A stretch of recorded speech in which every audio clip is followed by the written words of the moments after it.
It's 9:01. You may call the meeting to order. Good morning, colleagues, staff, members of the public. It's 9 a.m., 9:01 on on February 24th, 2026. I wish it was Friday, it's not. And we are calling this regular meeting of the San Mateo County Board of Supervisors to order. We'll start with having the clerk of the board provide information on how the public can participate. Members of the public, the instructions to participate in today's meeting can be found on the published agenda. These instructions provide information on how to submit written comments and how to participate via Zoom. Live interpretation of this entire meeting will be provided in Spanish. To access live interpretation services in Zoom via laptop or computer, please click the interpretation globe icon and select the language, Spanish language. If you're using a smartphone or tablet, please locate the three-dot menu, select interpretation, then select Spanish language, and finally click done. At this time, I'll ask our interpreter, Ron Obregon, to provide these instructions in Spanish. Good morning, President Corzo, Honorable Supervisors, Mr. Callaghy, Mr. Mates, Mr. Ely, Mr. Mankia, Mr. Niblin, all county staff and members of the public. Miembros del público, las instrucciones para participar en la reunión de hoy se pueden encontrar en el orden del día ya publicado. Esas instrucciones dan información de cómo presentar comentarios tanto por escrito y por Zoom. Por el hecho de que esta es una reunión especial, el comentario público será limitado simplemente al punto del orden del día. Miembros del público también se les proporcionará interpretación en vivo de toda esta reunión en español. Para acceder al servicio de interpretación en vivo por Zoom, ya sea con una computadora, con una portátil, haga clic en el icono del globo terráqueo, es decir, un mundo, y seleccione el idioma español. Si usted está usando un teléfono inteligente o una tableta, busque el menú de 3 puntos, seleccione interpretación, luego seleccione el idioma español y por último haga clic en Done o Listo.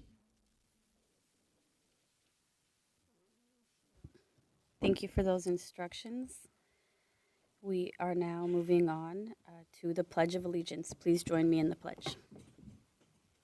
I pledge allegiance to the flag of the United States of America and to the republic for which it stands, one nation, under God, indivisible, with liberty and justice for all.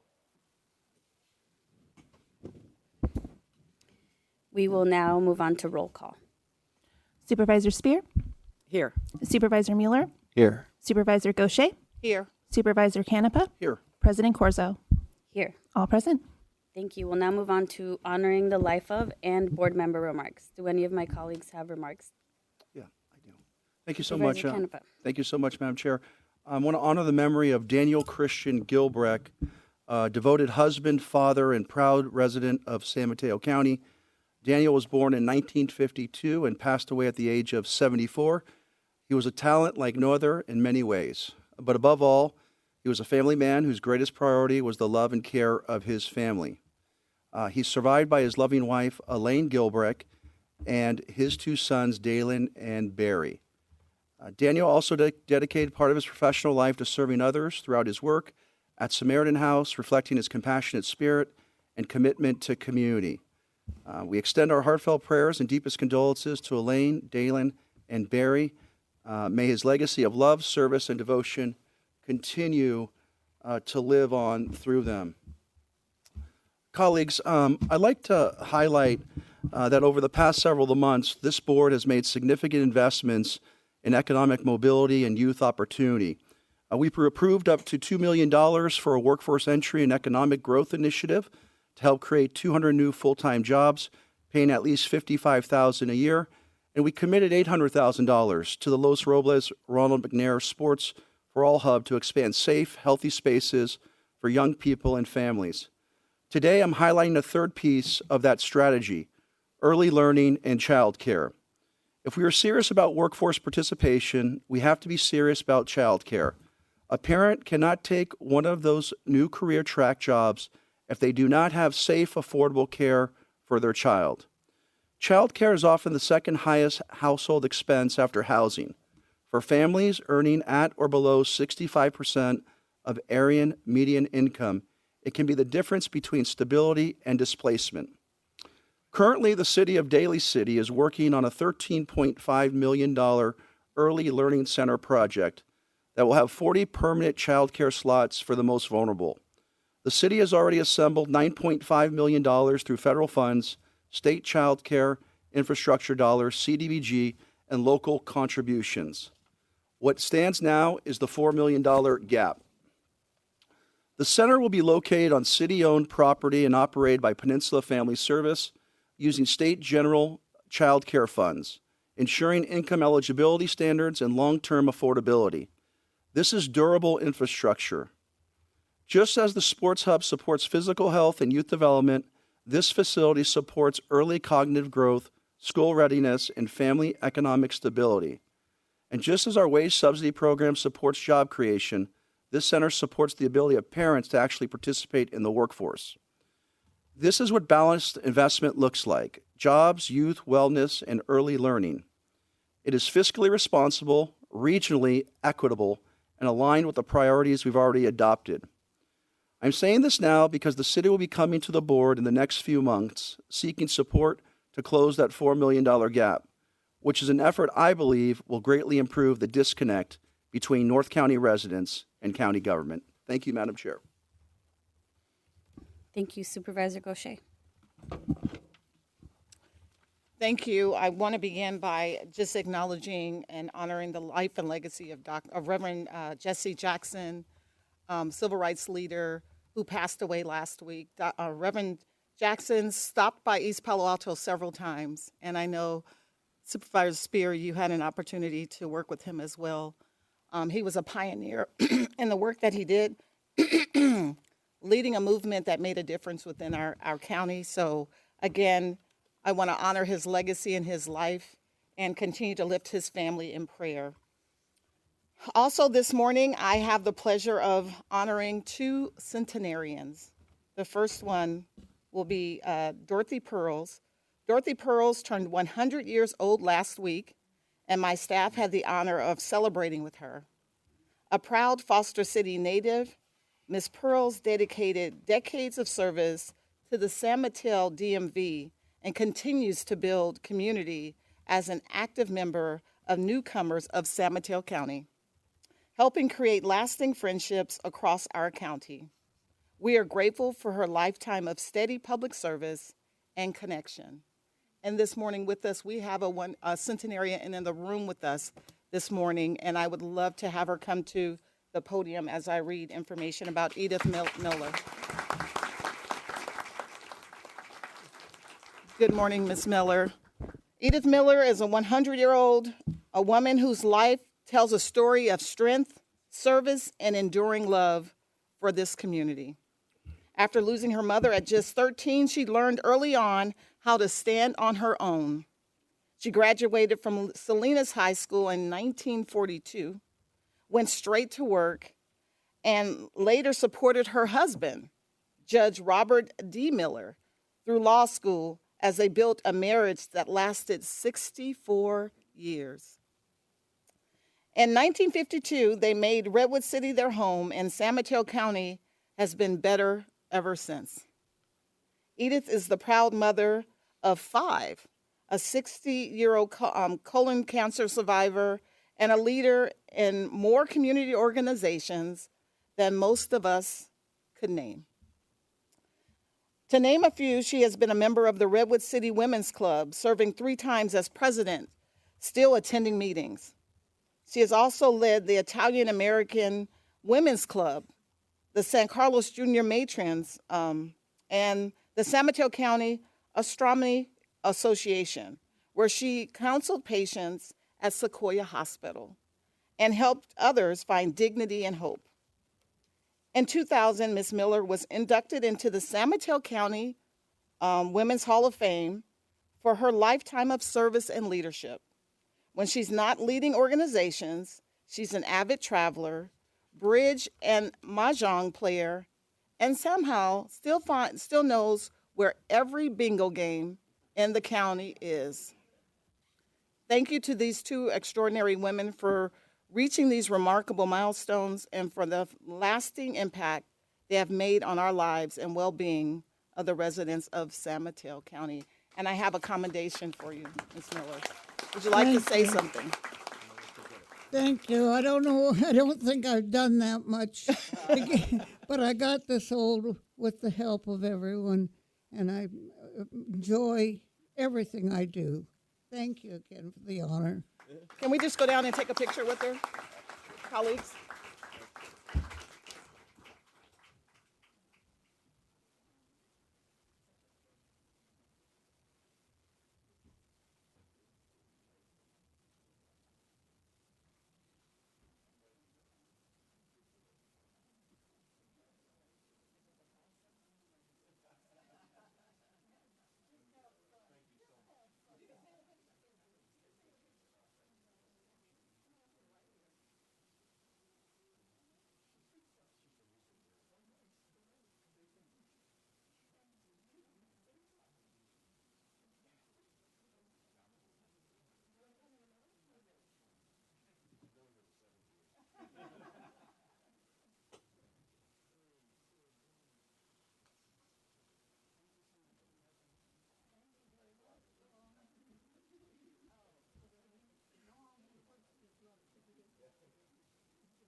Thank you for that. And lastly, Madam Chair, I just want to recognize the families that have lost loved ones. 6 mothers will never come home after a ski trip. So we need to continue to lift them up. They're not from San Mateo County, but they're from California, Northern California, and continue to lift those families and think about them, because this is a difficult time when you go out to ski and you're not able to come back home. So again, thank you, and I'll yield my time. Thank you. Supervisor Mueller. Oh, Supervisor Spear.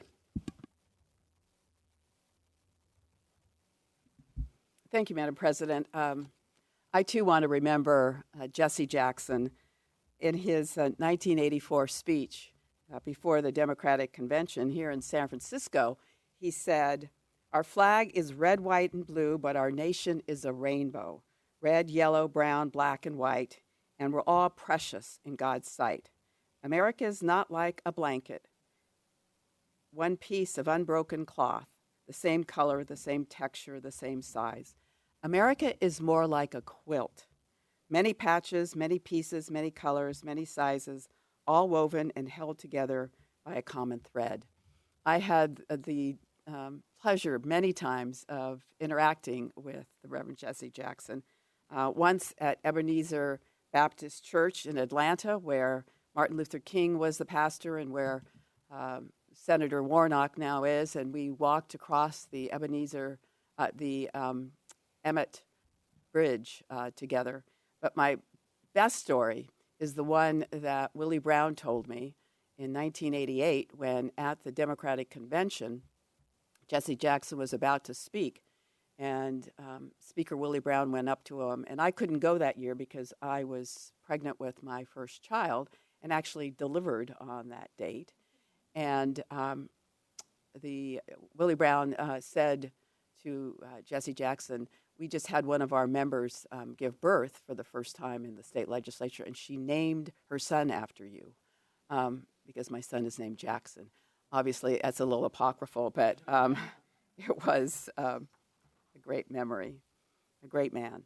I also want to note that this is Go Red Month for the American Heart Association. Many of us are dressed in red, and it's drawing attention to the fact that heart disease is the #1 killer of women, not breast cancer, but heart disease. Nearly 45% of women over the age of 20 are living with some form of cardiovascular disease, but often don't know it. It's a stunning number when you think about it. Women can show different symptoms, not the signature chest pain. Sometimes it's on the jaw, the neck, the upper back pain, nausea or vomiting, cold sweats, indigestion, or extreme fatigue. I draw attention to the fact that tomorrow at 5 p.m. at Mills Peninsula Medical Center in Burlingame, they will be hosting a Go Red event and having speakers. So I urge all of you who have the time to take the time and be prepared for the fact that cardiovascular disease is significant among women. Thank you, Madam President. Thank you. Okay.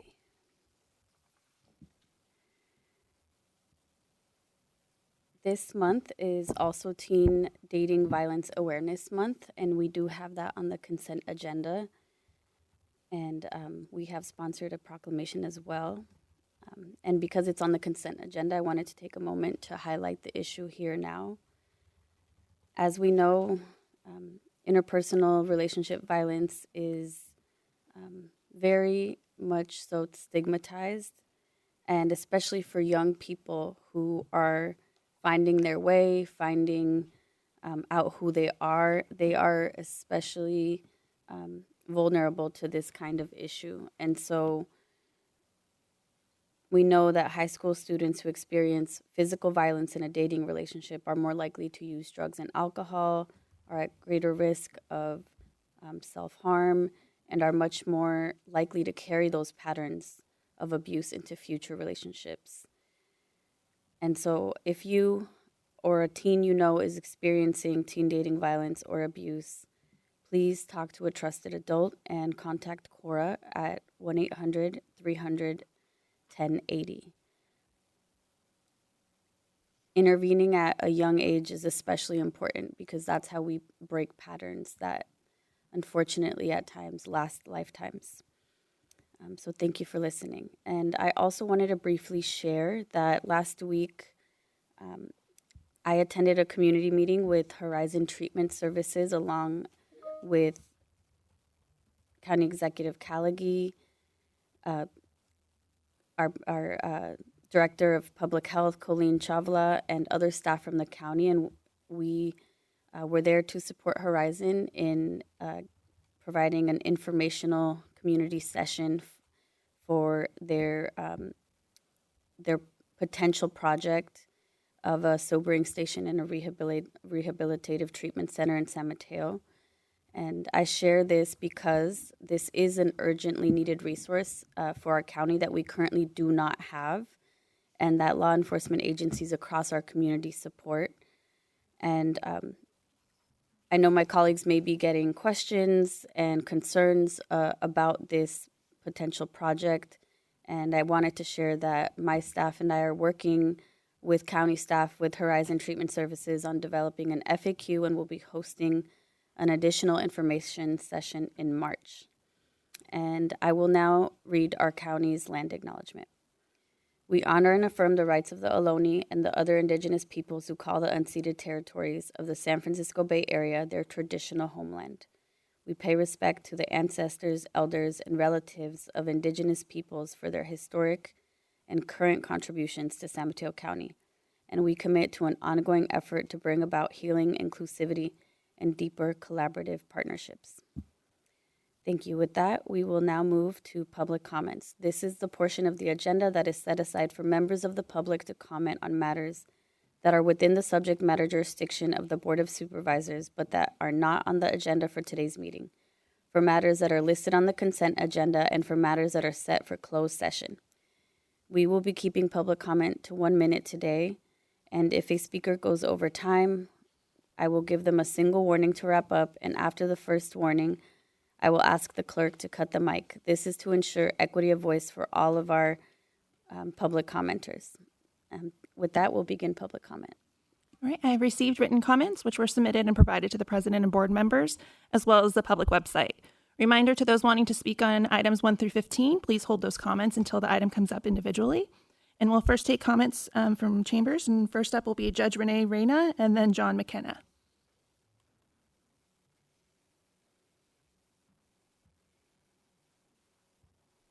There we go. Hi, thank you for allowing me to be here. I'm Judge Renee Reyna. I'm a judge at San Mateo County Superior Court, just next door. I know there's an agenda item, number 2, on regarding the presentation designating February 2026 as a Civil Grand Jury Recognition Month brought by Board of Supervisor Mueller. I think this is fantastic. My public comment is a little bit different than that, so I hope I'm not talking out of turn. Also, I have to go back to work. But I'm here because I encourage everybody to apply, who's eligible to apply to be on the civil grand jury for the 2026-2027 session. I earlier this month was appointed by our presiding Judge Garrett to be the civil grand jury advisor, and I will oversee the civil grand jury. As you will, I'm sure, learn, it's a judicial body composed of 19 citizens and really serves as the watchdog for the citizens of the county. The application period to serve for the 2026-27 civil grand jury opened on February 2nd. It will close on March 30. Any citizen in San Mateo County resident 18 years of age or older, of ordinary intelligence, sound judgment, and good character with sufficient knowledge of the English language is eligible for selection. And so please, if you're interested, look online. There's an application at the court's website. So thank you. All right, next is John McKenna, and then we'll have Marcia Cohen.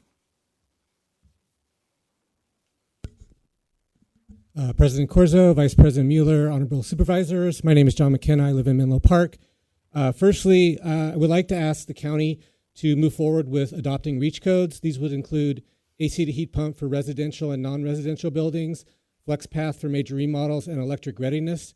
Many jurisdictions across the county and state have already adopted such codes. The county is behind, and I'd like to see it catch up. Secondly, as I've emailed a few of you, I asked the county to pass a resolution or send a letter as soon as possible in support of the Climate Superfund or Make Polluters Pay bill. The cost of mitigating and adapting to the harms of climate change are being unfairly borne by taxpayers. Some of these costs should be borne by those who have primarily caused the damage and polluted our environment. That's what this bill would do. And importantly, at least 40% of the funds would go to communities of concern.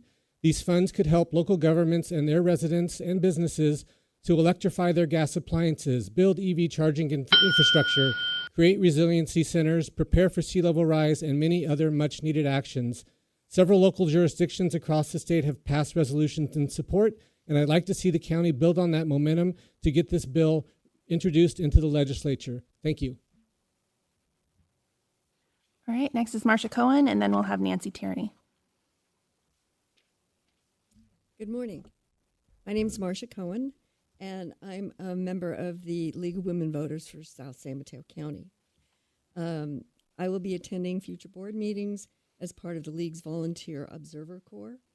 As our chapter president Tedesco mentioned in her introductory email to you several weeks ago, the purposes of the Corps are to enhance accountability in government by being a presence to elected officials, to alert League Board of items on which the League has program positions and to which they may wish to speak, and to identify emerging issues for future League study and actions such as voter access, homelessness, and housing items, redistricting, and environmental and climate issues. Thank you for this opportunity to introduce myself. All right, Nancy Tierney, and then we'll have Mercedes Segura. Hello, board members. I'm Nancy Tierney, a resident in Pacifica. For more than a year, I've worked with a broad coalition of people throughout California to promote a Climate Superfund Act, otherwise known as Make Polluters Pay. Modeled after legislation in New York and Vermont, the act holds the major fossil fuel companies responsible for the climate damage their industries cause. Statewide, over 130 elected officials have signed a petition in support. Neighboring San Francisco and Santa Clara counties have adopted resolutions. Many of us have introduced resolutions to our city councils, I in Pacifica, others in San Mateo, Burlingame, Hillsborough, Half Moon Bay. As our state faces a serious budget deficit, this act provides revenue to pay for climate harms and to build resiliency. I urge you to adopt an ordinance supporting Make Polluters Pay, joining our cities and legislators. Our broad coalition of old and young advocates is in this fight for the long haul. Thank you. All right, Mercedes Segura.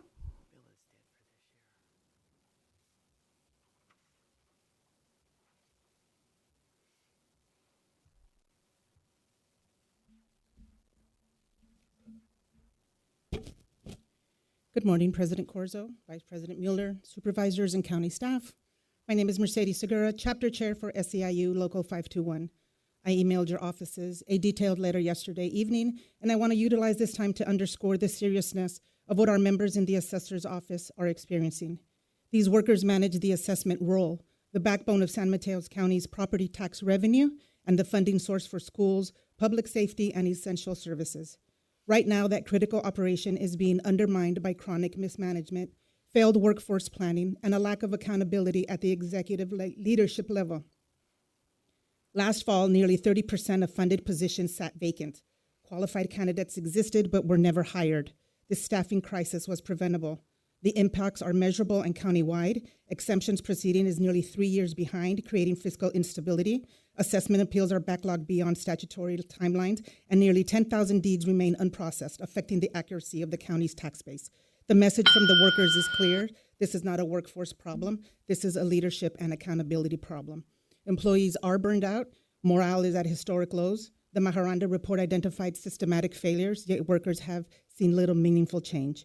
We are asking this board to exercise oversight, demand accountability, and ensure corrective action occurs before further harm is done. The workers deserve stable, competent leadership. Thank you. All right, we have no more speaker cards for chambers, so we'll go to Zoom for comments. We'll make a final call. Please raise your hand now for comments. And first, we'll start with Bruce and then Sabrina. Bruce, please unmute and begin. Hello, board. Good morning.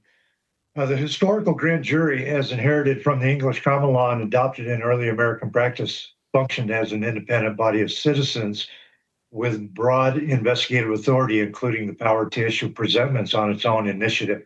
That structure was not merely procedural, it was embedded in common law tradition and later referenced in the Fifth Amendment to the U.S. Constitution, which requires indictment by grand jury for certain federal offenses.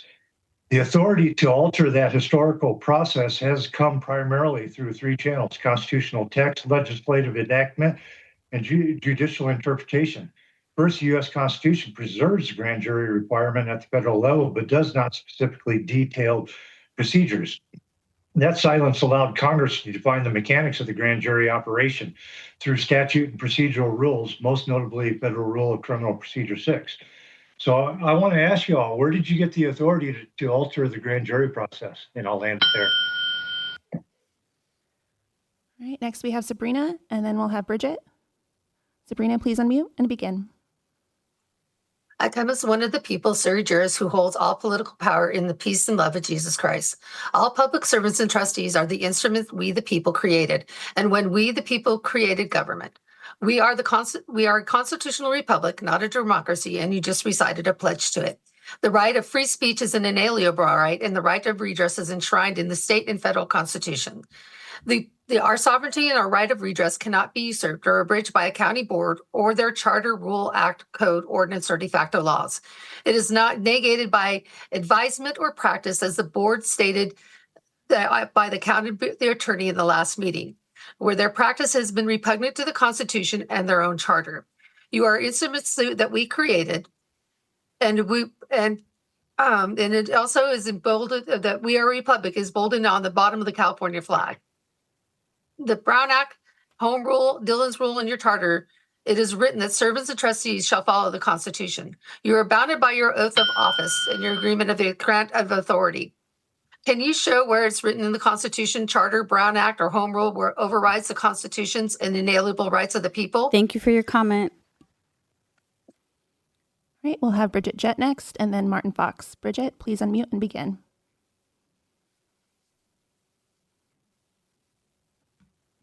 Thank you. Thank you, Board of Directors. My name is Bridget Jett, and I'm representing 243 Butte No Cutoff in Pescadero. I wanted to compliment on the great, on the topic of the culverts in Pescadero. Thank you for taking the time to replace a much needed culverts in the area. However, I kind of question some of the costs that are written in this resolution, but I will leave that to you as you represent us, we the people. I also would like to know why there isn't a map on this. It would be nice to have just a site map. I understand it's a negative declaration, and Also, plans will be later, but to be transparent to the public, it would have been nice to have a site plan. With that, I'm here to talk about Cloverdale Road just really quick. I am going to run over a little bit of time, but just only for a couple more seconds. We are in desperate need of a ditch that needs to be cleaned on Cloverdale Road that's been neglected by the county for over 30 years. It used to be an annual maintenance and it has been neglected. It's flooding our farmlands and we are having to replace our crops multiple times in the year. It's costing us a lot. It's not just here, but it's up further south of Thank you our for your comment. property. Your time is up. All right, next we'll have Martin Fox and then Carlos Davidson. Martin, please unmute and begin. Good morning, President Carrizo and my fellow veteran County Attorney, Mr. Niblin, Supervisors Spear, Mueller, Gauthier, Canepa, and County Executive, Mr. Callaghy.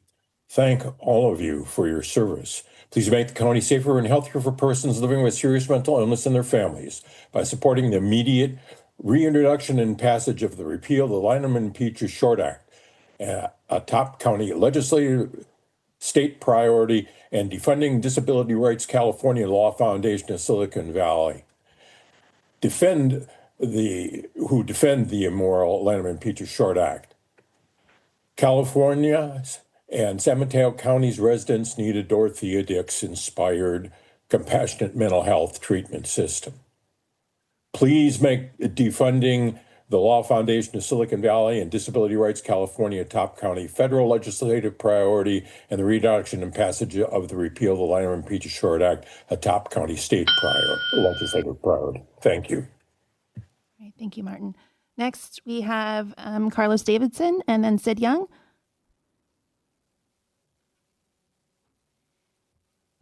All right, Carlos, go ahead and unmute and begin. Hello, my name is Carlos Davidson and I live in Pacifica. I was part of a team of economists who wrote a letter to the legislature on Make Polluters Pay legislation. Our most important conclusion was that Make Polluters Pay will not raise the price of gasoline at the pump. This is for two reasons. First, gasoline price changes in California are driven by the cost of crude oil, which is determined in a global market. And second, major refiners in California face competition from non-major gas stations and therefore cannot easily raise prices. In our area, San Francisco, Alameda, Santa Cruz, Santa Clara, and Sonoma counties have all passed support resolutions, as have the cities of San Jose and Oakland. I urge you all to do the same and to do it sooner rather than later. Thank you very much. All right, next we'll have Sid Young and then Brian Schmidt. Sid, if you can unmute and begin. Are you ready? Yes, already hit the unmute, but hadn't said my name. Thank you. Sorry. Sid Young, Moss Beach. I'm speaking today as a private citizen of Seal Cove, not as a board member of the Montero Water and Sanitary District. I want to express my sincere appreciation to all the county people that came to the meeting for Seal Cove with the geological presentation last week. Mike Callaghy, Steve Monowitz, of course, at Ray Mueller's office. Also, Ann Silman, Kristoff, Lisa, and Quinn. So anyway, I don't want to use up all my time saying names. I did want to, I'm not in favor of the water assessment district for our neighborhood because an burden properties see the. Thank you for your comments, Sid. Your time is up. Rain barrels. All right, next we have Brian Schmidt and then Arlene Rosenberg. Brian, go ahead and unmute and begin. Good morning, President Corzo and Supervisors. Brian Schmidt here from Menlo Spark. A little side note, Supervisor Spear, I heard your announcement earlier today. I've switched into a red shirt, although you'll have to take my word on that. But Menlo Spark's work has increasingly focused on financial issues related to climate. I want to thank Supervisor Mueller for meeting with environmental representatives just yesterday, where he mentioned fiscal constraints local governments are facing.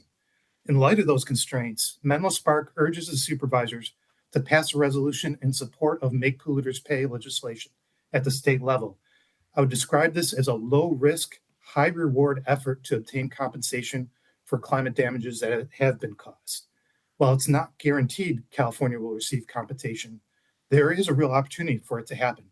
Other states that have already passed this legislation will bear the primary cost of litigation. So I encourage the state to move forward and for the supervisors to support that as well for San Mateo County. Thank you. All right, we have Arlene Rosenberg, and then we'll finish with Michelle Stevens. Arlene, please go ahead and unmute and begin.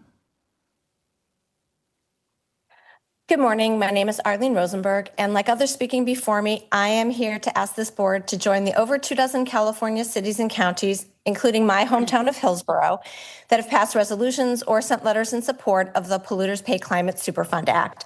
Taking this action will tell our legislators that local governments like San Mateo County need new funding sources to meet their climate resilience goals. The Climate Superfund Act, which will be reintroduced in the legislature next year, is estimated to raise hundreds of billions of dollars to fund solutions that build affordable, resilient, and sustainable communities at the municipal level. In addition, by funding projects that reduce the impacts of climate change, the Superfund will help ease California's affordability crisis. The climate emergency is making life less affordable for San Mateo County families by increasing our utility bills, insurance costs, healthcare expenses, and more. And the Superfund bill will impose those costs on the companies that cause the damage. So I hope you will show your support for this common sense measure. Thank you. All right, Michelle Stevens, please unmute and begin.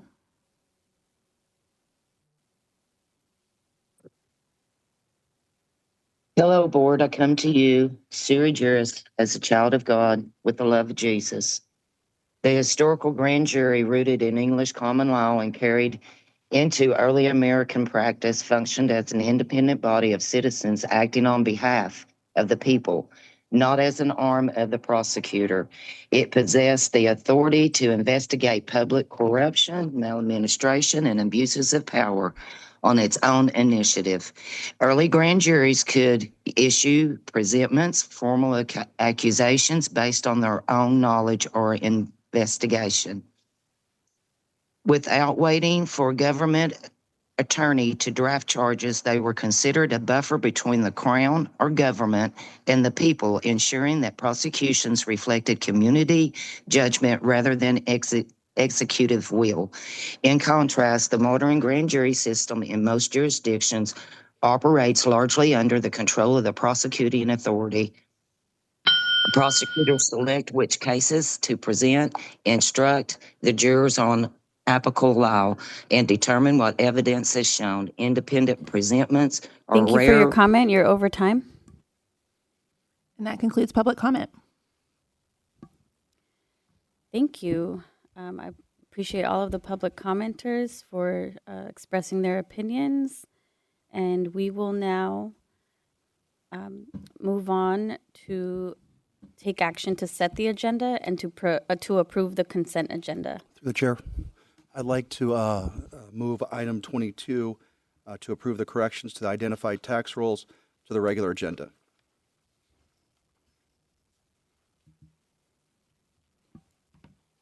Okay, is there a second on that? Well, no, I want to put it in the motion. Yeah. Okay, you want to put it in the motion. So are you making the motion? I don't know if I see Supervisor Spears. I need a motion. Okay. I move that we move forward with the action of such agenda and to approve the consent agenda items and to pull item 22. Is there a second on this motion? Second. Okay, thank you. Roll call. Supervisor Spear? Aye. Supervisor Mueller? Yes. Supervisor Gaucher? Yes. Supervisor Canepa? Yes. President Corzo? Yes. Okay, motion passes to move item 22 to regular. Thank you. With that, we will move on to item number 1, presentation of a proclamation designating February 23rd through March 1st as Eating Disorders Awareness Week. Supervisor Mueller. Thank you, President Corzo. Excuse me. At the outset today, as we take on this item, I want to acknowledge that this work was really conducted and spearheaded by two of my interns. Bethany Zhao, a Pacifica resident and former Youth Commission liaison, who's now a freshman at Northwestern University, and Danica Gonzalez Johnson, a Pescadero resident and member of the 2026 San Mateo Women's Hall of Fame class, recognized as a young woman of excellence, who really has worked to carry this forward and championed its awareness. Yesterday, we gathered to formally proclaim this important observance, hearing powerful remarks from Dr. Megan Vo, the medical director at Stanford's Medicine Eating Disorder Outpatient Clinic, Siamar Oshora, the deputy director of Child and Youth Services for San Mateo County Behavioral Health and Recovery Services, and Frida Egjet, a behavioral health commissioner. The program also featured a film screening presented by Safe Space, further deepening our collective understanding of the impact of eating disorders on individuals and families in our community. Dr. Vo shared with us that 10% of the population is affected by eating disorders. And she shared this was actually the first time in her 20-year career that she had been invited or to participate in a county actually taking the time to recognize this issue. Today, we officially designate February 23rd through March 1st, 2026 as Eating Disorders Awareness Week in San Mateo County. This week's theme is Break the Stigma and Start the Conversation. Nationally and here, eating disorders are very serious. They're life-threatening mental and physical health conditions that affect individuals of all ages, genders, races, identities, and body sizes. Nationally, approximately 28.8 million people will experience an eating disorder in their lifetime. These illnesses have among the highest mortality rates of all psychiatric disorders, contributing to estimated 10,200 deaths annually, one approximately every 52 minutes. According to the Harvard Social and Economic Cost of Eating Disorders, according to Harvard, the social and economic cost of eating disorders in California report about 3.5 million residents in California will experience an eating disorder during their lifetime. Despite their prevalence and severity, eating disorders remain widely misunderstood. Raising awareness is critical. Early identification, culturally responsive care, and equitable access to treatment are essential components of recovery. Again, I want to thank Danica and Bethany for their strong advocacy and for shining a light on this. And now I'd like to invite Dr. J. Africa to the podium to share a few words.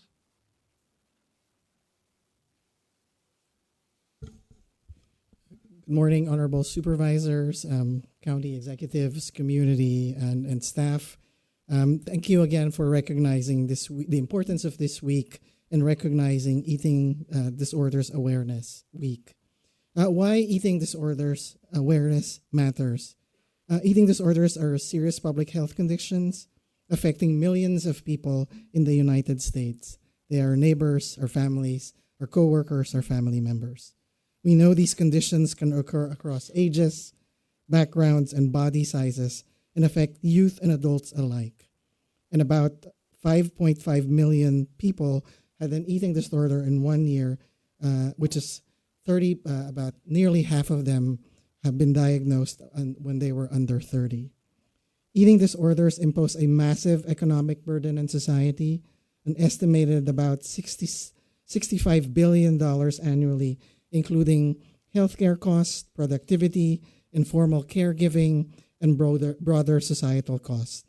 Most especially, individuals and families shoulder a substantial portion of the costs, about 36%, underscoring the personal and financial emotional toll. In BHRS, we have seen an increase of youth being diagnosed with eating disorders since the pandemic. And because of that, we have invested in multiple efforts to address these issues, including provider training for our staff, regional collaboration with partners in Marin, Alameda, San Francisco, Contra Costa, and Santa Clara to improve screening, assessment, enhance the levels of care. We've created an eating disorder committee to help develop our clinical acumen and data capacity in BHRS. We've expanded access to higher levels of care by increasing contracts from outpatient providers to residential providers.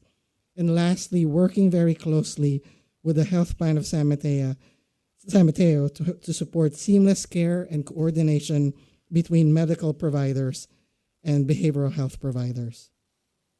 National evidence shows the importance of early intervention and identification, emphasizing the need for local screening and early and seamless coordination between physical health, behavioral health, and caregivers. Addressing the stigma and reducing barriers to care also remains a priority in BHRS. To end, I want to say thank you to Supervisor Mueller's team and Danica. Special gratitude to you because you really led many of the efforts this week in elevating eating disorders. Thank you again so much. Thank you.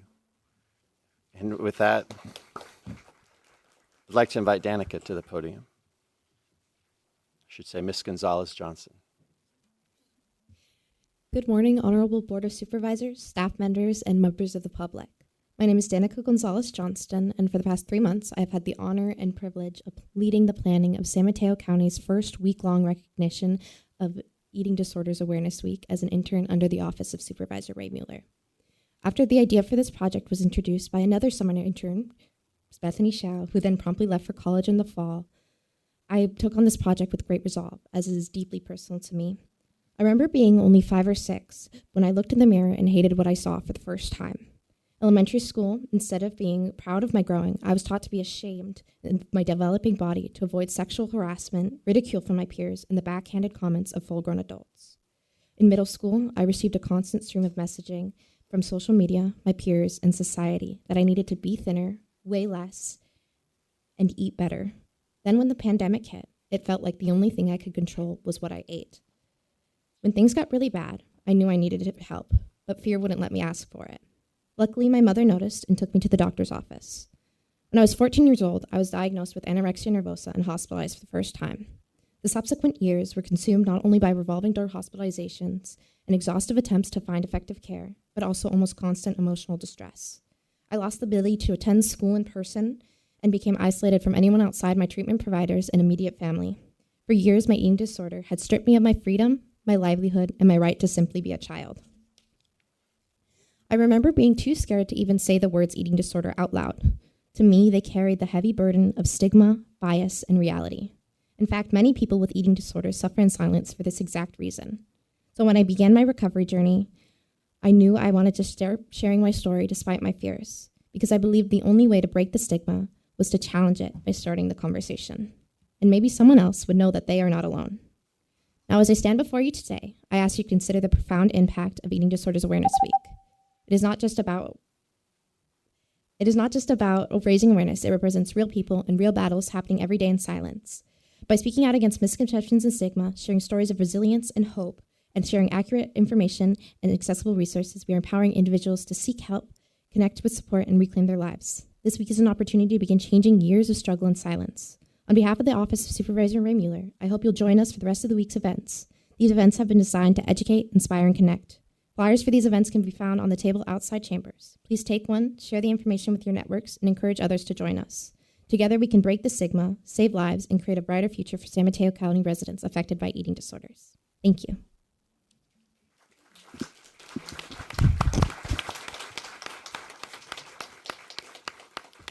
Thank you, Danica. So this week we'll have, first off, Danica, I'm so dang proud. That was so awesome.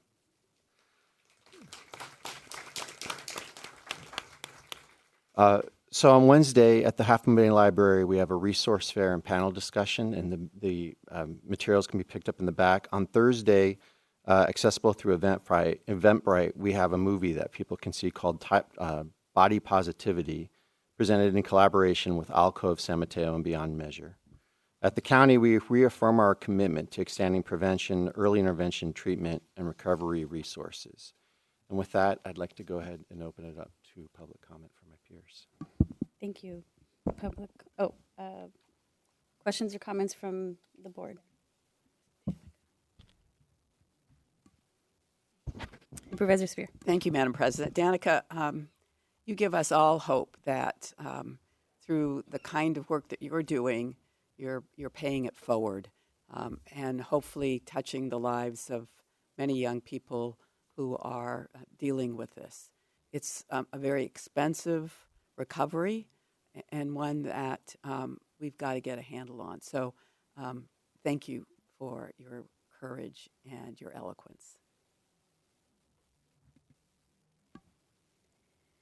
Let's move on to public comment, please. All right, I have one public comment from Chambers, and it's Frida Edjayat.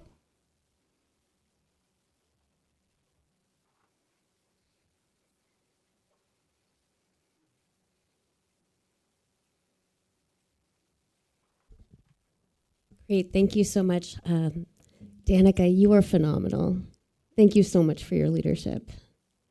Hi, everyone. My name is Frida Jet. I am on the San Mateo County Behavioral Health Commission, chair our Youth and Children's Services Committee, and also am the catalyst and co-founder of the Futures Commission, which is really about embedding youth leadership, intergenerational action, and long-term thinking into decision-making. And I think I want to thank Supervisor Mueller for your leadership, and then also each member of the board just for your advocacy and championship in a variety of different ways. President Corzo asking about eating disorders in the study session, specifically Supervisor Gaucher and Spear just always being such champions and advocates for families and young people in our community. And of course, Supervisor Canepa for being our liaison to the Behavioral Health Commission and also championing the future generations. I just wanted to really express my gratitude and to say that for caregivers, very briefly, it is incredibly important to take care of yourselves when you are you have somebody in your care who is struggling from an eating disorder. That is one of the most significant things you can do to be of service. And just as Danica expressed, the more that we share, the further it heals ourselves and empowers others into action. So thank you. Attend the events. Thank you. All right, that concludes the speaker cards for item number 1. We'll go to Zoom, and please raise your hand for comments. Right now we only have one raised hand. We'll go ahead and go to Sabrina. Please unmute and begin. I come as one of the people, serve yours, and the peace of love of Jesus Christ.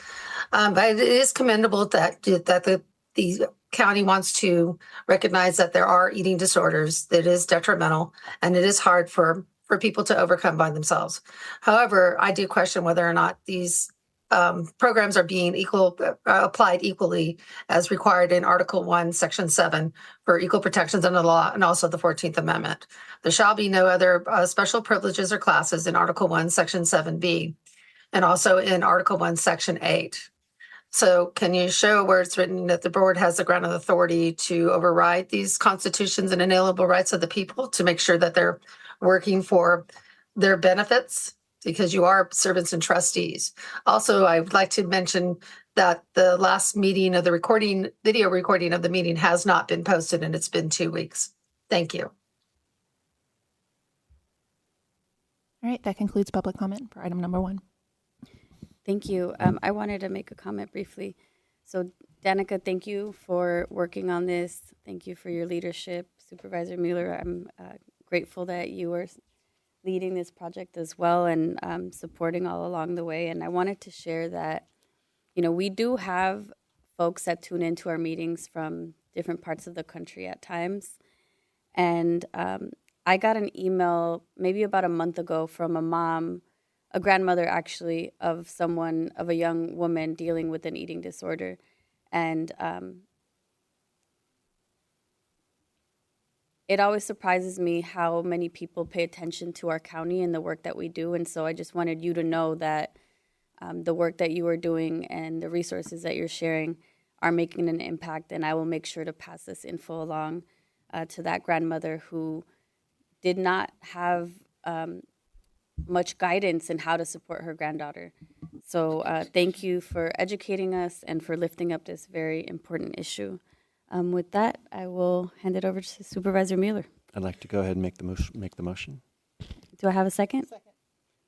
Okay, thank you. Roll call. Supervisor Spear? Aye. Supervisor Mueller? Yes. Supervisor Gaucher? Yes. Supervisor Canepa? Yes. President Corzo? Yes. Motion passes.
Thank you. With that, we will be moving on to a presentation of a proclamation designating February 2026 as Civil Grand Jury Recognition Month. Supervisor Mueller. Thank you, colleagues. Today I'm proud to introduce a proclamation designating February 2026 as Civil Grand Jury Recognition Month in San Mateo County. The Civil Grand Jury is a time-honored institution established from the California Constitution. It serves as an independent voice of the people and an essential safeguard for transparent and accountable government. In San Mateo County, the St. Grand Jury is composed of 19 civic-minded residents who volunteer thousands of hours each year. The role as a civil watchdog is fundamental to good governance by investigating operations, evaluating public programs, and issuing thoughtful findings and recommendations. The Civil Grand Jury strengthens accountability and promotes continuous improvement across local government. With that today, this proclamation also serves as an invitation. As we heard this morning from the judge, I encourage residents to learn more about the Civil Grand Jury and to consider applying for future service. The applications are open now. With that, I'm honored to present this proclamation declaring February 2026 as Civil Grand Jury Recognition Month. I'd like to invite Katie. Is Katie Martin here? Or there you are, Katie. Good to see you. I'd like to invite Katie Martin to share a message.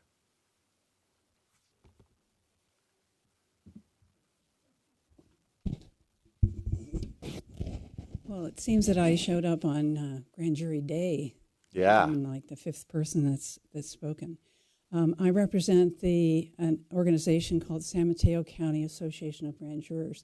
Those are previous grand jurors who just can't get off being on a grand jury. I served on a grand jury for five different grand juries, and it opened my eyes to county government and really how well this county works. Our organization encourages awareness, and we give a scholarship every year to a high school student who writes an essay about one of the grand jury reports so that they can share that with their schools and that sort of thing. I appreciate you issuing this proclamation. And very important. And I encourage everybody in this room, like everybody who's spoken about the grand jury today, to sign up. It will change your life in a very fundamental way. Grand juries, you may not see the results of a report that you have written for 10 years, but we do make significant change in this county. Thank you. Thank you, Katie. Also, thank you for your service on LAFCO. But I have to say, I want to share with my colleagues, I had the pleasure of going and speaking to the organization of former grand jurors. And if I tell you, if you ever want to be asked very detailed questions about the knowledge of the county, you get tested in that room. And it's a pleasure to be around so many people who care so much about the delivery of services and making sure that we're doing things the right way. So with that, I go ahead. Turn it back over. Madam Chair. Thank you. Any questions from my colleagues? I just really want to thank you for the work. The grand jury's work is so vitally important. When you provide those recommendations on local government and what we can do to be more effective, more efficient, streamlined, I think those sort of comments make cities, school districts, and the county much better. And I want to thank those members who are here today in particular. I want to thank you because the work is, it's not easy work.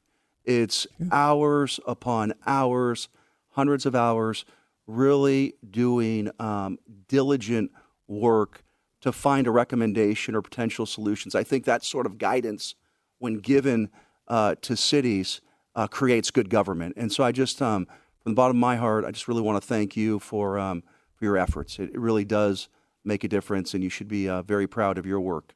Thank you. Thank you as well. Did you have a comment? No? Okay. Okay. Moving on to public comment on this item. All right, we have no speaker cards from chambers, so we will go online. This final call for item number 2, proclamation for Civil Grand Jury Recognition Month. First, we'll start with Michelle Stevens. Please unmute and begin. Hello, Board. I come to you, Siri Jury, as one of the people with the love of Jesus. Members of the Board, I rise on item 22 to address the authority, the power to levy incorrect I'm tax sorry, this is assessment. item number 2. I'm sorry, yeah, I've got my notes mixed up. Dang, and I know y'all won't give me back my time. I'm sorry. I'll pass. Thank you. All right, let's go ahead and go to Sabrina. And that's our final speaker for this item. Please unmute and begin. Thank you. I come as one of the people, Suri Juris, who holds all political power in the peace and love of Jesus Christ. The historical grand jury, rooted in English common law and carried into American practice, functioned as an independent body of citizens acting on the behalf of the people, not as an arm of a prosecutor. It is possessed the authority to investigate public corruption, maladministration, and the abuses of power in its own initiative. The early grand juries issued presentments, formal accusations based on their own knowledge and investigation, without waiting for the government attorney to draft changes. These were considered the buffer between the crown or the government and the people, to ensuring that prosecutors have reflected the community judgment rather than executive will. The civil grand jury is not the original California Constitution because it usurped the proper right of due process of law. I'm sure the board is aware of it, as you didn't follow this unconstitutional form when you removed a duly elected sheriff. That is why the power of the grand jury will be returned back to the people and back to its proper constitutional form. Can you show me where it is written in the board had the grant authority in the Constitution, Charter, Brown Act, or Home Rule to override the Constitution and the inalienable rights of the people? Thank you. All right, that concludes public comment for item number 2. Thank you. Bringing it back to the board, I wanted to add a quick comment. So I wanted to see how easily accessible the civil grand jury reports are, and they're very accessible. And here are a couple from the 2024 through 2025 civil grand jury. Vacant, valuable, and vulnerable, reimagining San Mateo County Youth Services facilities. Summary of responses to the final reports of the civil grand jury. Measure K transparency. Will the next big one leave you high and dry? And then the final one is, who you gonna call? So these sound really interesting, and I encourage the community to take a look at them. I know I will be. So thank you so much for your work. And just to add to that, Supervisor, those reports are available online on the Superior Court section. absolutely. Thank you. Supervisor Mueller. I'd like to go ahead and move the item. Okay, we have a motion and a second. Roll call, please. Supervisor Spear, Aye. Supervisor Mueller, Yes. Supervisor Gaucher, Yes. Supervisor Canepa, Yes. President Corzo. Yes. Motion passes.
Our next item is item number 3, presentation of a proclamation designating February 2026 as Black History Month. Supervisor Gaucher. Thank you. Today we honor an extraordinary milestone, 100 years of Black History Month. That's a century of remembering, reclaiming, in recognizing the stories that shape our nation, conscience, character, and future. This month reminds us of a fundamental truth. Black history is American history. It is the stories of people who built, shaped, and transformed this nation, often in the face of exclusion, resistance, and injustice. It is a legacy defined by resilience, brilliance, and unyielding commitment to progress. When we reflect on the past 100 years, we see innovators who transformed science and technology, artists who reshaped culture, educators who opened doors, and leaders who fought relentlessly for justice and equality. This history was not handed down easily. It was forged through sacrifice, courage, and perseverance. While today is a moment to look back, it is also a moment to recognize that history is still being written. That is why it is especially meaningful that as we commemorate 100 years of Black History Month, we honor two individuals whose lives embody the very spirit of this legacy: service, excellence, and an unwavering commitment to justice and possibility. Today, we proudly honor Dr. Clarence B. Jones and Dr. Yvonne Cagle. Dr. Clarence B. Jones is a civil rights leader, attorney, and scholar whose contributions helped shape some of the most pivotal moments of the 20th century. He served as a personal counsel, close advisor, and draft speechwriter for none other than Dr. Martin Luther King, and played a critical role in the creation of the iconic "I Have a Dream" speech, and he lives here in the Bay Area. Words that continue to resonate across generations and around the world. Beyond speech writing, Dr. Jones worked behind the scenes of the civil rights movement, helping defend Dr. King during critical legal battles and supporting the Southern Christian Leadership Conference during pivotal moments that defined the fight for equality. His work reminds us that progress is not achieved by words alone, but by the courage to stand firm when justice is challenged. Alongside Dr. Jones, we honor Dr. Yvonne Cagle, who is sitting here on the front row, whose life embodies the boundless reach of Black excellence. From the ground beneath our feet to the edge of space, Dr. Cagle is a physician, scientist, retired U.S. colonel, and NASA astronaut. Selected as a NASA astronaut in 1996, she became one of a small number of African American women who earned that distinction. Her career reflects not only historic achievement, but sustained leadership at the highest level of science and medicine. Trained in aerospace medicine, Dr. Cagle contributed to astronaut health, space telemedicine, long-term human performance research, supporting NASA's missions, and expanding our understanding of how the human body adapts to extreme environments. In doing so, she helped ensure the safety and success of those who ventured beyond our planet. Equally important, Dr. Cagle has served as a professor and a mentor, inspiring the next generation of scientists, engineers, and medical professionals, especially young people who now see themselves reflected in a field that was once closed to them. Her work reminds us that representation does not merely open doors, it expands imagination and possibility. She is currently serving as the Brigadier General for the California State Guard. Together, Dr. Clarence Jones and Dr. Yvonne Cagle reflect the extraordinary breadth of Black achievement. One helped expand democracy and moral clarity on Earth, while the other helped expand human potential beyond it. Their lives affirm a central truth of Black history. Progress is possible, but is never automatic. It requires courage, it requires intention, and it requires leadership. As we commemorate 100 years of Black History Month, these proclamations reminds us that honoring history is not about placing it on a shelf. It's about carrying it forward. It's about ensuring that equity is woven into the policies and instructions of our decisions. It's about listening, investing, and refusing to accept disparities as inevitable. Today, we honor the past by committing ourselves to a future worthy of it, a future where opportunity is expanded, contributions are recognized, and every young person can dream boldly and achieve fully. Thank you for joining us for this historic celebration and for standing on the right side of history as we move forward together. Now we'd like to invite our honorees to come and speak. Unfortunately, Dr. Jones could not be here in person, but I believe he is on Zoom.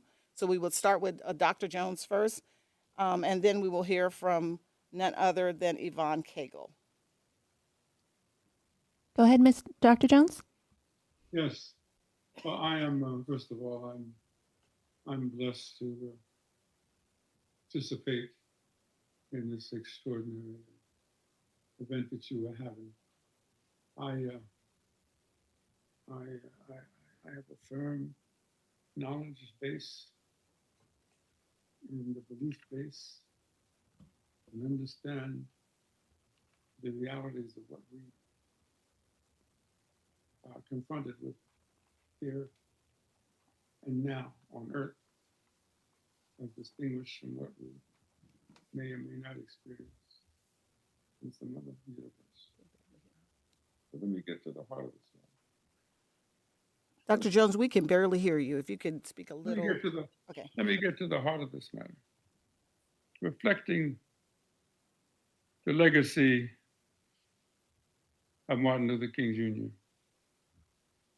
You got to love, not romantically, I'm not talking about that, but you have to deeply care about the people you serve.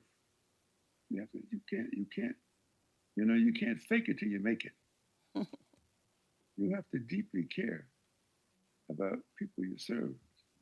Now I know that all of us sitting around here with our suits, shirt and ties, and civilian clothes, but there's not a big difference between you and an animal that's walking around like a police dog walking on 4 feet. Animals have a way of instinctively understanding and sensing people who care about them. They can sense it. I date myself, but as I sit and I listen to here and I think of oh my God, this is Jackie Spire. I said, I remember when that child was somewhere in Jonestown or something. and she's still here today. No, I say that because all of you, life is not a straight line. It's zigzag. And some of you do things that are known, and some of you do things that are less known. Because I've been blessed with a degree of longevity and a reasonably good memory, I remember a lot of things. And so I want to thank you. Thank you. From my heart, that you would take time out of your apparent busy life to take some 95-year-old man, 95-year-old human being, and honor him. But I have no illusions. Ain't nothing special about me. No. I have no illusions. I know that by honoring me, you honor the man that I had the privilege to serve. And he loved me and he trusted me. Thank you. I didn't have any special skill sets. I mean, I did have special skill sets. Yes, you did. But at the bottom of those skill sets was something called TRUST, trust. Yes. He believed in me. And I'm so glad today that I am here to say that I did the best I could to honor the trust he placed in me. And I did the best I could. Supervisor Spire, I remember you for a long period of time and other supervisors. What extraordinary lines of public service. Thank you Far so much. exceeding anything that I could have done. Thank you so much. We have a proclamation for you, and now we'll find a way to get it to you. But again, thank you for all of your work and your dedication. You are history, and the fact that you served with Dr. King says it. Thank you again. We're going to ask Dr. Cagle to come up, our astronaut here in the room, to have a few words. I think we're over our time, but we're going to give you a few minutes to have comments. Thank you so much, President of the Board, distinguished, honorable officers and members. It is such an honor to stand before you today and the public. I'm one of your hometown Northern California astronauts, and it begs the question, how does one get from training to launch off of 7.5 million pounds of thrust? Well, for me, that giant leap lifted off from an old oak tree in Novato, California. I earned my undergraduate at San Francisco State University in biochemistry onto the University of Washington School of Medicine on an Air Force scholarship. And now, as we go back to the moon and on to Mars, I just want to share with you a little bit of the experience. It has been less than 10 minutes, and we are now approximately 250 miles above the Earth, going 17,500 miles per hour on your way to Mach 25. That's 25,000 miles per hour. 5 miles every time you blink. You blink twice, you've just gone 10 miles. And as you get to orbit and you unbuckle your seatbelt, you're floating. And the first word out of your mouth is, whoa. Guess what the second word out of your mouth is? Whoa. And that's because it's as much about the vision as it is about the view. It's as much about what you don't see as it is about what you do. And what you don't see are borders.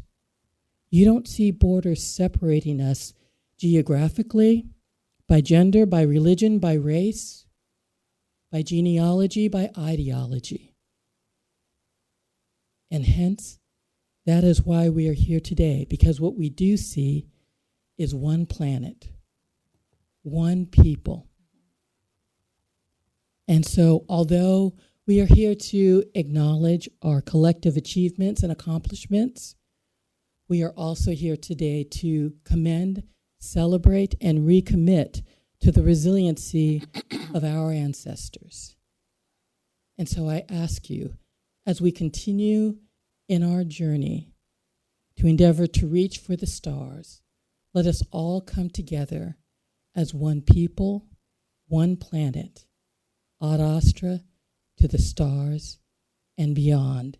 And so I just want to leave with you, to this distinguished board, your distinguished members and officers, public servants, communities, youth of all ages, and our next generation of leaders and explorers.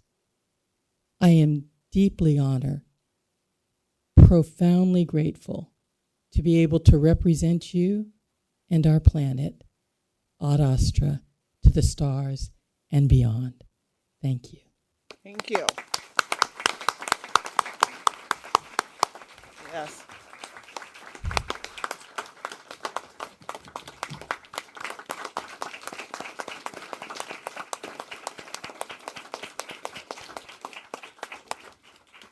Madam Chair. Thank you. I believe, unless we want to, let's go to public comment, and we'll give board comments at the end. Thank you. All right, I have no speaker cards for chambers, so we'll go to online. It's a final call for item number 3, the proclamation for Black History Month. And we have 2 hands raised. We'll go 3 hands at this point. Let's go ahead and start with Larry Moody. Please unmute and begin. Good morning, President Corso and members of the Board of Supervisors. Larry Moody here. I'm going to try to get this through as quickly as I can. This past Friday night in the community of East Palo Alto, we celebrated 4 amazing women for their contributions to the East Palo Alto and San Mateo County. Ms. Sharifa Wilson, former East Palo Alto council member, mayor, and former teacher at Ravenswood. Nevada Butler, founder of the Ecumenical Hunger Program.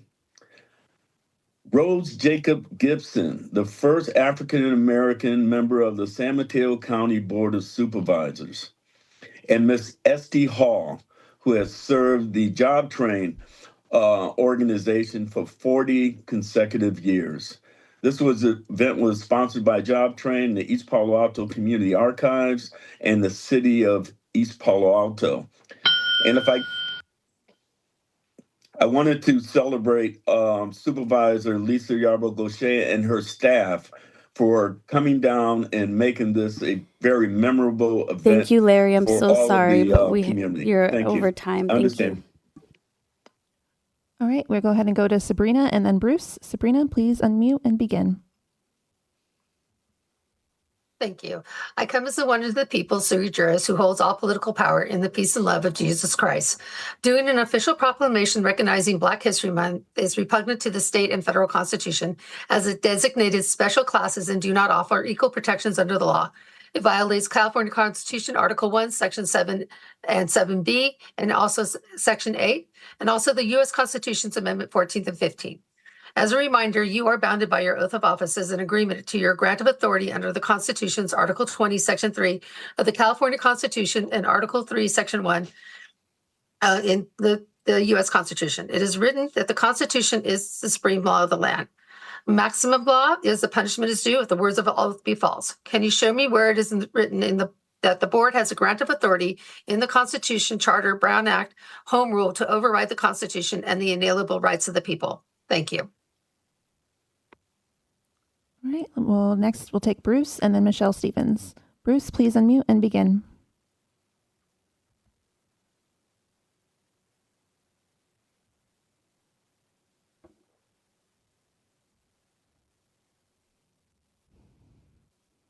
Bruce?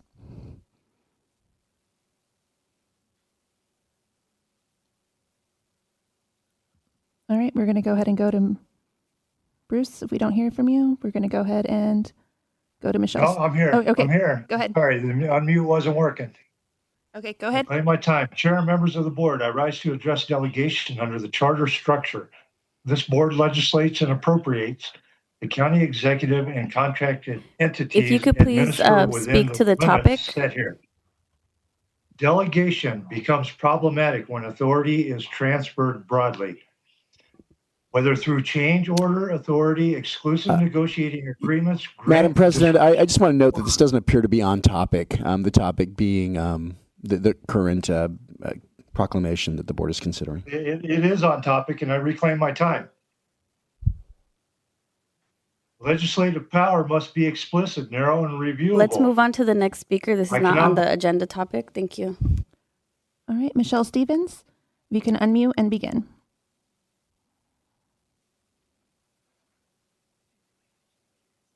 Hello, board. I come to you as one of the people with the love of God.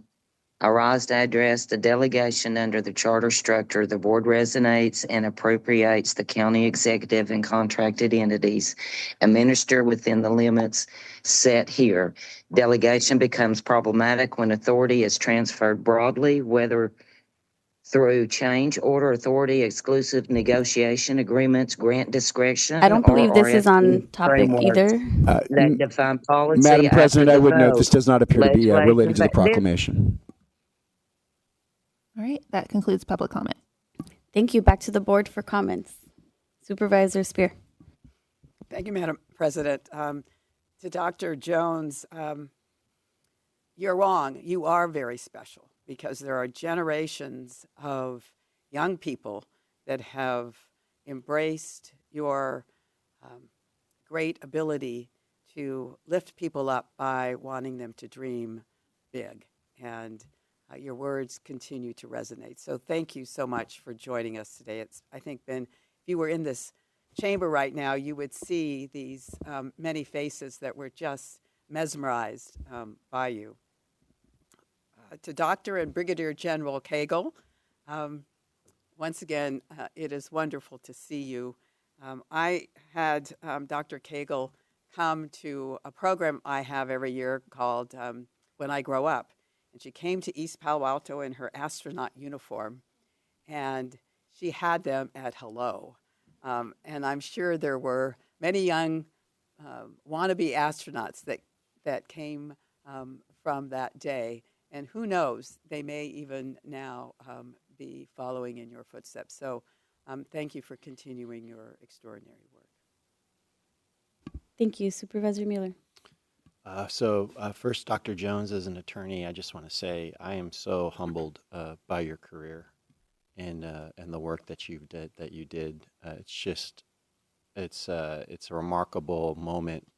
Actually, I just want to thank Supervisor Gaucher to be able just to address both of you today. It's just totally humiliating. I am so honored just to be able to talk to you both. So thank you for sharing with us today your thoughts and you inspired me. I hope today gets shared with youth. I hope it's amazing. Thank you so much. Supervisor Canepa. Great. I really want to thank you, Supervisor Gaucher, for really putting together probably one of the best programs this year during proclamations. And I just really want to thank you, Brigadier General. You're so inspiring. The hope that you sort of laid out for our youth, I think it's extremely, extremely important. Your story is just such an amazing story, your Northern California roots. But you truly are an inspiration for our young people. I think what drives a lot of our work is, what is our impact? What is our impact? How do we help people along? And it's not all about us today, but it's about the future. And let me just say this about Clarence Jones. Clarence has done some amazing work, working through the University of San Francisco on numerous social justice programs, but really being a voice of truth and a voice of a truth to power for those people who need a voice. And so thank you for your history. Again, thank you for what you've done for the University of San Francisco with your work and, again, inspiring young people. And thank you again, Supervisor Gaucher. This was, personally, I've been on this board. It's been an amazing, amazing program that we put together, probably the best program. So thank you. So I would say, just to correct my comment, I said humiliated, I meant humbled, and that shows you how tongue-tied I am. So appreciate it. Yeah. Thank you so much. I will wrap us up here by sharing that I'm also extremely grateful to our history and trailblazer history maker here next to me on my left here as well. Supervisor Gaucher is the first Black woman, Black person to be directly elected to the Board of Supervisors because her predecessor was appointed at first. So I just wanted to elevate her as a history maker in our county as well.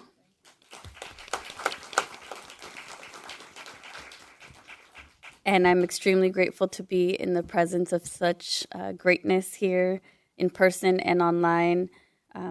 I'm going to try to not butcher this. Brigadier General. Okay, I've never said that in my life. So, Cagle, thank you for sharing with us your trailblazing career in aerospace medicine and public service, and also for helping us for a moment really be in your shoes and imagine what it would be like to be up there with you. It's truly, you were one of very few people in the world that have such an honor and that earned that honor through grit, hard work, and I am sure a lot of sacrifice.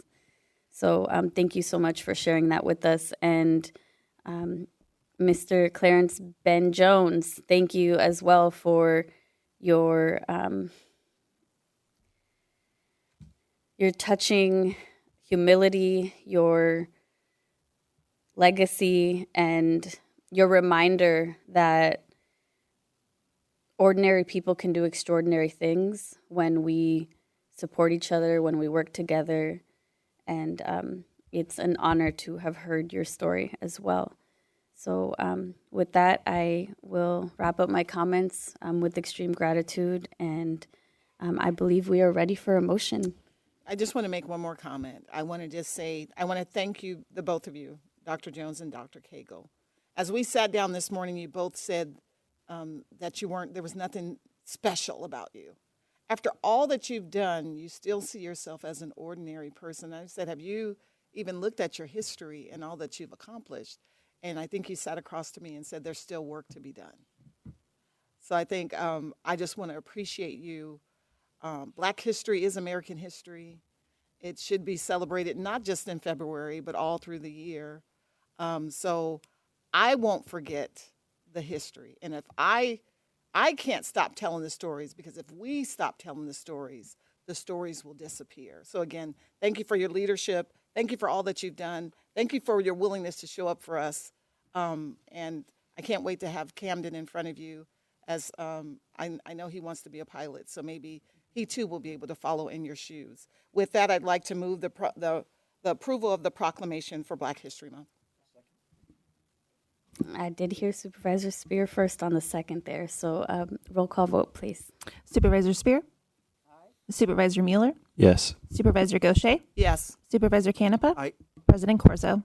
Motion Yes. passes.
Thank you. With that, we will move on to item 4 on the agenda to adopt a resolution approving Star Awards recipients. Very on brand.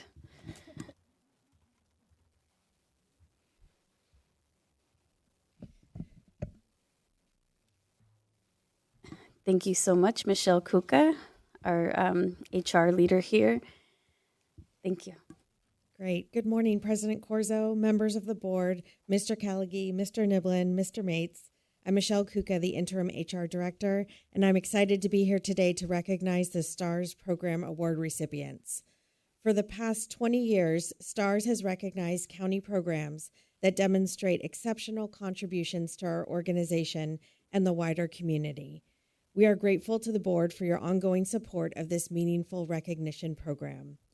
Conrad Fernandez, Deputy Director of HR, will introduce this year's winning programs. Welcome, Conrad. Thank you. Thank you, Michelle, and good morning, board and county leaders. Thank you for the opportunity to recognize the impactful work that's happening in the county. And today we want to highlight 4 programs in particular. One for program performance, and that is Aging and Disability Services and Health for the in-home supportive services programs.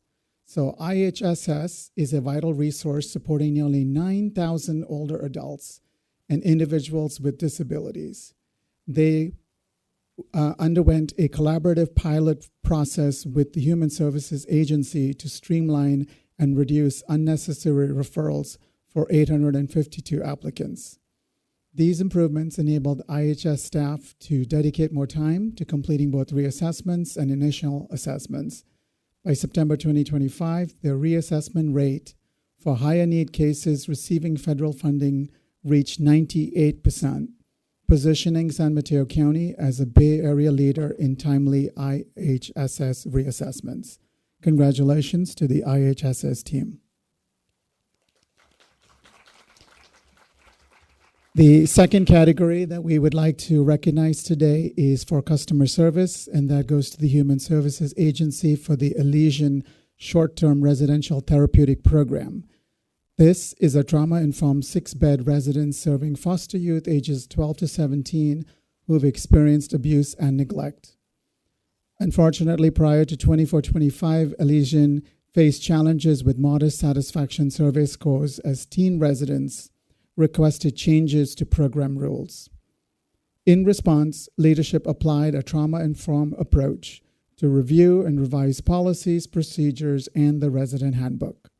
This inclusive process led to meaningful updates, with overall satisfaction rising from an average of 2.9 out of 5 stars in fiscal year 23-24 to 4.2 out of 5 stars in fiscal year 24-25. Residents now feel heard and are able to participate more meaningfully and safely in their treatment.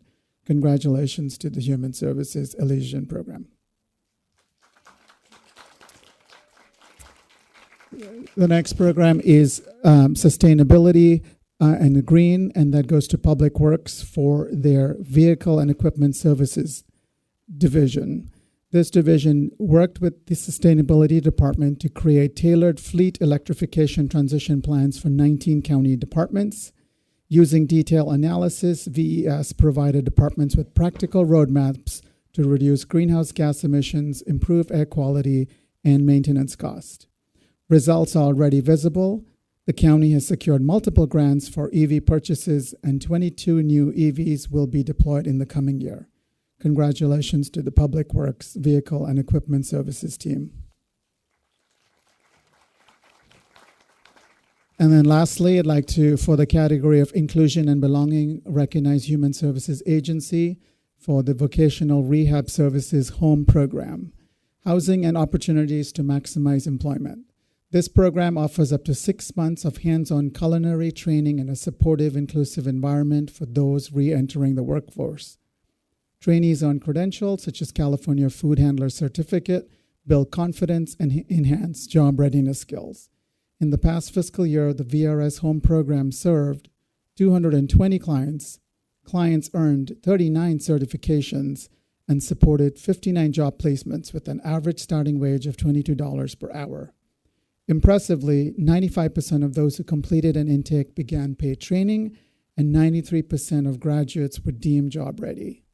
The VRS Home Food Services Training Program also served over 98,000 meals to more than 240 Navigation Center residents. Congratulations to the VRS Home Program. Those are the 4 winners of this year's stars. Amazing. Thank you so much. Do we have any comments from the board? Okay, let's move on to public comment. All right, I don't have any speaker cards for chambers, so we will go to Zoom. It's a final call for item number 4 for the Star Awards. Michelle Stevens, and then we'll do Sabrina. Michelle, please unmute and begin. Hello, board. I come to you, Suri Juris, as a child of God with the love of Jesus. Once again, here we are throwing money here, throwing money there. I just hope and I pray that you all are successfully and correctly handing this money out. As I've said it before, if I want you all to be successful, if you are successful, then you can help other boards be successful. But I do hope and I do pray that y'all are throwing this money around in the correct way. Thank you. I'll yield. All right, we'll go ahead and go to Sabrina and then Bruce. Sabrina, please unmute and begin. I come as one of the people, Suri Juris, who holds all political power in peace and love of Jesus Christ. Items 4C concerns the transfer of unanticipated STAR awards procedures to the Motor Pool Internal Service Fund. Internal service funds are structured to operate with a defined cost recovery and according to accounting boundaries. When outside the revenue enters those funds, even a small amount, the board should confirm that the transfer does not alter the structural purpose of the fund. Was the revenue awarded to specific and operational purposes? Does it carry reporting or uses conditions? And is it receiving funds in the most direct nexus of that purpose? Fiscal discipline is not about the amount, it's about the adherence to structure. I respectfully ask that the board affirm the nexus between the award proceeds and the motor pool function before approving the transfer. Thank you. All right, we'll go ahead and go to Bruce. Please unmute and begin. Chair and members, on item 4C, while the amount is modest, I want to emphasize a structural principle. Transfer involves unanticipated revenue and movement from non-departmental services into the Public Works Motor Pool Internal Services Fund. Even small transfers deserve clarity. The public record should reflect the origin of the STARS award proceeds, any conditions attached to that award, confirmation that the receiving fund is consistent with the intended purpose. Transparency at the small level preserves integrity at the large level. I respectfully request that the purpose and restrictions, if any, be clearly stated on the record before approval. Thank you. Okay, that concludes public comments. Thank you. Back to the board for comments. Any Supervisor Canepa? I just really want to thank our employees. I mean, I've been on the board for a number of years, but the innovation, the creativity, the efficiency, what it does basically for those of you who don't know, it really creates an organization on the forefront. And I think because of the collaboration outlined, thank you, Conrad, for that report in multiple areas, we're really able to advance things, whether it's helping, our older adults, whether it's sustainability. And so these are core to our DNA. So I want to really thank the employees for really going the extra mile. And, there's been some issue of, the investment we're making. And I was always sort of taught, you invest in your people. And so the amount of dollars that are being put forth today, really in the grand picture of it, very, very nominal and small. And then the reward that the taxpayer or resident gets from this innovation and creativity probably quadruples, what we get. So I don't really think it's a taxpayer issue. I really think what it is performing for our residents and taxpayers and making sure that they get the best service. And these employees are doing that. Thank you, Madam Chair. Thank you. Any other comments? Supervisor Gaucher? Through the chair, I just want to say congratulations. And again, thank you for bringing this forward. It's always good to see innovation and to be thinking about what's next and to acknowledge the work of our employees is really significant. So again, congratulations to all those award recipients, and thank you for your work. Thank you. So I would like to briefly share that I think these STAR program award recipients all do meaningful work on a regular basis, and it always fills me with a lot of pride to know that we have members of our county, team members of ours, that are willing to confront the difficulty of bureaucracy and find a better way and think about, how do we improve services for our residents. And so, from in-home supportive services, that work is extremely difficult. So anything we can do to improve the lives of our caregivers is very much needed. So I'm grateful for that work. And Elysian Short-Term Residential Therapeutic Program, if you can get a teenager to give you a 4.2 out of 5, I don't even think I've been able to do that with my own teenager. So that's amazing. Great job. And, we do want youth to feel, especially youth that are going through difficulty, to feel like their voices matter, like they are cared for. And that is what that score reflects. And I know the team there will try to get to a 5, but it just might be impossible, I gotta say. And then zero emission fleet transition project as a director on the Bay Area Air Quality Management District, or the Bay Area Air District, whatever we're called. Supervisor Mueller and I serve there. So I'm sure we both appreciate any work that improves air quality, that improves public health. So thank you for doing that. Sometimes invisible work, but very important work. And then VHRS, I worked at Golden Gate Regional Center for many years. And so anything that can be done to improve the lives of people with disabilities and help them find their purpose, I think is extremely meaningful. I hope I'm talking about the right program here. I believe that I am. But thank you for doing that difficult work and helping to bring meaning to those residents' lives here. So with that, seeing no other comments, we will move on for a motion on this item, and then we will take our picture. I'll move the item. Thank you. Okay, motion by Mueller, second by Canepa. Roll call vote, please. Supervisor Spear? Supervisor Mueller? Yes. Supervisor Gaucher? Yes. Supervisor Canepa? Yes. President Corzo? Yes. Motion passes. Okay. Picture Can we have time. the staff come up?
Okay, we're at 10:50 here.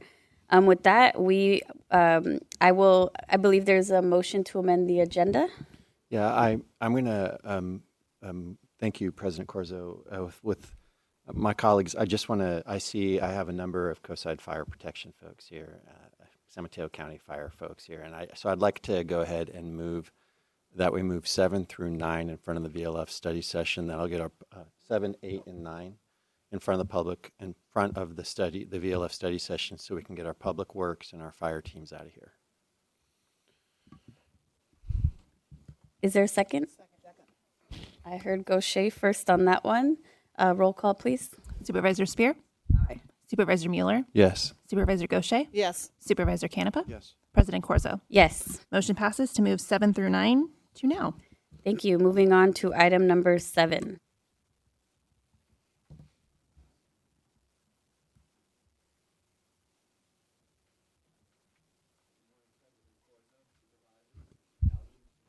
Mates. I'm Steve Monowitz, Director of the Planning and Building Department, and I'll be doing a consolidated presentation for items number 7 and 8. There are 3 parts to our recommendation today. I'd like to introduce an ordinance adopting the 2025 California Building Standards and updating Title 10, the county's building regulations. We'd like to adopt a resolution ratifying the ordinance codes of various fire protection districts that serve the unincorporated areas of the county.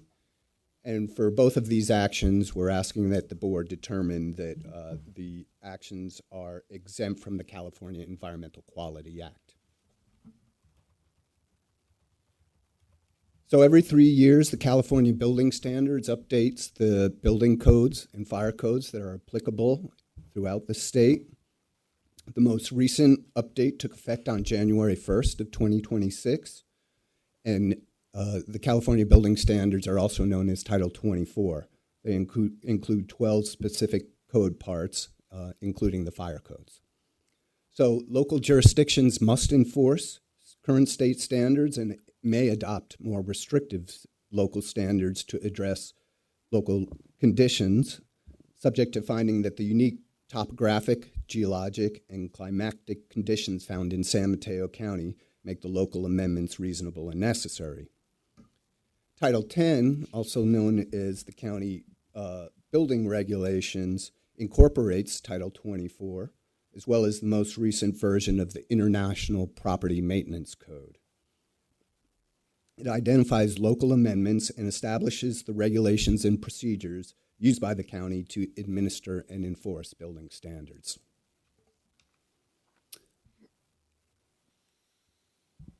So just a brief summary of the changes to the building standards and the county building regulations. Updates to state building standards include a new wildland urban interface code and changes to the green building code that increase electrical vehicle charging requirements to a level that meets or exceeds the county's prior local amendments to the building code. The county building regulations retain local amendments adopted in prior cycles, such as those pertaining to definitions, administrative procedures, and also construction within geologic hazard areas. No new local amendments to current state building standards other than those related to fire codes are proposed. Proposed amendments to the county building regulations update code sections and referenced appendices. This is a cleanup to the county building regulations to ensure that the body of the regulations are as clear as possible. Oops.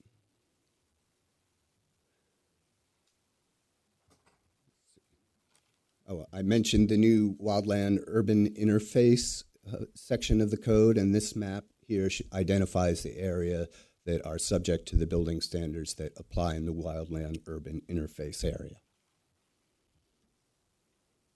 So we are, as I mentioned, asking the board to ratify ordinances adopted by local fire districts operating in the unincorporated areas. That includes Coastside Fire Protection, County Fire, Menlo Park Fire, Woodside Fire, and Redwood City Fire Departments. And we've got representatives from the fire districts here available to answer any questions you might have about their local amendments. In summary, the local amendments establish fire sprinkler requirements for residential additions and remodels. They establish regulations for the storage of hazardous materials. They include roadway and driveway standards necessary to provide adequate access for fire safety equipment and personnel. I mentioned the wildland urban interface areas, so the local districts have supplemented those requirements, and they also establish requirements for operational permits for uses that involve manufacturing and storage of explosive materials. As I noted earlier, the adoption of local amendments does require a specific finding that the unique characteristics of the topographic, geologic, and climatic conditions found in San Mateo County make the local amendments reasonable and necessary. And as I also mentioned, we believe that adoption of these regulations is exempt from the California Environmental Quality Act.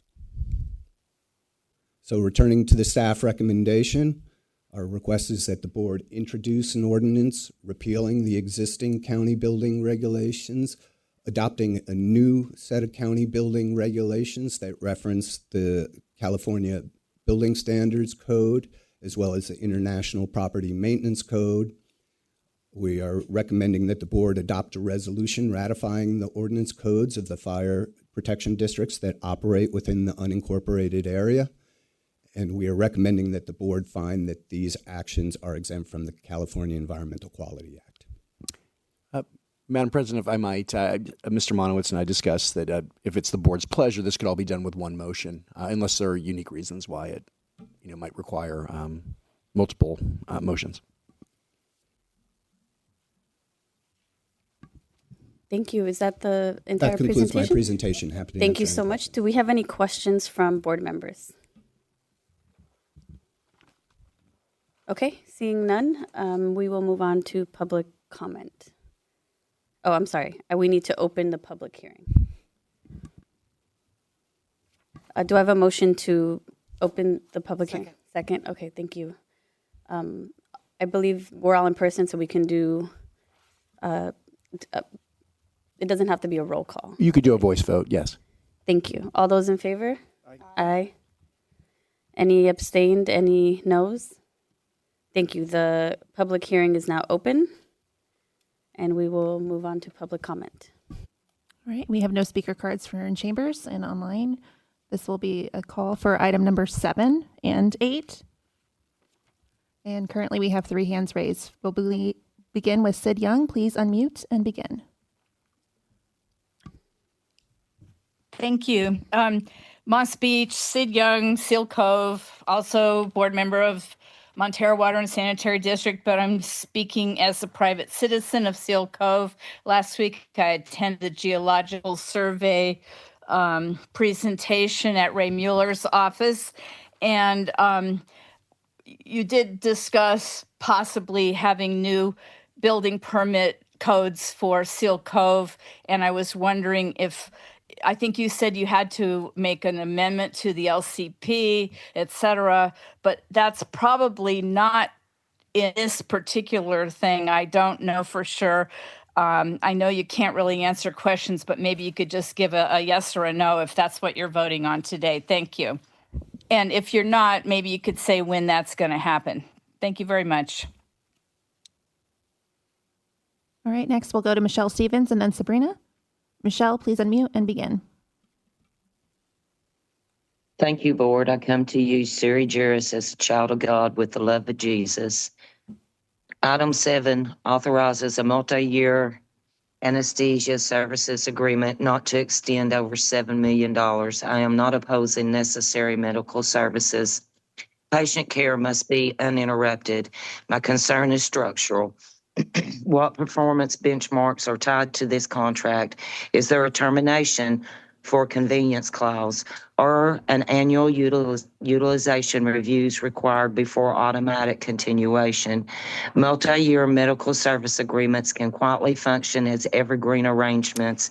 Madam President, I think this is a mechanicals are confusion weak. about I which item we're dealing respectfully with. ask the board to confirm on the record the oversight controls in place to ensure physical accountability and performance review during the term.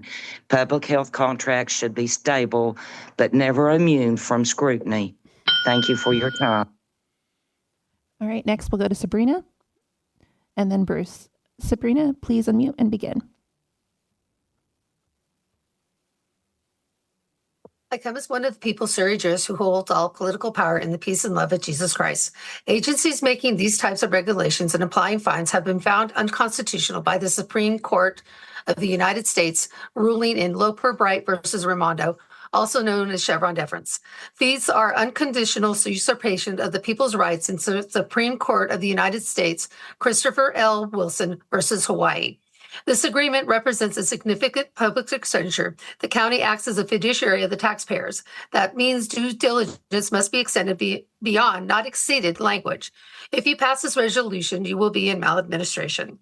As a reminder, you are bounded by your oath of office as an agreement of the grant of authority under the Constitution's Article 20, Section 3, that is, and written in the California Constitution, Article 3, Section 1, that the supreme law, the Constitution is the supreme law of the land. A maximum of law is a punishment is due if the words of an oath be false. Can you show where it is written where the board has a grant of authority in the Constitution, Charter, or Home Rule? And it's also how does the county attorney have the right to interrupt the public Thank right you of for your redress? comment. Next speaker. All right, Bruce, please unmute and begin. Yes, Chair and members, thank you. Yeah, I just wanted to follow up. Where do you have the right to cut me off when we were on subject and on topic? So I'll follow with this. This item relies on SECA exemptions under sections 15308 and 15061B, including no possibility of environmental effect standard. However, this ordinance repeals and replaces Title 10, includes local amendments beyond the state building code. Once local amendments are introduced, the county is exercising independent legislative discretion. I don't think that's allowable. That may influence developmental costs, construction patterns, or enforcement intensity. The no possibility standard is a high threshold, and I respectfully ask that the board clearly identify the specific local amendments and explain how they meet that exemption standard. Thank you. All right, that concludes public comment. Thank you. I would like to ask for a motion to close the public hearing, unless there are comments. Thank you. Second, is there a second? Second from Gaucher. Thank you. Roll call vote, please. Supervisor Spear? Aye. Supervisor Mueller? I just want to clarify for Sid, these don't have anything to do with Steel Cove. Yes. Supervisor Gaucher? Yes. Supervisor Canepa? Yes. President Corzo? Yes. Motion passes. Thank you. Thank you. We will now move on to item 8 on the agenda, which is a resolution ratifying the ordinance codes of the Coastside Fire Protection District, Menlo Park Fire. I just wanted to be clear. Did we move to close the public hearing, or was that I'm so a sorry. motion on the item? I just want to make sure that the record Okay, is clear on that. double motions. And I think the motion again was. I just want to make sure maybe we can just restate again what the motion is. It's 3 different. Absolutely. It pertains to 3 separate items. Maybe we can bring up the slide just so the record's clear. So this is with regard to items 7 and 8. There are 3 parts to the recommendation. The first part is the repeal of the existing building regulations and the adoption of the new set of regulations, which incorporates the new California building standards as well as the International Property Maintenance Code. The second is to ratify the ordinances adopted by the fire districts operating in the unincorporated areas of the county. And the third is to determine that these actions are exempt from the California Environmental Quality Act. Madam Chair. Thank you. With that, I'll take a motion on all 3 items. Yeah, Madam Chair. I just have a quick question. Relative to the coast, can you speak a little bit? Is there what is the Coastal Commission's role in this? Is this something that can you just tell me what their role is? If we move forward with this today? Yes, absolutely. So the California Coastal Commission does not establish building standards. Construction standards, if you will. That's set by the California State Building Standards Commission. The Coastal Commission does establish policies and regulations that protect coastal resources, public access to and from the coast.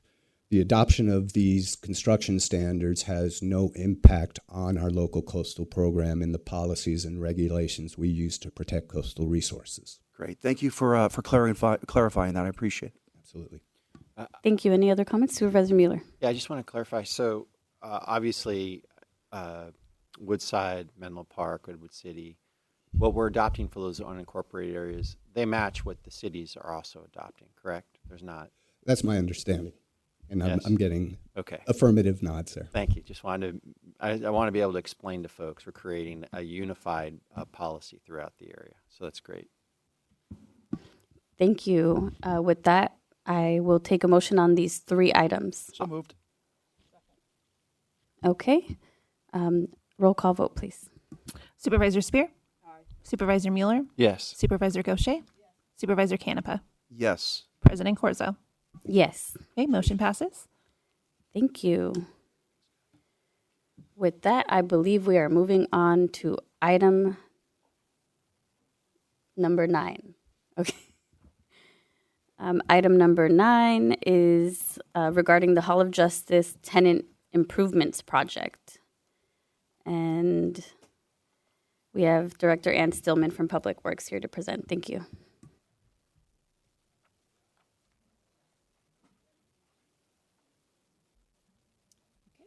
Good morning, President Corzo, honorable members of the board, Mr. Callagy, Mr. Mates, Mr. Niblin. I'm giving you a very quick update on this particular project, and the recommendation today from the Department of Public Works is to adopt the plans and specs for the Hall of Justice Court Tenant Improvements Project and award the contract to the lowest bid contractor.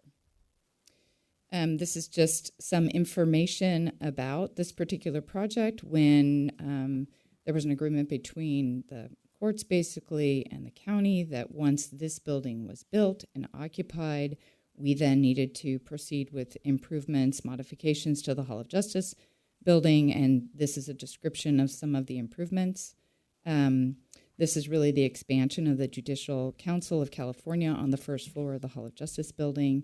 All of the improvements are on the first floor. It involves reconfiguration of interior spaces, creation of 2 new courtrooms, some room modifications, new restrooms, new building systems, modifications to the 2 sides of the exterior facades of the buildings to accommodate modifications to doors and windows, and ballistic glass treatments. That's just a highlight of some of the work. This is showing you the floor plan or the area of the Hall of Justice. The areas in blue are the areas where we will be doing work. This project will be working in. It's approximately 25,000 square foot of space that we will be working on and in. Here are renderings of 2 of the courtrooms that will be created as a result of this project. And then this is really the schedule. As you can see, the design and all the work to get to this point right here today in February 2026 has taken quite some time, and really needing to work with the systems to ensure that what is being designed is acceptable. We're, as I said, awarding a recommendation of adopting plans and specs, award to the lowest contractor, which is S-Bay Construction, Inc. We received 9 bids for this project, and I have included, the board report includes the low bid amount for S-Bay. The duration of this construction is to be approximately 11 months and should be completed in a year from now. And that concludes my presentation, and I am available for any questions that you may have. Thank you. Do we have questions from the board? Supervisor Spear. Director Stillman, the area that is not in blue is being used by whom? Great question. I can get you the details of that, but not as part of this project. And Hall of Justice, there are allocations to multiple departments in the Hall of Justice. But if you want to know who else is in the first floor, area by area, I can let you know. Okay, thank you. That's part of what we work on is the floor plans. There's a lot of work over there too in terms of accommodating with future improvements of HOJ, the Hall of Justice, and also temporary space while other spaces are being renovated here at the county. Then temporary space like planning and building, but not necessarily on the first floor. Thank you. Supervisor Mueller? No. Supervisor Canepa. Yeah, I just really want to thank you. This is really, truly important work. If you recall, and I know Mr. Callagy recalls, the issue on this location, on this site, was the traffic court. And so one of the obligations that we had, and thank you, Supervisor Slocum at the time, was to really look at what we can do with the courts to make them amenable. And so this is really sort of an investment, not only into the infrastructure that's there, but really our obligation in being able to access this site for 500 County Center. So I just want to thank you. I think the designs, the renderings look great. I think our residents clearly deserve sort of a world-class space. And so I think it's amazing to see where it started, we're not even done yet, but where it's going and what completion looks like. So this is it's a pretty exceptional project. So I support it. So thank you. Thank you. Thank you. I will add that if you've ever been in this space, as many of us here were for a while, some longer than others, some not at all.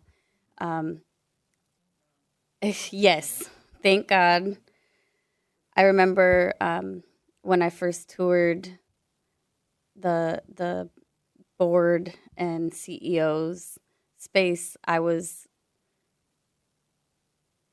a little shocked because I came from the nonprofit world, and I was like, wow, our nonprofit has better space in terms of, not through the fault of the county, but just, yeah, it definitely needs an update. And I also remember having my staff at the time, my former staff, be concerned about how the windows were on the ground floor. They didn't seem very secure, and just so I totally support the improvements, and they are very, very much needed.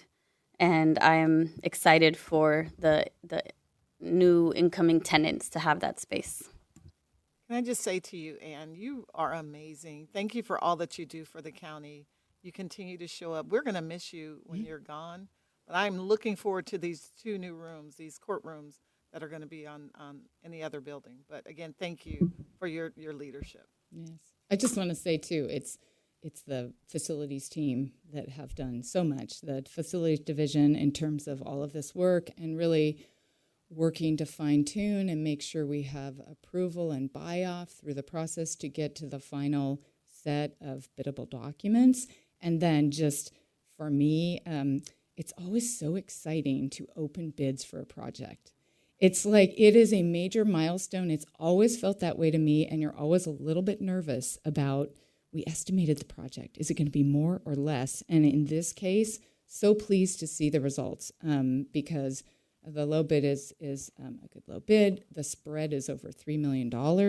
It's less than our engineer's estimate. And so all of those things, I'm just sharing some of my excitement. When we get to that final place of opening bids, it's really awesome. So to be able to, we're recommending award of the contract, to be able to hopefully take that sort of action on it and be able to move forward on this project will be great. It'll be fantastic. And that is exciting. And how do we continue? How do you track the change orders so that the cost doesn't run up after you have the low bid? You have all of these other things that have to happen. What is the barrier, or how do you protect that? Yes, and so part of what we've recommended is contingency, so 10% contingency.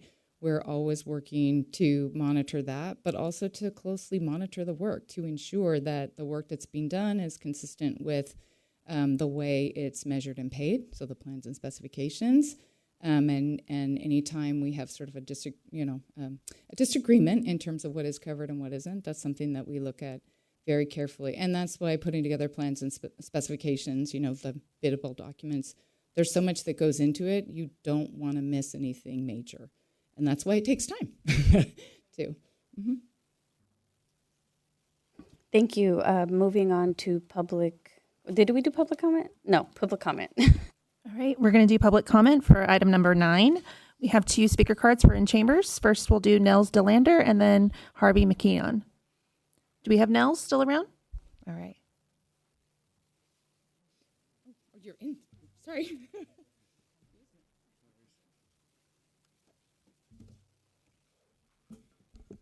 Good morning, Madam President, members of the board. My name is Nels DeLander, representative of Carpers, Local 217 of San Mateo County. I'm here regarding the Call of Justice Tenant Improvement Project because the decisions affect every taxpayer in San Mateo County. There's a 151 difference between SBA Construction and the second lowest bidder. On paper, that looks like savings, but can disappear fast. This year, 2026, in the past 2 months, Santa Clara County issued SBA a single 969,000 change order 87, equal to 4.57% of the original contract. The change order like that here would erase the entire savings and drive up costs. And there's more.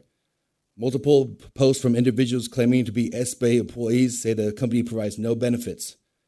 If true, there's a sharp contrast between the second lowest bidder, who provides real health care.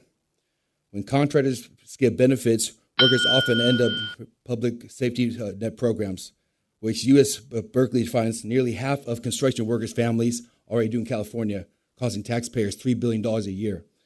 So why award the contract to a company that costs more for the county than the change orders and the social service impacts?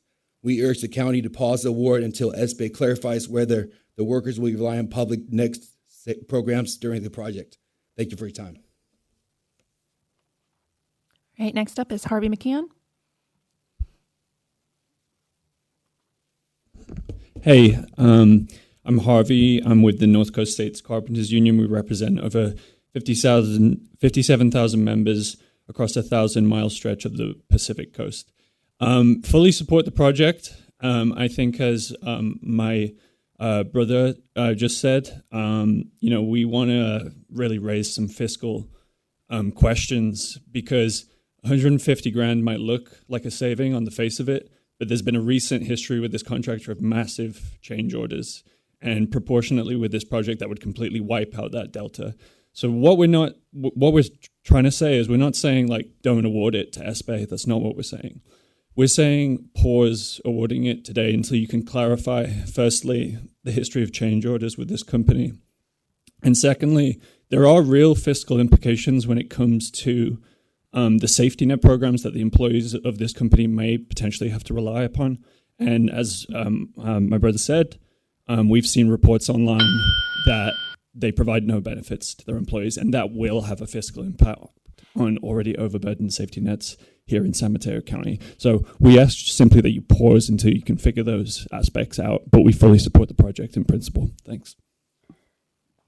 All right, we have no more speaker cards from chambers, so we will go to Zoom. Final call for item number 9 for the Hall of Justice Court tenant improvements, and we'll begin with Sabrina. Please unmute and begin. I come to you as one of the people, Sir Juris, who holds all political power in the peace and love of Jesus Christ. This item is about upgrades, not maintenance or world-class upgrades at taxpayer expense. You have a severe projected deficit and should keep mindful that the main object of government is the protection and preservation of personal rights, property, and public liberties, and upholding the law of God.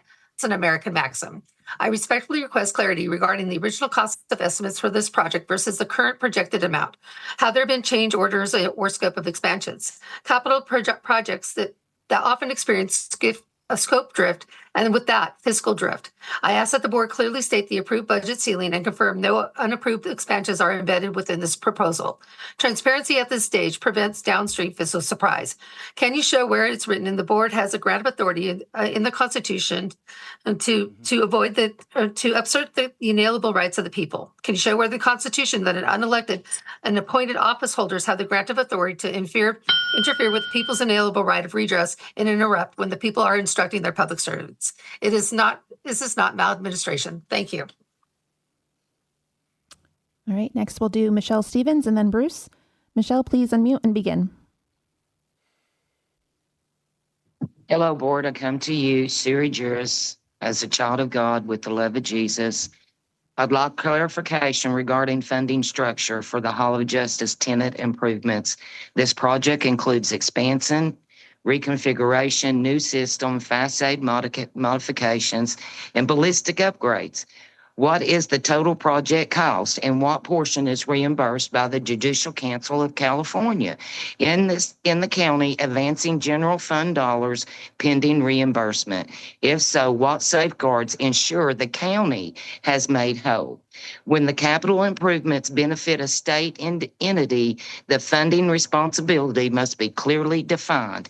Please clarify the physical exposure to the county taxpayers. I thank you for your time. All right, Bruce, please unmute and begin. Yes, Chair and members. Thank you for the microphone. Bruce Johnson, come to you, sui juris, one of the people. Capital projects rarely exceed budget at the bid stage. They exceed budget through cumulative change orders. I respectfully request clarity on the following. What is the base contract amount? What is contingency allocation? What percentage of change order authority is designed or delegated to staff? And at what dollar threshold must cost increases return to this board? Additionally, if the contract was awarded to the second lowest bidder, please explain the scoring methodology and how total projected life cycle cost was evaluated. Lowest bid does not always mean lowest final cost once scope modifications in an addenda accumulate. Please confirm there is a firm not to exceed ceiling that change orders cannot materially expand taxpayer exposure without explicit board approval. Transparency now prevents incremental escalation later. Thank you. All right, that concludes public comment. Thank you. Bringing it back to the board for questions, Supervisor Canepa. Thank you so much. Ms. Stillman, you know, we've had some new information regarding this selection. If we were to continue it for another 2 weeks, is that something we can do? I would say continuation is at the pleasure of the board. Great. Yeah. Just in terms of bid process, the bids are ranked based on the bid amount. So as I said, we had 9 bidders, and we are recommending awarding the contract to the lowest responsible bidder, which is SBA. Got it. But there's nothing that precludes us from continuing the item, right, for discussion. Is that correct? It would just move the project further ahead. Any delays now would just mean, all that I can think of at this moment, delaying a decision means that we cannot move forward with executing a contract and lining up the work to start the work. You know, and I can understand that if it was a month, 2 months, I mean, 2 weeks I think is nominal. So, I don't know what the pleasure of the board is, but I think in terms of continuing this particular item in light of the new information provided to us by the carpenters, that's something I would support. Madam Chair, if I may, Ms. Stillman, Go ahead. Does this contract comport with all requirements of the county contracting? Yes, it does. And I guess I would want to say that, SBA, while they're not signatory to the unions, a lot of the primary work or when they contract or utilize subcontractors, the subcontractors are generally or often union contractors. Any other questions? Supervisor Spear. Thank you, Madam President. And the reference to workers being paid a appropriate salary that would require them to be accessing social services.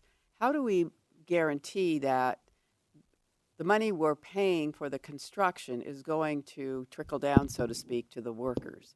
I mean, is there some provision that requires that they not be required to seek public assistance? Yeah, if I might, Madam Supervisor, these are prevailing wage jobs. I mean, I think that's an important thing to note in the first instance is that there's a prevailing wage scale that each worker on the project is paid. So, obviously benefits is a separate issue. I would concede that, but the wages are set at a minimum pursuant to state authority. So in terms of benefits then, health care, do we require that the contractor provide health care for its employees? Right now I can't say that our contract requires that, but as Mr. Niblin said, it is prevailing wage contract. Right. Is there some way that, I understand the interest in postponing for 2 weeks, but some of these questions could be answered pretty quickly by the contractor, could they not? And if so, Yes, could we just postpone this till later in our workday?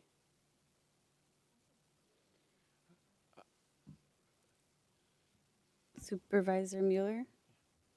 So it's interesting because I know we have prevailing wage within the requirements of our bidding process. And I know state law also has requirements to provide provide benefits at a specific level and beyond. So I'm trying to, it's funny because as this issue's been raised now, I'm trying to piece together in my mind all of the different things that are protections that are already in place. And I just don't have that matrix in front of me to see it. So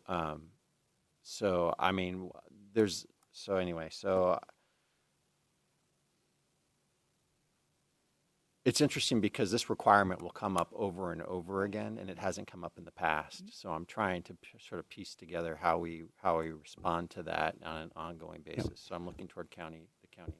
Thank you, Supervisor. I mean, one of the things the board will recall, just so we have all the cards on the table, is that the board did take action some time ago to approve a PLA, a project labor agreement. And my understanding is that is a requirement that will come into effect on the 1st of July, if I'm recalling correctly. Ms. Stillman's confirming that I've got it right.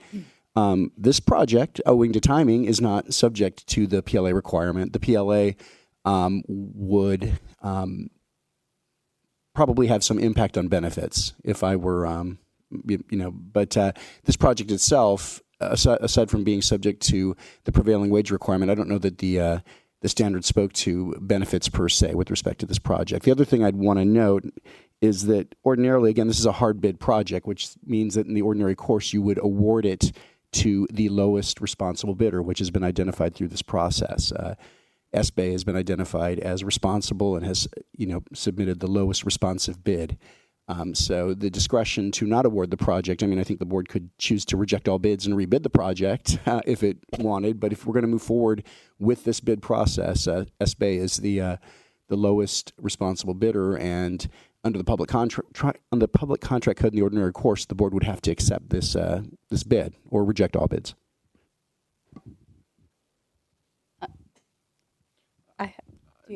That just raises more questions. Okay, I have a question as well. So can you please explain, my understanding is we are legally required to accept the lowest bid, and that is that state law or is that federal law? Can you please State law. that? State law.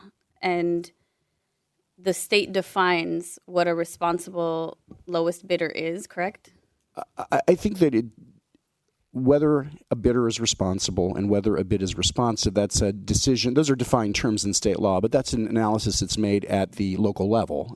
Staff has reviewed the bid in this case and determined that it was responsive, and that is really a question of whether or not it speaks to the various requirements in the project specs, et cetera, in the contract documents.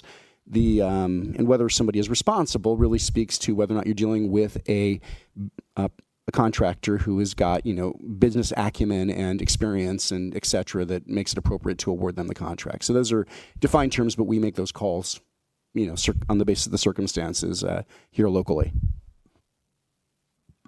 Thank you. And can someone share a little bit more about I would say like the normal practice of change orders? Do we see change orders come from every project, or are some more than others? I think. Well, Ms. Stillman's got years of experience to speak to this. It's been my in 24 years of working, on public works matters on the legal end, that it's somewhat an unusual project where you don't see at least some amount of change order. Not always a change order that affects, the cost of the project, but they're not uncommon. I'd defer to Ms. Stillman for more on that. So typically how we handle projects and what we're recommending today is award of a contract to the lowest responsible bidder at their dollar value, their bid amount. And then seeking authorization for the Director of Public Works or designee to execute change orders up to 10% over that amount, the 10% of the low bid amount. So the authorization would be up to the bid plus 10% for our department to be able to pay the contractor, execute change orders that might involve money. Not all change orders involve money. Sometimes, it might be days, or it could be a deduct of money.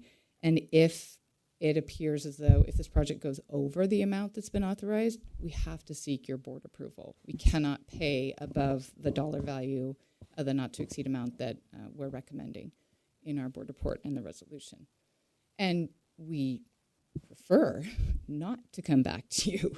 We prefer to do a great job on putting the plans and specs together, bidding the project, managing it well, and having the total not to exceed amount of the contract be less than the authorized not to exceed amount. we don't like to come back with change. Thank you. Sometimes Understood. it happens because there are unforeseen conditions that take place, but that's not what we strive for. Thank you. And then my understanding is that we also, as a board, passed an ordinance to ensure that any contractors that we work with are not on the list of bad actors at the state level. Is that correct? I'm almost certain that's in our project terms and specifications, that if somebody is debarred, for example, or otherwise not responsible, we wouldn't be contracting with them.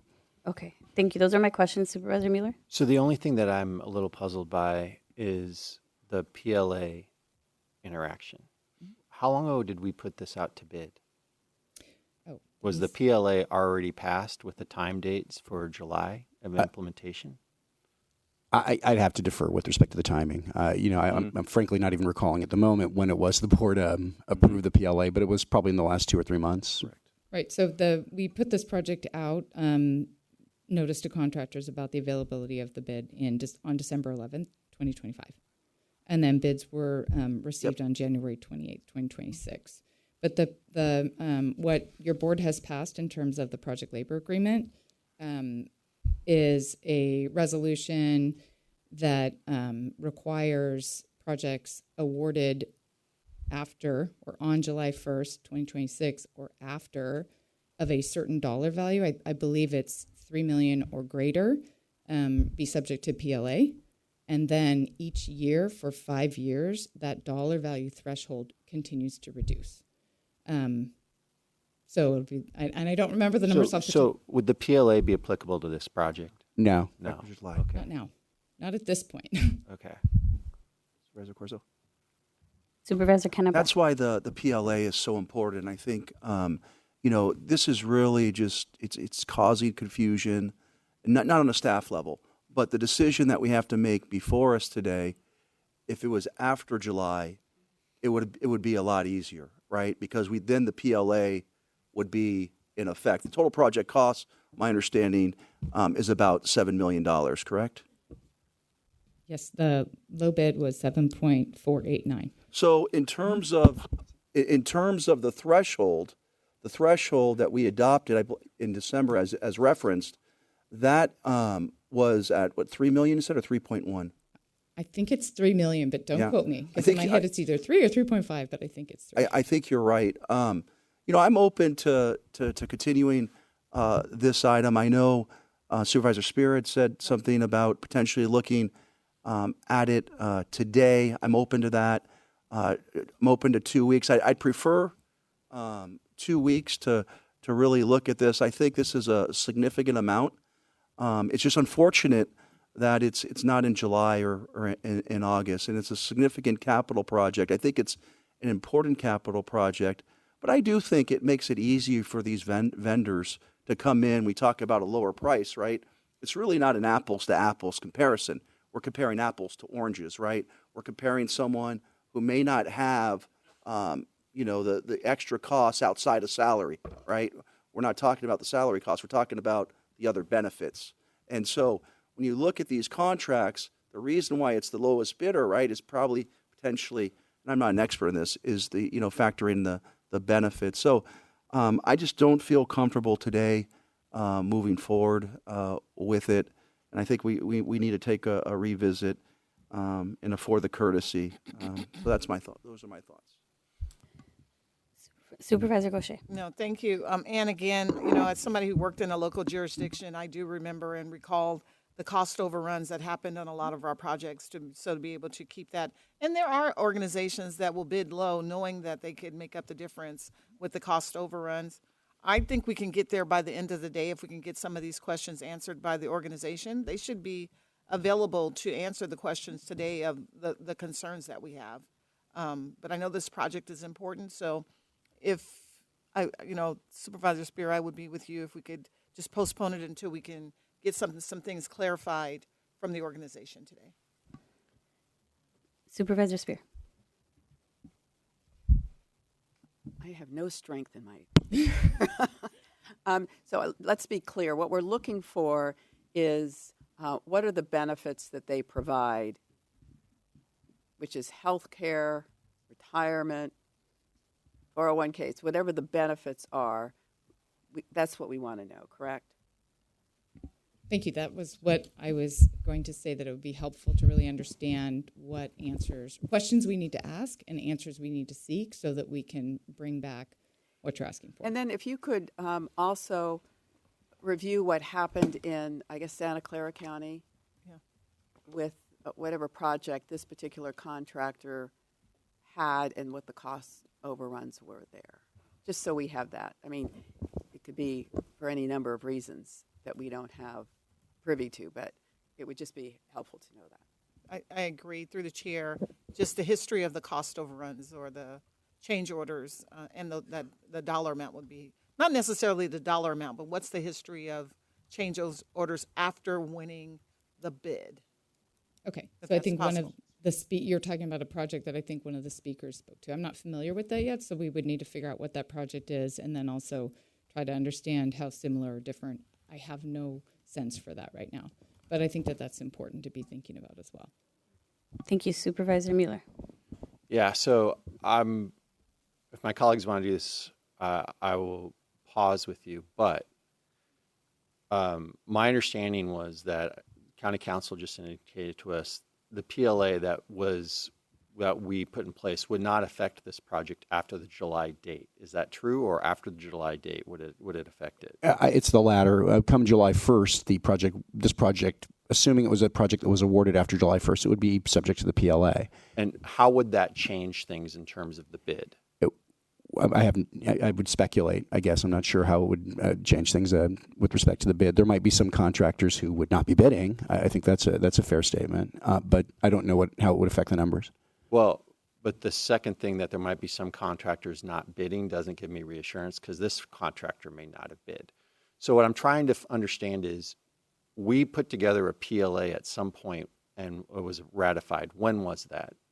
The actual date at which, again, I apologize, I don't know off the top of my head when it is that the board approved that PLA. I believe it was in the last 90 days, but I'm guessing at this point. I would need a little time, frankly, just to find that. Okay. I could find it on my computer, but not here. So that's fine. So then for me, what I'd like to do is I'm fine with it coming back, but when it comes back, I want to know what the difference between what's required in the PLA is and what currently was in the RFP. Because the PLA was something that the board said it wanted to move forward with. And so I want to understand the difference between the two bids. That being said, I also think I'm a little concerned that we're starting to talk about changing what our obligations are going to be within the bidding process. And so I'd like to go ahead and see what we do require now in the bidding process and what that entails in terms, because I don't want the board to signal that it's just going to on the fly change what we require in bidding. The PLA was something that was put together over a period of time. Right. And Supervisor, to dovetail your point, I mean, I said it earlier, but I just want to say it again. Given what actually went out with respect to, the plans and specs, and with respect to, what went out in terms of notice to bidders, the board is, generally speaking, under the public contract code, required to accept the lowest responsible bidder. Unless we reject all bids. Unless you reject all bids, which again is, of course, your prerogative. And the reason why we would do that, I want to make clear, the only reason right now why I would be supportive of that is if the obligations that we put forward in the PLA are significantly different and somehow as to what put out here and have a substantive effect on it, because the board already indicated from a policy perspective wanted to move forward with those PLA agreements. But that hasn't been demonstrated to me yet. That would be the case. So I'm going to, thank you. I'm going to jump in here as one of the co-authors or co-sponsors of the PLA. I can tell our board and the community that it was passed on September 9th, 2025, with a start date of July 1st, 2026. And so just for the sake of clarity, this project, even come July 1st, would not be impacted by the PLA because it's already been awarded, correct? Yes. Well, you've in fact not yet awarded it, I guess, is what I would say. I think actually I would have to take a look at the materials. I think there may have been something with respect to publication of it, but. Yes, I think in my mind it's award of, but I think, are you asking if the project was awarded at this point would there be changes in requirements as of Yes. July 1st? Yes. No. So I think my understanding is if the project was awarded today, the requirements that are in the specifications, and that's another thing, there are a lot of requirements in the specifications as well in terms of what the bidder needs to comply with, but I don't have them for you here. If awarded today, they would be complying with the specific plans and specifications as they exist today. There would not be a requirement to modify or work differently come July 1st, 2026. Thank you. Based on And the PLA. thank you. And so, again, for the sake of clarity, Supervisor Mueller did state that, our deliberation and concerns on this project, obviously we would want them to be applied to all projects. We don't want to do this as a one-off. So I think it's important that we balance the concerns that we have with the reality that we haven't studied or really understood the full implications of the PLA and heard from staff on that as well. But I did hear, I feel like a good amount of agreement on wanting to postpone this item to later in the agenda today. So I think we should do that. If my colleagues want to offer more questions that we would like answered, I think that's a good idea as well. But I just, I want us to move forward. So I do believe we have other comments and questions. I actually saw Supervisor. I think Supervisor Spear might have had a comment. Thank you, Supervisor Spear. Yes. Well, first, I would like to say that this was put out to bid before the PLA came into effect. So it's important for us to realize you can't superimpose a PLA during a time when it hasn't come into effect yet. So I think we have to be cognizant of that. But I think that postponing this until the end of our agenda is a prudent thing to do, and I would make that motion at this time. Second. Thank you for the motion. We have a first and second. Roll call vote. Supervisor Spear? Aye. Supervisor Mueller? Supervisor Gaucher? Yes. Supervisor Canepa? Yes. President Corzo? Yes. Motion passes to move this item to the end of the agenda. So, Madam President, just one other additional thing that perhaps we'll track down on is there is some court money involved here as well. I want to be clear that, some of this is being funded by the courts, so we're probably going to want to try to figure out again sort of the funding stream that's involved in this project so that we're clear if the costs were to change after the bids, the implications with respect to our court partners on the project.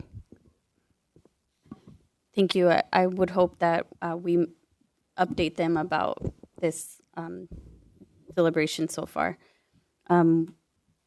With that, I believe I'll hand it to Supervisor Mueller. Thank you, President Corzo and colleagues. I beg your indulgence. I'm going to ask, we're getting closer to the noon hour. I'm going to ask, I have two folks who have come here all the way here, one from the Hillside region, one from the Coastside region for Measure K. And so I'd like to go ahead and ask you if I could move items 12 and 13 forward so that I move all, at the President's prompting all of the Measure K items forward right now so we can clear them out before the lunch. Is that a motion? That would be a motion, yeah. Okay, we have a second. Supervisor Gaucher made the second. Roll call vote. Supervisor Spear? Aye. Supervisor Mueller? Yes. Supervisor Gaucher? Yes. Supervisor Canepa is currently absent. President Corzo? Yes. All right, motion passes to move items 12, 13, 14, and 15 up to now. Thank you. Moving on to item number 12, I believe Supervisor Mueller is the sponsor. This is the Middleton track item. Yes, Middleton Community Road Corporation. So, in a nutshell, for colleagues, this is a project that the residents of the Middleton community have brought forward. There's a bridge that needs to be replaced. There's been over community members dedicated all of their capital savings for the project, $200,000. They also did $300,000 in special assessments. And all that time that they were bringing that together, the cost has gone up. They've asked for a Measure K a Measure K contribution of $50,000 for it. I think it's incredibly important that we maintain access to this community for emergency purposes and just basic living. And for that reason, I bring forward the Measure K to you today. Thank you. Do you have any speakers? I do. I was going to have him speak in public comment, but Mr. Ives, if you could join us. Bruce. Madam President, members of the board, good afternoon. My name is Bruce Ives. I'm here speaking on behalf of the Middleton community. We are 35 families who live in rural La Honda, adjacent to Portola Redwood State Park. Community's been there about 100 years. We're a mix of teachers, mechanics, construction workers. We even have one software engineer. And the only way in or out from our community, as Supervisor Mueller indicated, is over a 60-foot wooden bridge that's 60 years old. So we've been saving up money through our annual assessments and through a special assessment to try to fund a steel bridge that we want to purchase and replace. And while we've been doing that, costs beyond our control, including tariffs, have raised the price of that steel. So the measure before you today would be a critical piece in helping us close that gap so we could acquire the bridge and get it installed. As I said, it's the only way in or out of our community, so it's vital to the folks who live there, and it's especially important to the first responders and the firefighters. Within recent memory, the CZU fire came within a mile of our tract. State parks people also use an easement over our roads to access their campsites. So we appreciate Supervisor Mueller bringing this forward to you, and we appreciate your consideration and your ongoing commitment to public service. Thank you very much. Thank you. Bringing it back to the board for questions. Actually, I just have a comment. I would normally not be supportive of this because it's a private bridge, it's a private road. We cannot start providing public funds for private roads for private individuals. But in this particular case, I'm concerned about public safety. And for that reason, I will support it. But I think this is a real slippery slope.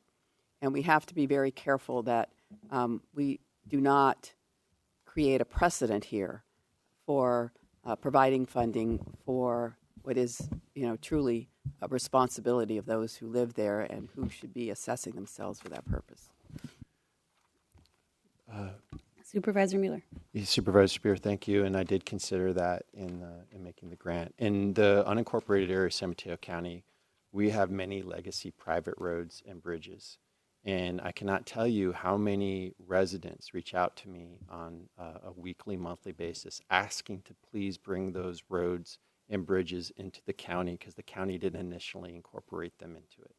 And they all have tremendous costs associated with them. It's just like sort of an odd way that the county grew. And this is one of those areas. And so I very much appreciate the support today on this item. Okay, let's move on to public comment, please. All right, we're going to do public comment on item number 12, Measure K, Middleton Community Road Corporation. We have no speaker cards in chambers, so we will go to Zoom. This is a final call for item number 12. We'll start with Sabrina. Please unmute and begin. I come as one of the people, Sarah Juris, who holds all political power in the peace and love of Jesus Christ. This has a lot of concerns, and I think Ms. Spare did raise up the main point. This is a private road or a private construction. This is up to the property owners, not the taxpayers, to fund the maintenance and repairs of their items. It's their property. That is the main object of government, is the protection and preservation of personal rights, private property, and public liberties, and upholding the law of God. That is an American maxim. Also, that you guys have these huge deficits, and I'm wondering what happened to the general funding that goes for construction, roads, and repairs, and you're taking special taxes from the local taxpayers, and you're moving that around and putting it to private property for specific private persons. That's a complete violation of the Constitution. So can you show me where in the Constitution also where the unelected and unappointed office holders have the grant of authority to interfere with the people's inalienable right of redress and interrupt when they're instructing their public servants? Is this not maladministration? Thank you. All right, next we'll do Michelle Stevens. Please unmute and begin. Hello, board. I come to you, Sarah Juris, as a child of God with the love of Jesus. I do believe that it's already been brought to you within the Constitution how this is not correct. I can understand anybody wanting safety for people. I want that myself, but I don't want to step on the rights of others to achieve that safety. That is not the way our country is built. It is a private bridge. It's a private deal. Nobody should have to pay tax dollars on someone's private bridge. I do believe that if these people would use their thinking outside of the box, that they probably could reach out to others to get the help that they need. I'm sure, I'm hoping that there's churches within the area. They could do fundraisers within their community. They do not have to depend on the taxpayer. Thank you. All right, that concludes public comment for item number 12. Thank you. Bringing it back to the board, is there a motion or more discussion on this item? I'll move the item. Okay, I have a motion. Is there a second? Second by Gaucher. Roll call vote, please. Supervisor Spear? Aye. Supervisor Mueller? Yes. Supervisor Gaucher? Yes. Supervisor Canepa? Currently absent. President Corzo? I'm actually going to abstain on this one. Thank you. All right, motion passes. Okay, moving on to item number 13.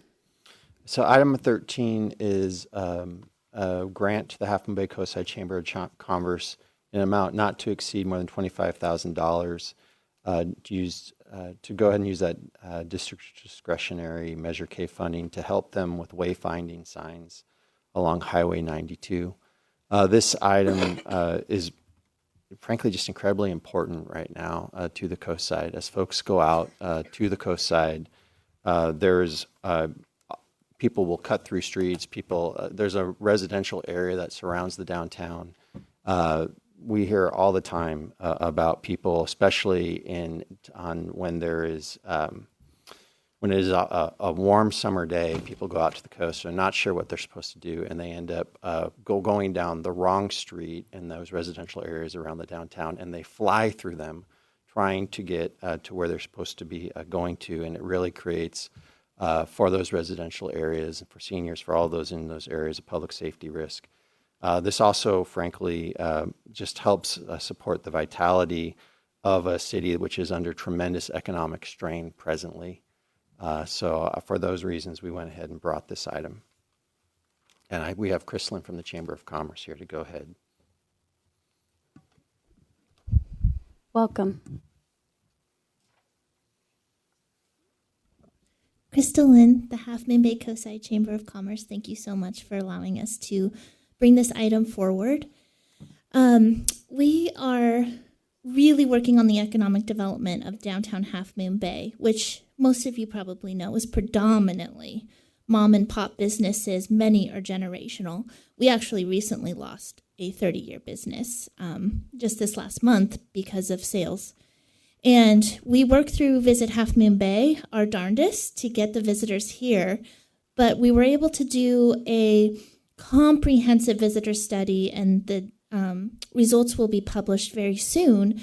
But of our 1,300 in-person surveys that we did both at the harbor and on the beach, over half of them did not know that we have a downtown. And they had no plans to visit any other area on our coast side other than the beach. And so this poses a big problem. That's been known to our merchants and to the chamber and to the city for 30 years. And we have finally got the right people together between the Beautification Committee, the Coastside Chamber of Commerce, the city, and the Half Moon Bay Downtown Association. We all have people now that bring expertise and actually have done more to bring roughly 8 economic development projects spanning over 10 signs, 7 to which the sign we are asking for is to be rehabilitated and reused. So we are not trying to start from scratch, but will significantly impact our downtown for the better and help those mom and pop businesses. Over the course of these 8 projects, we have moved in the last year forward, again, farther than anything has happened in the last 30 years on these projects. And it is roughly estimated that this will be $500,000 worth of work, not including the volunteer time and the expertise that we are bringing, like graphic design work, that we are not charging any of the nonprofits or the city for. So we're doing as much as we can grassroots. And changing this Highway 92 sign is one of the most effective, quick wins we can have in making a profound difference for downtown Half Moon Bay. Thank you. Thank you. Bringing it back to the board for questions. Supervisor Spear. This is not a question, and as you know, I love Half Moon Bay, but I don't believe that Measure K funds should be spent on specific district projects. They should be countywide in nature. I think that's what the public voted on. So you will continue to have my sales tax dollars being spent in Half Moon Bay, but I'm not going to be able to support it. Supervisor Mueller. I understand, and we did consider that. The reason why specifically we thought this item may address countywide issues is because it's off the 92, which is a freeway which is utilized by the entire county, obviously to visit the coast side, especially in those months that the entire county heads out to the coast side to cool off. Thank you, Supervisor Gaucher.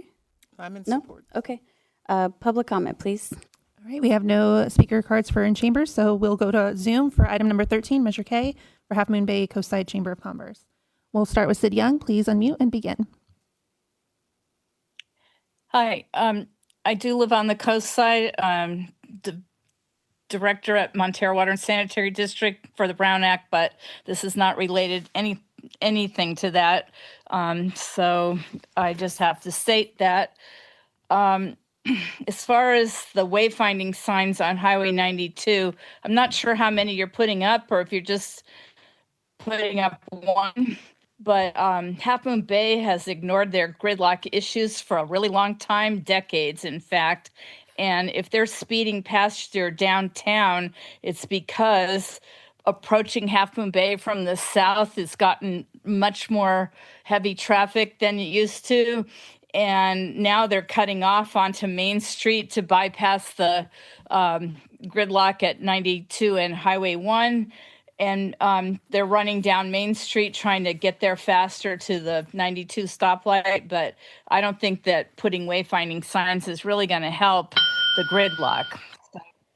That's my thought. Thank you. Thank you. All right, next, we'll go to Sabrina. Please unmute and begin.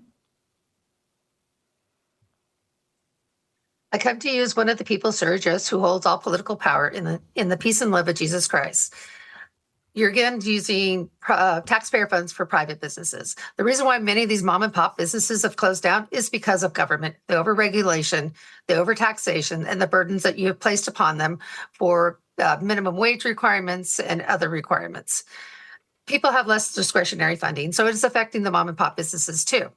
Putting up signs and trying to make them stop, and it's a huge problem. The fact that the government has, our state government has given illegals licenses and no enforcement of any type of laws. You see the street shows, side shows where they run amok everywhere. When there's no consequence to that, you're going to have exacerbated problems. But giving more money to put up silly little signs is just, and making people stop, is just going to create more problems, more anger and animosity and gridlock. Thank you. All right, finally, we will take Michelle Stevens. Please unmute and begin. Hello, board. I come to you, Siri Juris, as a child of God with the love of Jesus. I do believe that a lot of y'all's problems is just the fact that you don't manage your money well. You don't manage your board very well. Once again, money to a private person, it shouldn't happen. It really shouldn't. It goes against even the national constitution. I do want you all to be successful. I want you all to be able to allocate your money where it needs to go, to where it is the best use for the people, not for your NGO friends or for your little whatever, the people.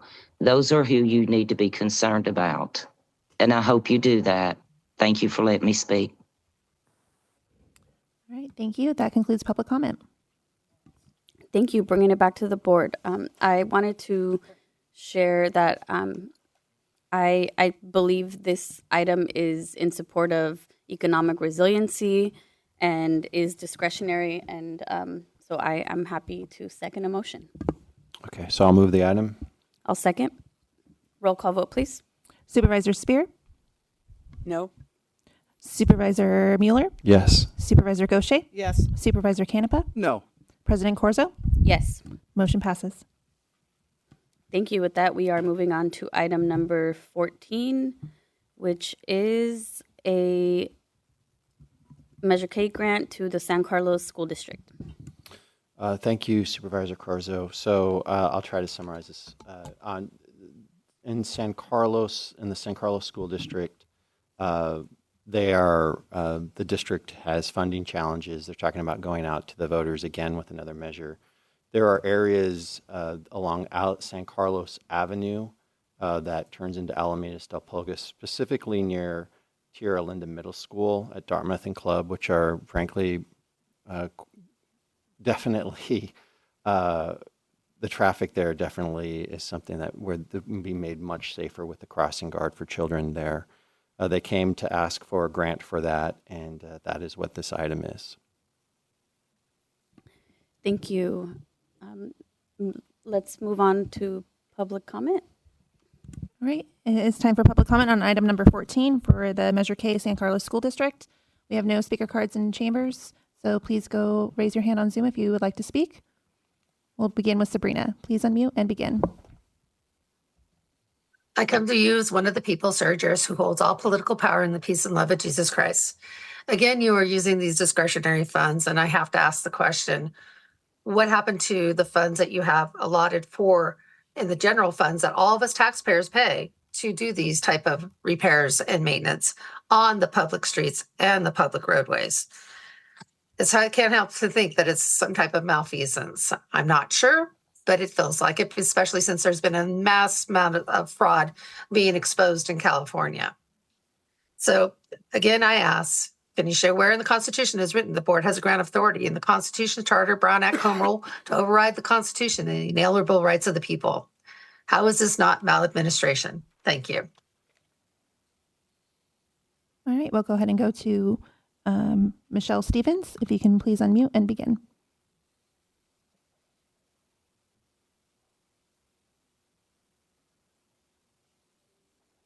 Hello, Board. I come to you, Sarah Juris, as a child of God with the love of Jesus.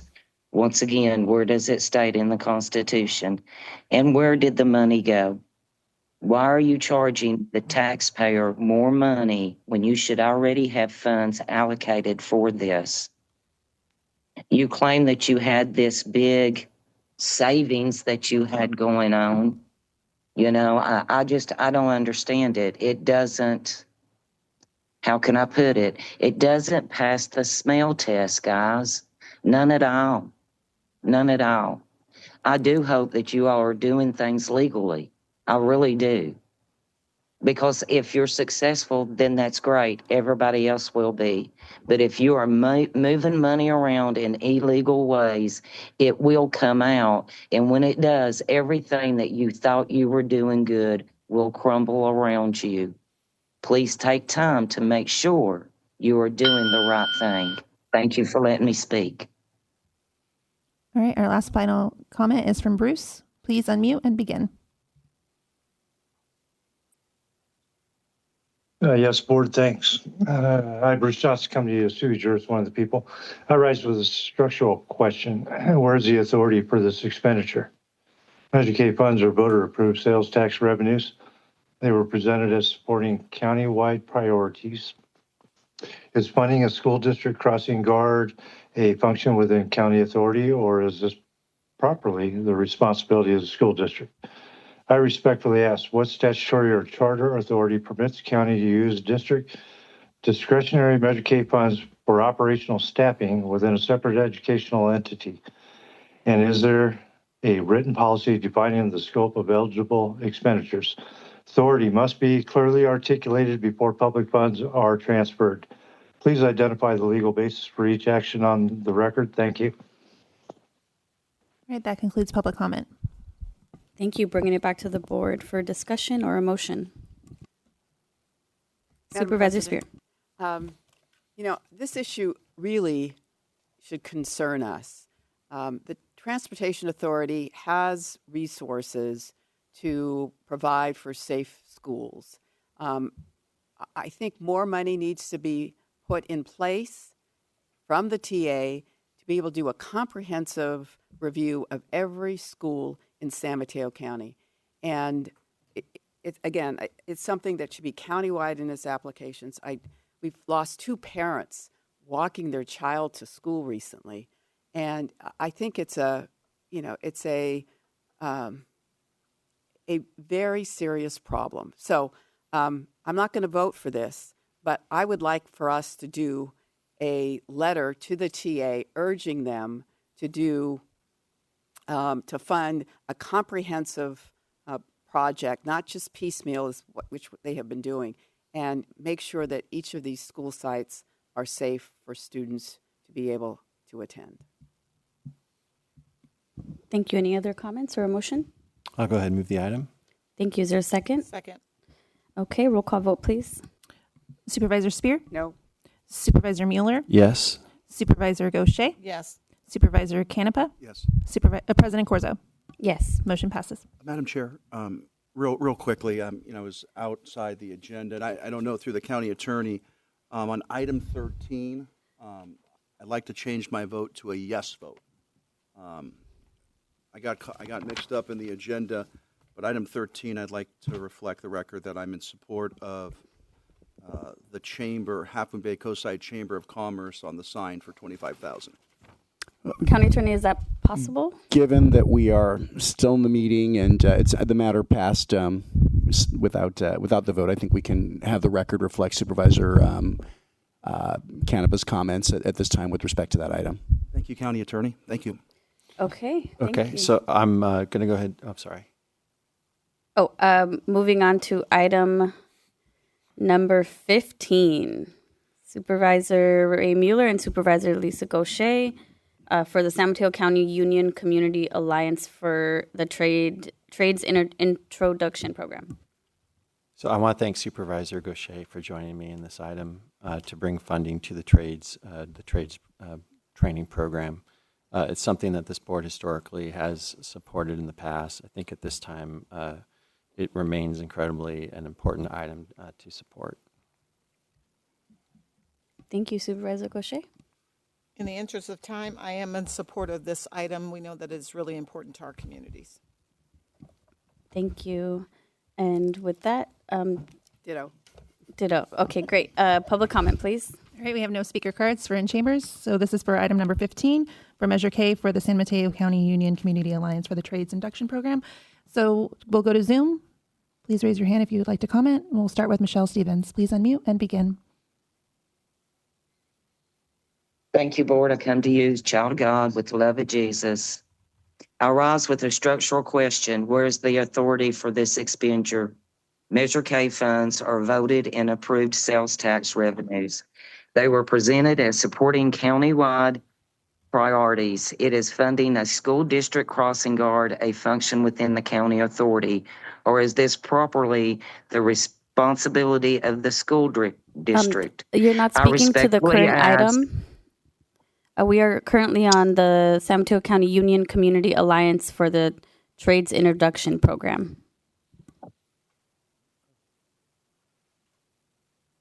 Ma'am, is this not requiring Measure K funds? But this is not for a crossing guard. So unless you have comments on this, we will move on. It's the same thing. Okay, I'll scoot on down. What's that statutory or charter authority permits the county to use district Measure K funds for operational staffing or within separate identities? It's the same thing, and you all know it is. Do your job right, please. Thank you for letting me speak. All right, we'll go ahead and go to Sabrina. Please unmute and begin. I come as one of the people, surrogers, who holds all political power in the peace and love of Jesus Christ. It is unclear whether or not this trades program is a public or private entity. If it is a public, why, who is the beneficiaries? Is it the contractors that eventually hire these people? That would be a private entity, because there are no construction trades unless they work for the city or the state or the county. So that would be a very limited number, and it doesn't justify the amounts that you want to put in there. Excuse me. So that is what you guys are really vague on your agendas. There should be more clarity, because there needs to be more public discourse where these special taxes are going when you're taking these Measure K special funds. And can you show where it's written where the board has a grant of authority in the Constitution, Charter, Brown Act, or Home Rule to override the Constitution and the inalienable rights of the people? Thank you. All right, we'll conclude with Bruce. Please unmute and begin.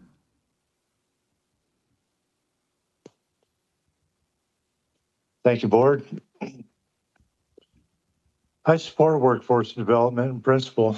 I am a skilled tradesman in many different fields, so I believe in bringing people up. Skilled trades matter. My question is structural. What is the county's authority to fund a nonprofits program through district discretionary Measure K dollars without a competitive process? Measure K is general tax revenue, yes, but is still bound by public purpose, transparency, and fiduciary duty. Is this a one-time capital investment, or does this establish an expectation of recurring operational subsidy? Was there an open solicitation so other workforce organizations could apply? When public funds are granted directly without competition, we risk turning discretion into preference. Please clarify the legal authority, the selection criteria, and whether this grant creates an ongoing obligation. Fiduciary responsibility requires more than good intentions. It requires structure. Thank you. And that concludes public comment. Thank you. Bringing it back to the board. I'll move the item. Okay, is there a second? Okay, before we roll call, I just wanted to add some brief comments. I just wanted to elevate to members of the public here that our community, and actually I would say this is an issue across our nation, is seeing less and less people want to go into the trades, as well as, into law enforcement or into fire protection. And so, as a former school board member, it's extremely important that we encourage young people to go to college, and it's also extremely important that we value the trades for the essential work that they are in our community. And so I'm absolutely in support of this discretionary grant, and I thank my colleagues for bringing it. So roll call vote, please. Supervisor Spear? Aye. Supervisor Mueller? Yes. Supervisor Gaucher? Yes. Supervisor Canepa? Yes. President Corzo? Yes. Motion passes. Thank you. With that, I believe we will be adjourning to closed session for a lunch break. No? Madam President, certainly the board's prerogative. It might take a motion to change the order of the agenda to take the closed session. Through the consent agenda, I asked item 22 to be pulled. Is that correct? Through the I'd note that Supervisor Canepa did ask that item 22 be pulled and placed on the regular agenda. I believe we take that up after the lunch break. Okay, thank you. So is there a motion to amend the agenda to take closed session during a lunch? I might as well go for the hat trick. I'll make a third motion to amend the agenda to go ahead and allow for a lunch break. Thank you. Second, roll call vote, please. Supervisor Spear? Aye. Supervisor Mueller? Yes. Supervisor Gaucher? Yes. Supervisor Canepa? Yes. President Corzo? Yes. Okay, motion passes to have closed session right now. Thank you. The board will be recessing to closed session. It is 12:16. Thank you.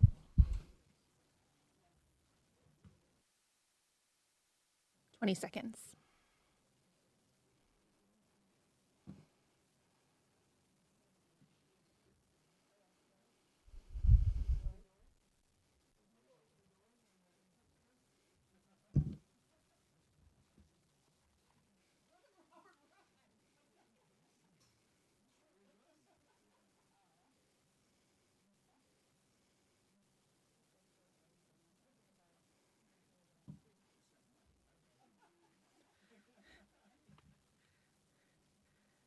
All right, the time is 12:53. We can call the meeting back to order from closed session. Thank you. We are reconvening back from closed session with nothing to report. Or with something to report. County Attorney Niblin. That is correct. Thank you, Madam President. I was sorry, a little asleep at the switch here. I actually have a couple things to report out. The board, on a 5-0 unanimous vote, authorized and directed the county attorney to sign the county on as an amicus curiae in Trump v. Barbara, a case challenging President Trump's decision to eliminate birthright citizenship. In addition, the board authorized the county to initiate litigation in a matter, details of which will be provided at the time that will be made available to the public at the time that the county initiates this litigation. Thank you. That's all I have. I'd also want to note that was on a 5-0 vote as well. Thank you. With that, we will move on to item 5, study session regarding vehicle license fee. And I will be handing this over to our county executive, Mike Callaghy. Thank you, President Corzo and members of the board. I really don't have to set this up very much for you because you're all so aware of the absolute taking that is going on by the state of our VLF funds and will fundamentally change the way that we perform and provide services in this county into the foreseeable future. We're talking about billions of dollars at stake here that the state has taken from us.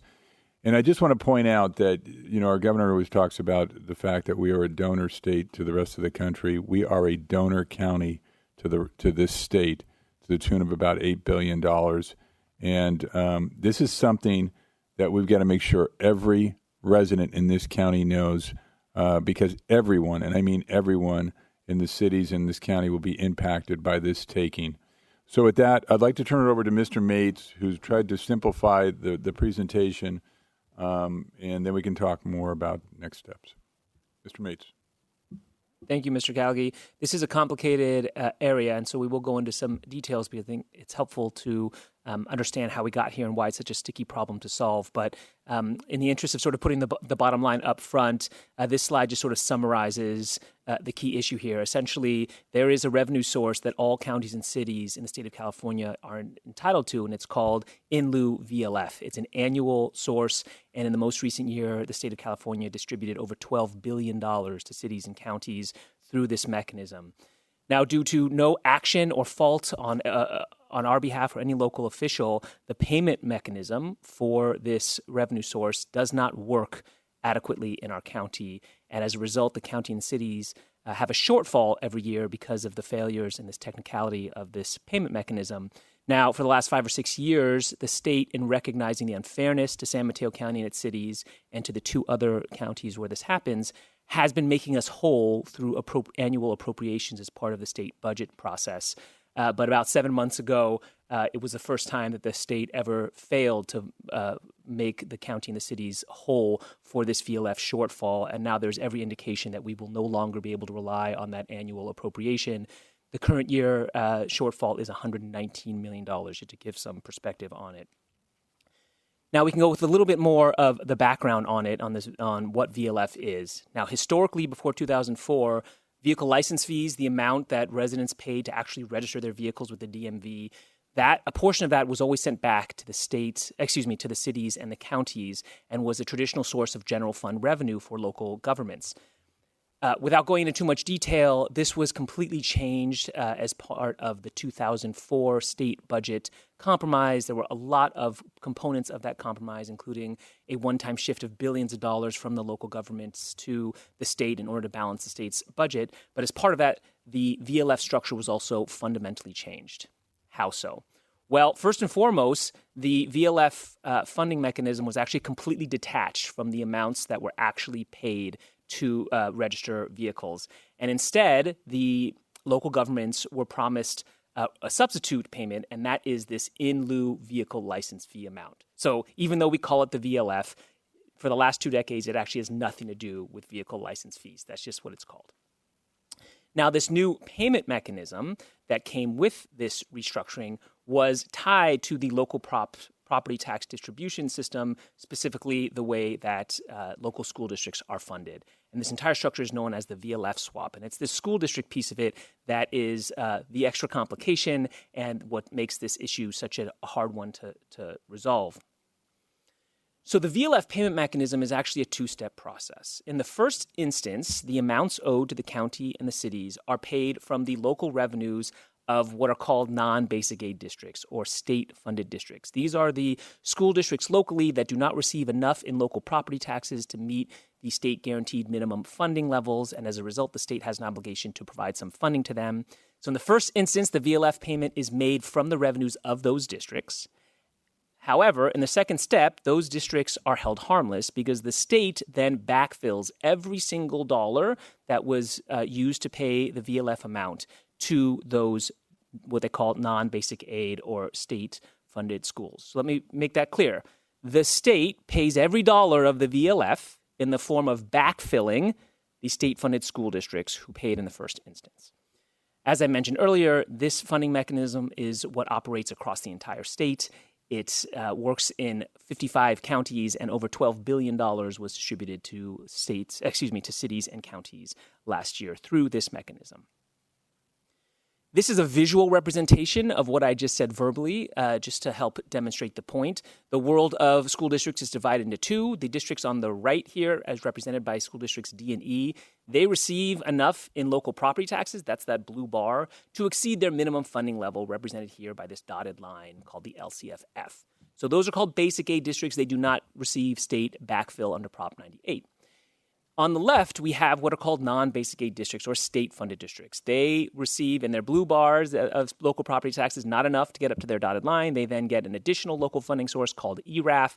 And when they still don't have enough to get to their minimum funding level, the state comes through on an annual basis and fills them up with state Prop 98 money. So it's really this left side of this chart that is relevant to the VLF discussion. How so?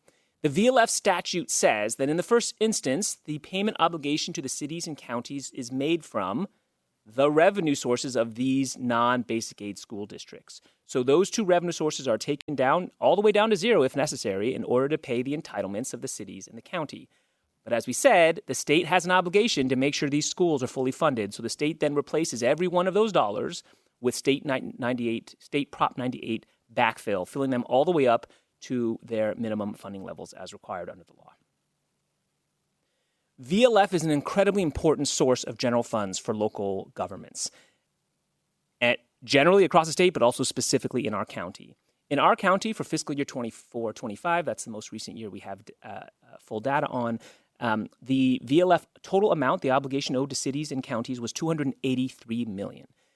That funds just about everything that cities and the county fund in this county. Public safety and emergency response, our safety net programs, mental health services, local libraries and parks, our homelessness prevention services, all of our wildfire prevention. It is a key source of general fund across all of our jurisdictions. So why do we have a shortfall? Well, hopefully, if you've been following along, you can kind of see how this can develop. The entire VLF payment mechanism is dependent on the availability of revenues of non-basic aid districts in your county. However, in our county, we don't have very many non-basic aid districts left. In fact, we have only 4 out of 23 districts in our county that remain non-basic aid. This is in contrast to a decade ago where more than half of our districts were non-basic aid. And that phenomenon of a large number of school districts turning basic aid is what creates the VLF shortfall in our county. There simply are not enough non-basic aid school districts to satisfy the entitlements owed to the cities and the county.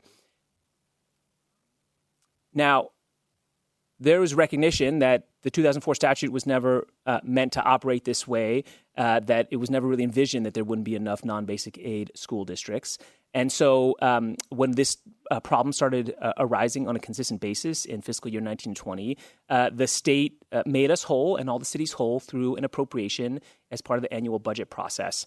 As this slide demonstrates, that annual process became more and more contentious over the years as our VLF shortfall grew and also as other state funding priorities presented themselves. And the Department of Finance no longer included our reimbursement in the governor's recommended budget at some point, at which point our legislative delegation worked very hard on our behalf to secure that funding as part of the state appropriations process. However, in 23-24, which is actually last budget cycle, but the VLF gets reimbursed about 18 months in arrears.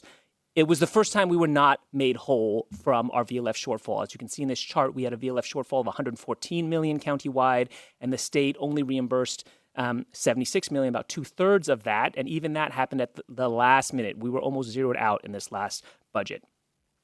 And we have received every indication that we would see a harder fight this year, and that we have no reason to expect that we're going to get this funding in the 26-27 budget. In fact, the governor's recommended budget did not include any money for our VLF shortfall. The current VLF shortfall, or the completed VLF shortfall from last year, was $119 million. This is of the $283 million overall VLF amount that I mentioned earlier. So there's a shortfall of $119 million. And just to give you a sense of the scale for what that means in general fund dollars, $119 million is greater than the county's annual funding for countywide homelessness, affordable housing, the Big Lift literacy program, and the foster youth support program combined. So it's an extremely large and significant size of a shortfall for the county and all of our jurisdictions. This slide shows how that $119 million is distributed across all the jurisdictions in our county. And while the cities have a smaller dollar amount, in comparison to the city budgets, these are extraordinarily significant amounts. In many cases, the VLF shortfall amount represented here almost entirely wipes out recent local taxes that were passed, whether they were business license taxes or sales taxes. The VLF shortfall essentially wipes that entire revenue source out. Can I ask a clarifying question? Of course. Can you go back to the previous slide, please? So this first bullet point is confusing to me because I see the 119 million, but it says out of countywide obligation of 283, and then the next slide is just 119, including the cities. So where is the rest of the 283? So that gets distributed. So that we still do have some non-basic aid districts. So it's not that we get none of the VLF amounts that we're owed. So we're owed $283 million for 24-25. The shortfall is $119 million. So the remainder of the 283 goes to the school districts? No, it was distributed to the cities and the county in the same proportion as we benefit from the VLF. Oh, this was when we got 2/3. No, sorry. The fiscal years get confusing on this because it's all done in arrears. No, the 2/3 was the prior year. The $119 million is the amount that we submitted for in August of this year, so after the state budget process already concluded. And that's the amount that there is no funding in the governor's recommended budget for. That's the $119 million. So that's the amount that we would hope would be included in the budget cycle in June of this year. Okay, so we did receive $164 million.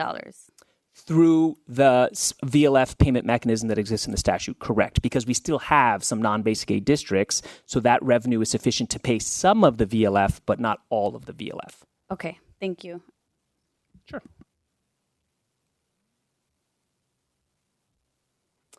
So what's the current state and how are the county and our city partners responding? Well, as this board knows, we filed a lawsuit against the state that all of our cities, as well as the two other infected counties, joined. Those two other counties are smaller counties, Alpine and Mono County, and that was for the amounts that we were not made whole for in the last budget cycle, the $38 million. We continue to work with our legislative delegation to identify and secure funding both for the current shortfall, that $119 million, as well as potential legislative fixes that would fix this issue going into the future. And we started a few weeks ago on an outreach and engagement effort with all of our local officials, schools, and other stakeholders so that we can build a coalition to fight for this money.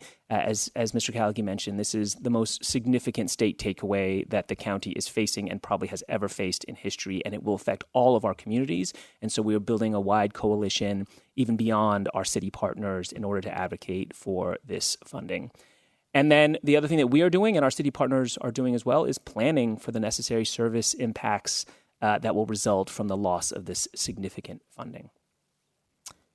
And that is the end of my presentation. Thank you. Questions from the board? Supervisor Spear? Use your pen maybe. That'll just... So, Justin, let's go back to 2004 when you said the in lieu VLF was created. And you said it's a portion of before the in lieu was created, it was a portion of the VLF that came to counties and cities that was generated in the counties. So Yes. what was the percentage? Oh, I don't know if I know that off the top of my head. There was, as you can imagine, property tax usually applies to personal property. Cars were treated differently and taxed at the state level. So there was an entitlement for local governments to receive that VLF money. I don't know off the top of my head how much we got as part of it. I do know that as part of the 2004 budget process, there was a reduction in the VLF and our share of it, but I don't know those numbers off the top of my head. I'm looking to see if any of my colleagues do. I don't think I have that off the top of my head, but we can get back to you with that number. Okay.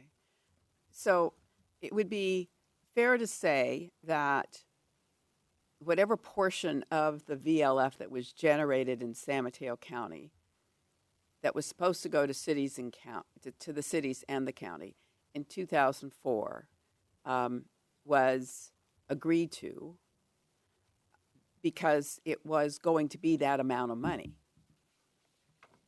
Yes, there was a promise to replace a source of revenue that had been fairly consistent with a substitute that in some ways, I would say historically was consistent, but leading up to the 2004 budget compromise and the 2003 gubernatorial recall election was very controversial and had become a little bit less consistent. So as part of a whole range of exchanges, including a one-time shift of a lot of local money to the state, we were given a promise for a consistent funding source with a consistent payment mechanism in the form of the in lieu VLF. So in 2004, wasn't Arnold Schwarzenegger governor?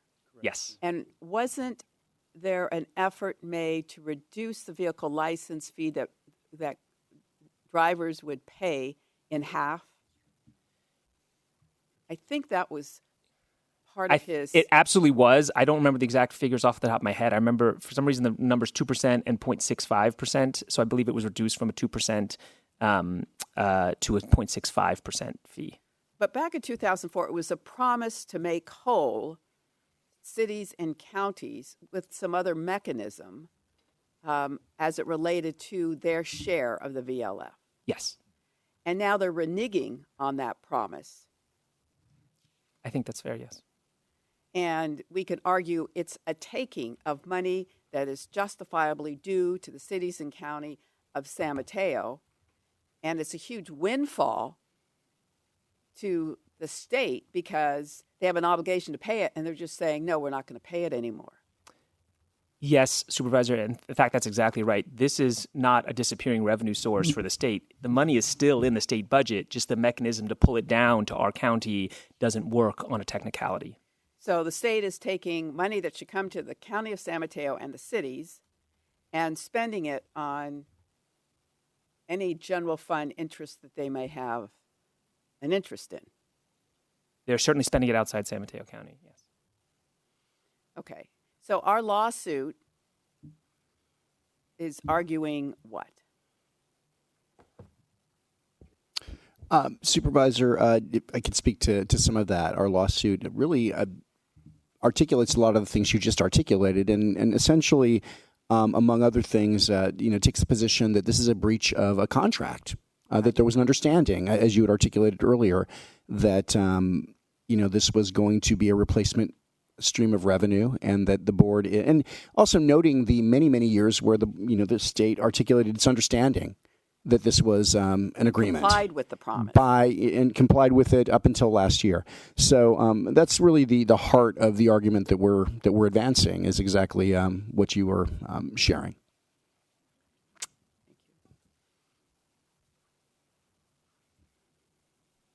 Thank you, Supervisor Canepa. Yeah, thank you very much. The cuts are catastrophic, right? You've listed them: public safety and emergency response, healthcare, mental health services and programs for seniors and youth, local libraries and parks, homelessness prevention service and affordable housing, wildfire prevention, climate change, and sea level initiatives. This is what the board has identified since I've been on the board as priorities. And so the way we sort of move forward and do business is dramatically changed. And let me sort of give you an example. You had referenced, Justin, what was the number last year that we were supposed to receive, and what did we receive? 114 was our shortfall, and I believe we got 78, so it left a $38 million. So maybe it was 76. Sorry, it was a $38 million unreimbursed shortfall. Got it. And, you know, my understanding through the county attorney is that we have legal action against the state of California. Is that correct? Yes, we have in fact filed a lawsuit against the state of California, Okay. Department of Finance, and yes, I believe that's it. What are the what are the conversations? I'm sorry, I'm going to jump in here. We have a hand up by our Spanish interpreter, so I just wanted to make sure that they have what they need before we continue. That's right. While we're doing that, I'll just supplement I think the state treasurer is also a defendant in our lawsuit. Okay. They're all good. Thank you. Please Great. proceed. And so what, in light of what happened last year, do we feel confident that we'll have full recovery this year? No, in fact, it's already not in the governor's budget. We don't expect it to be in the May revise, supervisor. We've heard from our legislators that it'll be very, very difficult to get any money this year like we normally have. We've typically gone hat in hand begging for the money that's owed to us over the last 4 years or so, and the legislators have had to take action in order to get that money paid. Great. And so, we're an extraordinarily wealthy county, but the perception is that we're just wealthy, but we're, sort of the people we serve, there's a wide range of people, right? We serve the most vulnerable, we serve our foster children. And so, to me, what I would suggest is continuing with that message that, San Mateo County isn't, a wealthy county. It is to an extent, but the wealth does not hit everyone. And that's what my work on the board and our work on the board has been predicated on.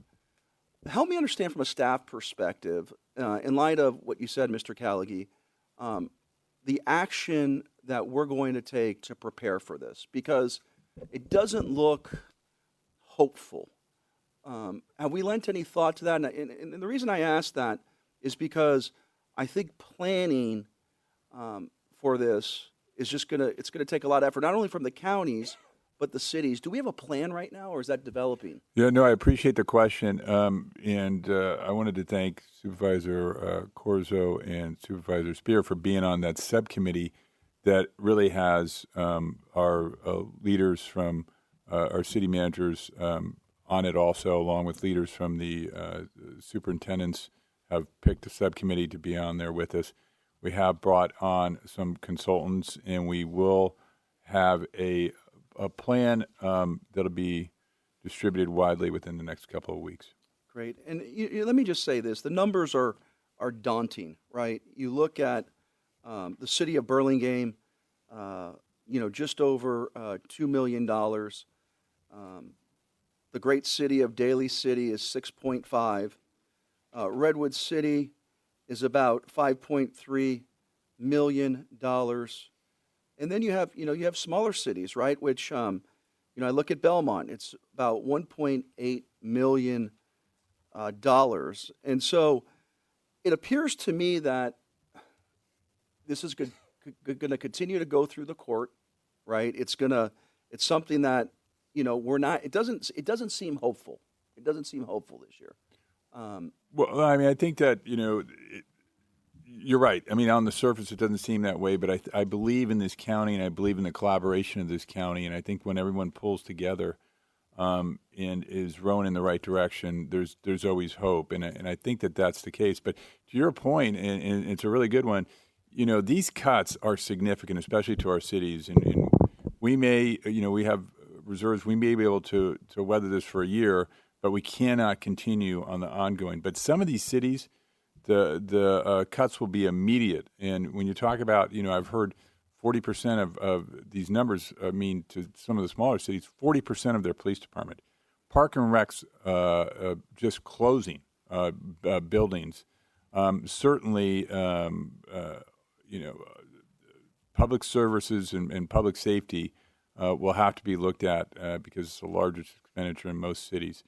These are going to be real painful cuts. And these numbers that you just alluded to, Supervisor, really eclipse a lot of the tax measures that were just passed by cities just to keep up. They're going to overtake those, and they'll be for naught. So your point is well taken, and it's something that we have to certainly keep our eye on. And then finally, can staff get back to me and provide for me with the cities? Some cities do not budget VLF. Some do. Do you know if that's the case? I've heard that. We're trying to get a clear picture from every city on what their cuts will be. So we're in the process of asking every city to outline exactly what you'll be cutting at the loss of these revenues.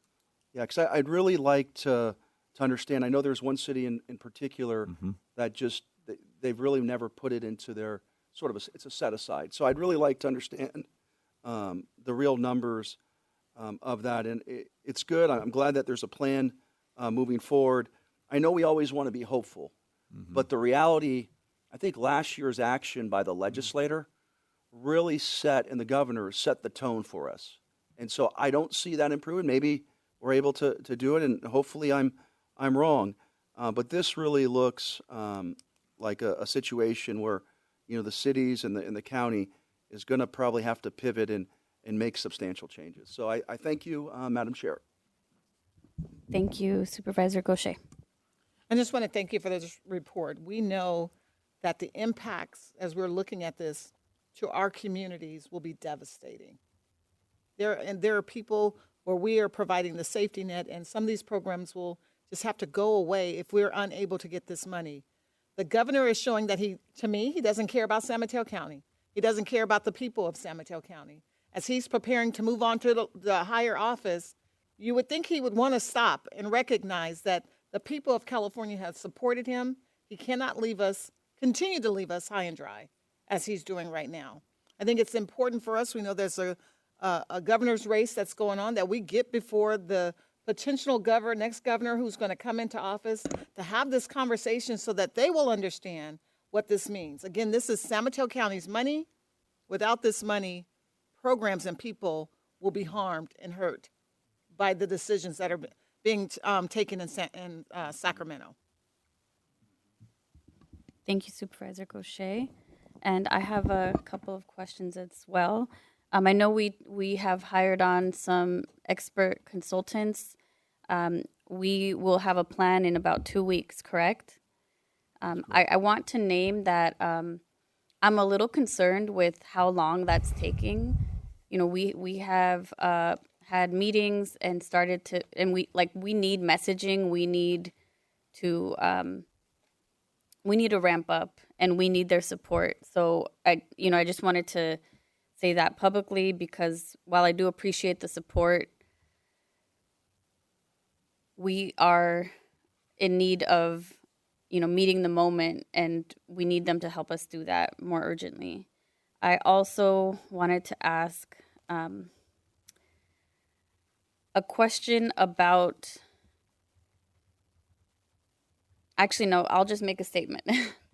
As we know, in this community, we have Measure K dollars, and Measure K dollars really exist and were promised to the community as a way to supplement what our county is already funding. If we have to make cuts to the tune of, 80 million, 120 million, et cetera, in the future, that offsets Measure K. and it impacts many organizations, many residents. And while we can tighten up on certain areas, there's no way we could tighten up enough to offset the cuts. And so I do think it's really important that we continue to socialize this issue. And I wanted to share with my colleagues that as I have spoken about this issue to other county supervisors, even if their county is not in this position, they are very alarmed at the state doing this to us because they know with good reason that they could be next. And so I do think that it's important to activate our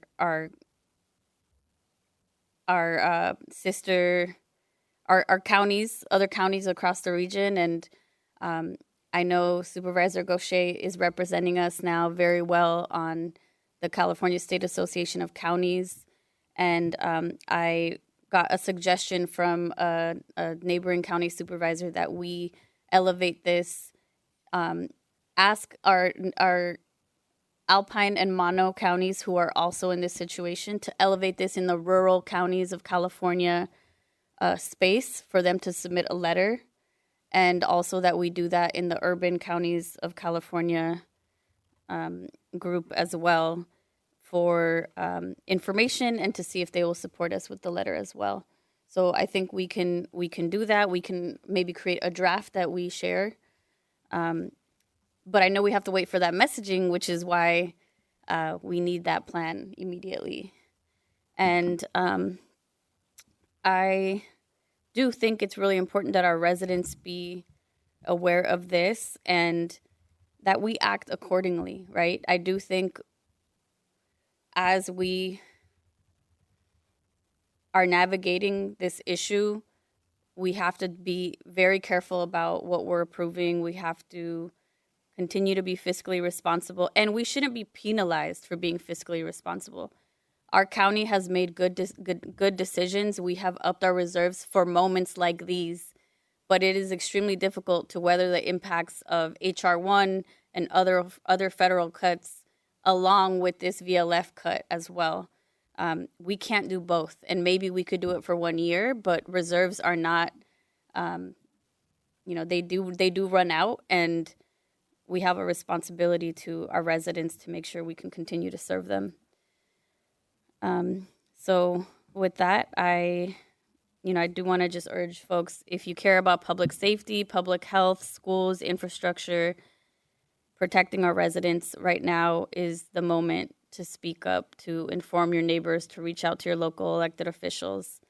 And we are going to have to fight for what San Mateo County deserves. Supervisor Spear. Thank you. What would be helpful, I think, as we talk about this, over the course of 10 years, it will be $1 billion of lost revenue to San Mateo County. So the number only grows in terms of its impact. And it's truly theft when you think about it. And I think that our reference to the kinds of services that are going to be cut is a little too amorphous. And I think that to grab the attention of the courts, to grab the attention of the governor, we've got to be specific about what's going to be cut and the impact it's going to have to really gain their attention. I agree, and we are in the process of doing that. We have a subcommittee on this board who will be looking at that, and certainly we've asked every city for the specific information, because I think you're right. I think that the governor and the Department of Finance have to understand what this means to San Mateo County and what is going to be cut. We have been one of the leaders, and we have certainly embraced Governor Newsom's home key program and trying to end homelessness in this county. This will be severely impacted. It'll put us back years if we have to cut those programs. And I mean, we've lent a lot of money to ending homelessness. We have made great strides because this board has invested in that. It would just be so detrimental and unconscionable for the state to force us back into turning people back on the street. Thank you. I wanted to add that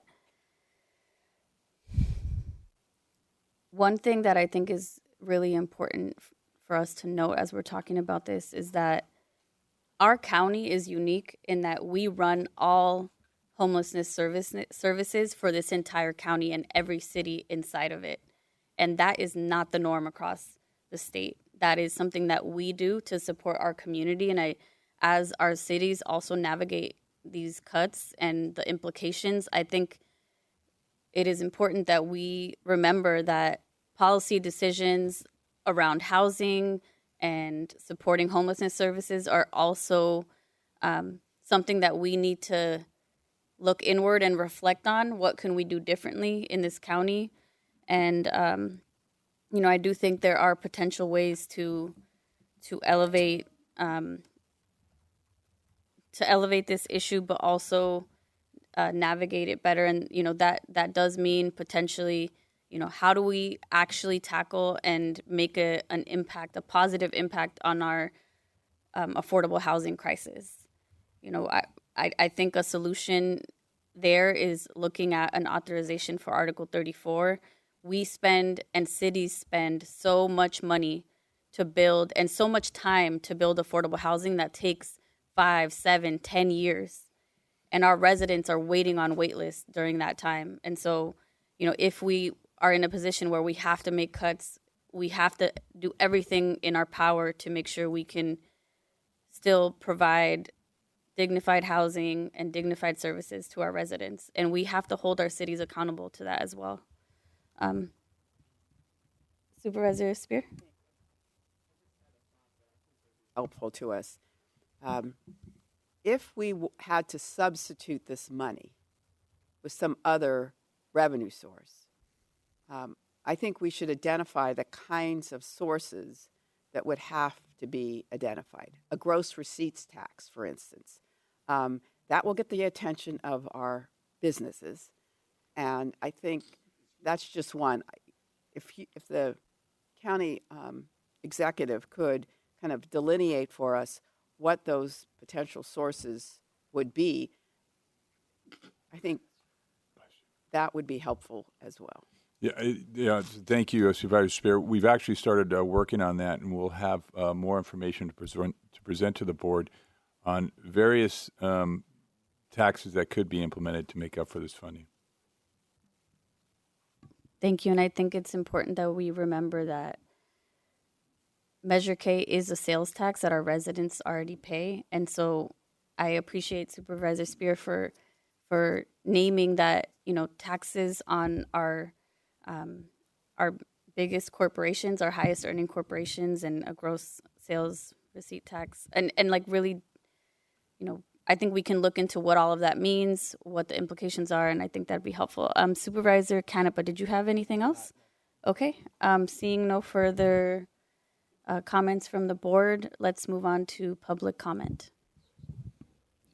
All right, I don't have any speaker cards for in chambers, so we will go to Zoom for public comment on item number 5, which was the study session for vehicle license fees. We will start with Bruce. Please unmute and begin.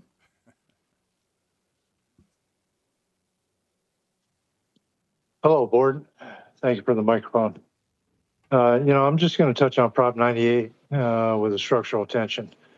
This is more interesting because the mechanism ties county general revenue, school funding, guarantees ERAF allocations, Prop 98 backfill.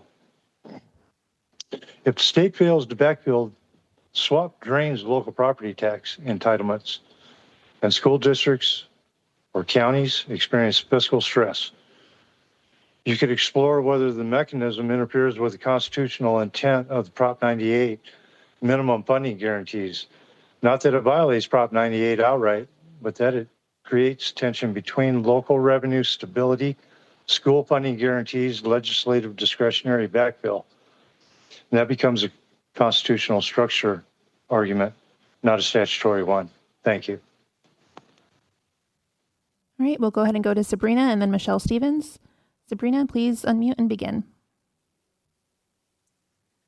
I come as one of the people, surrogers, who holds all political power in the peace and love of Jesus Christ. The VLF statute depends on non-basic and basic aid districts. San Mateo now has 4 of the 23 non-basic and aid districts. 10 years ago, there were 12.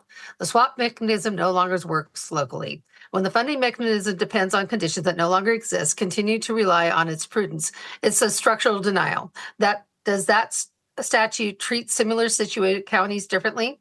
Mr. Callagy stated that there is a large deficit projected for your upcoming budgets, and the lawsuits against the state will lose. So why waste money on legal fees and attorneys? As the billionaires and taxpayers and businesses flee the state, your projects are not reflecting these losses, or your projections are not reflecting these losses. The claim that California is paying more in federal funds has been proven false. The homeless programs, climate change, and green agendas are ripe with fraud, and all the special NGO programs that have been funded for illegal agents is being exposed, and prosecutions are forthcoming. Thank you. All right, we'll go ahead and go to Michelle Stevens and then Sid Young. Michelle, go ahead and unmute and begin. Hello, board. I come to you as a child of God with the love of Jesus Christ, Siri Jerry. We are being told that the VLF swap no longer functions in San Mateo County because the number of non-basic aid districts have declined from 12 to 4. That is not a surprise event. That is a decade-long trend tied to the property value growth and district status changes. If the physical mechanism depends on non-basic aid districts and those districts are disappearing, then the model is predictably collapsing. My question is for Jerry, when did the county first model this long-term erosion? What was this projected 5 years ago, 10 years ago, or are we reacting only after the reimbursement fails? Fiduciary responsibilities require anticipating structural shifts, not responding after instability appears. Board, I would also like for you to look up the words malfeasance and maladministration. I do think you need to know the definitions of those words. Thank you for your time. All right, we'll go ahead and conclude with Sid Young. Please unmute and begin. Hi, I'm a senior citizen on a fixed income, live in Moss Beach in the unincorporated area. I think our school district's one of the basic aid school districts, but I'm not sure. However, in paying my DMV registration bill, I drive an old beater car. It's a 2008, and the registration's $252. Says the fee for registration's $176. The license fee is $56, and the county district fee is $20. If I can get back $56 and $20 because they're not forwarding it on to the county, I'd be happy to put a letter in my registration with my check asking for my personal refund, since they're not going to send it on to you guys. I guess I can't ask the question if that's a prudent thought. I obviously can't just deduct it from my check, but I'd be happy to be one of the citizens that helps you out by kicking the elephant and making a stink at the local level. Thank you. All right, that concludes public comment. Thank you. Back to the board. Any other questions or comments? Okay, hearing none, we will conclude our study session. And with that, we are now moving on to item 10, which is an item sponsored by me. And so I'm happy to introduce, and I'd like to ask the clerk to share the presentation for this item, please. And I also want to thank my colleagues for their patience. This item was originally agendized for 2 weeks ago, and we had some issues there, but we are excited to present. My team and I are excited to present it today. So with that, we will begin introducing our 2026 and 2027 proposal of a Board of Supervisors agenda builder. I've never used this clicker, but let's see. Oh, it works. Great. Thank you. So as as introduction, I thought it would be important to share what exactly this is before we show it on the screen. So this is really a tool, and it is a forward-looking planner for our board meetings, and will show when major agenda items are anticipated, with the goal of helping us pace policy discussions with required agenda items. Why? Our board agendas, as we all know, have been frequently impacted. And for example, just today, we've had 3 different amendments to the agenda. And, that is difficult. And also, we often have speakers waiting for extended periods of time to present their item. Currently, no public-facing calendar exists for communicating expected agenda items. And balancing required items with urgent issues is also another reason why I am proposing this tool. The how. So this tool will help us have a clear overview of known and recurring agenda items, and it gives all of us as supervisors a streamlined way to request study sessions and have them be on a list that we can all see and keep in mind. It will also help us prioritize urgent issues, reduce overcrowded agendas and last-minute scheduling, and truly, hopefully, would serve as a planning tool for future agendas, for future years once adopted. Next slide here. Here is our draft. I do want to note that this is our first iteration. There could be more added as we go month by month through our agendas. And so if you see this here, January, we typically have our board reorg. There are likely, I'm going to guess, some other regular items that happen at the second and third meetings in January.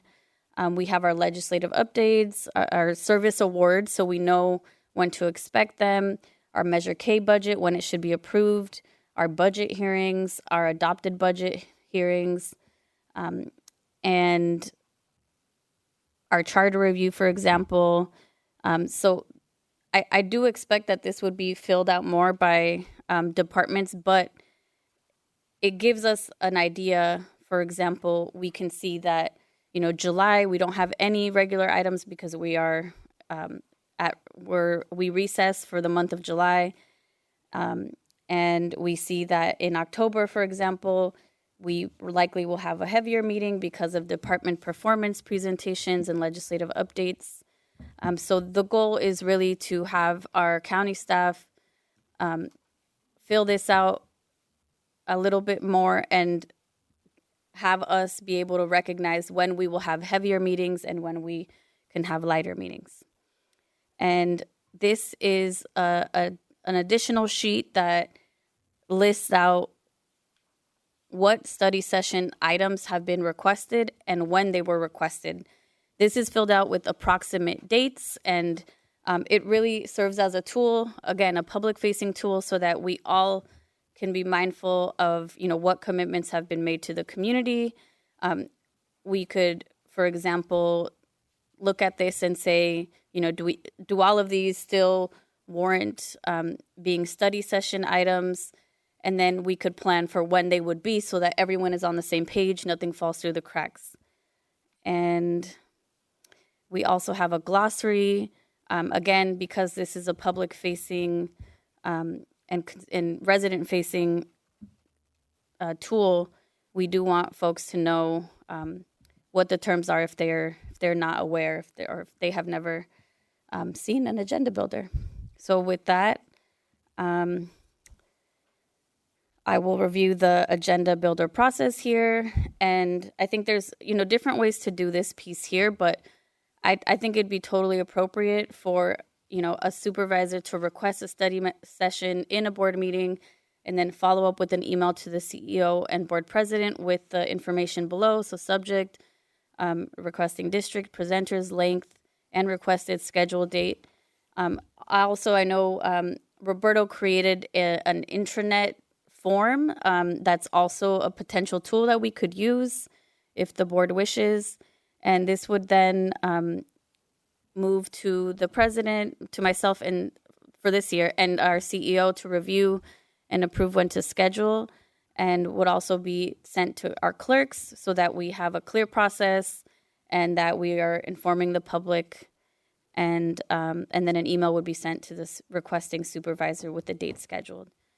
That is the end of the slideshow there. So, but actually, let me go back to the agenda builder here.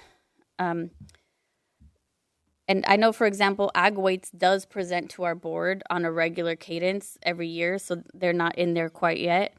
But that is the intention, and this is what it would tangibly look like.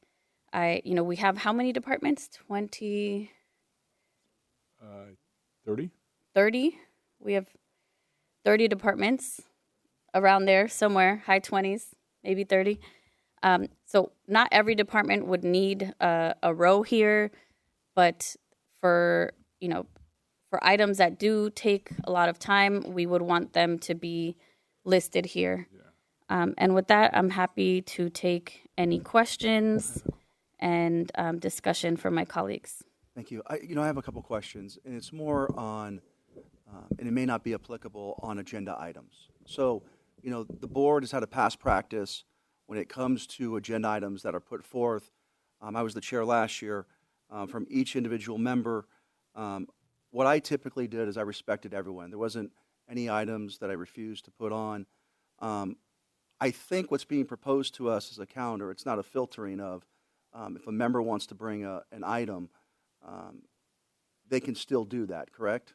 Absolutely. And Okay. the only thing that would be listed on the second page are study sessions, because those are usually more time intensive, and we want to weigh out what's most pressing with what's on the list, for example.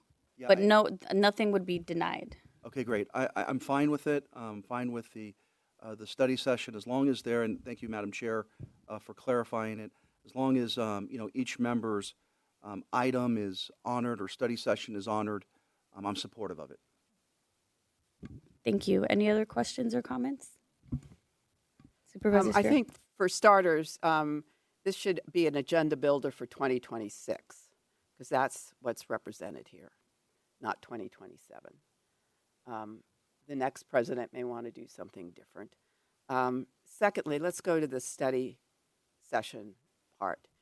Can you flip to that? If you note there was requests made, and it's not so much a district request. When we're sitting here in a board meeting and an issue is brought before us and someone suggests maybe we should have a study session on this, and another member agrees to that, it is a decision that's being made by the board. So I'll just point to two. The probation juvenile hall one, we all sat here and heard from the commission, and we're very concerned about what we heard. And we agreed as a group to have a study session at juvenile hall. That was back in December. We haven't done anything about it. The e-bike one was scheduled for last board meeting. It was pulled off, and in lieu of that, we had a town hall. I think it's a big issue. I also think the loss of lives here in the county suggests we should do it. Certainly our cities have called upon us, asking for us to do a model ordinance, which in conjunction with the county attorney's office, my staff and I have worked on developing. We're now vetting it through all the cities. We've had the VLF one now. I think this is all fine, but once there is consensus on the board to have a study session, it should be made a priority. And I think, I went up to juvenile hall after we had that presentation, and I heard a very different scenario about what's happening there. Regardless of that, we made a commitment to have it. We've now gotten letters from that commission saying, when are you going to have this study session? So I think we have to be people of our word, and when we say we're going to do something, we have to do it. Okay, thank you for your comments. For clarity, I want to make sure that we're using the same terms. So for me, when I hear consensus, that means everyone on the board agreeing, not just two members. But I hear your point, and I recognize that, we we do need to be responsive to the community, and when a transition happens in the presidencies, sometimes things get dropped. For example, I never personally in a public meeting heard there be a formal request for e-bikes, and so what I'm trying to do here is create a system and a practice so that requests don't get delayed very long, and that everyone is on the same page and has that same information. And also, our board meetings have been going very long, and I think that at times, that is difficult for this board, for the staff, for a community. And so we want to try to balance being efficient with our time and really being committed to studying topics that we all five, or as many of us as possible, think are urgent and pressing. Yes. And so I hear your frustration, and I'm trying to propose a solution. Okay, let me ask just one more point, which I've now lost.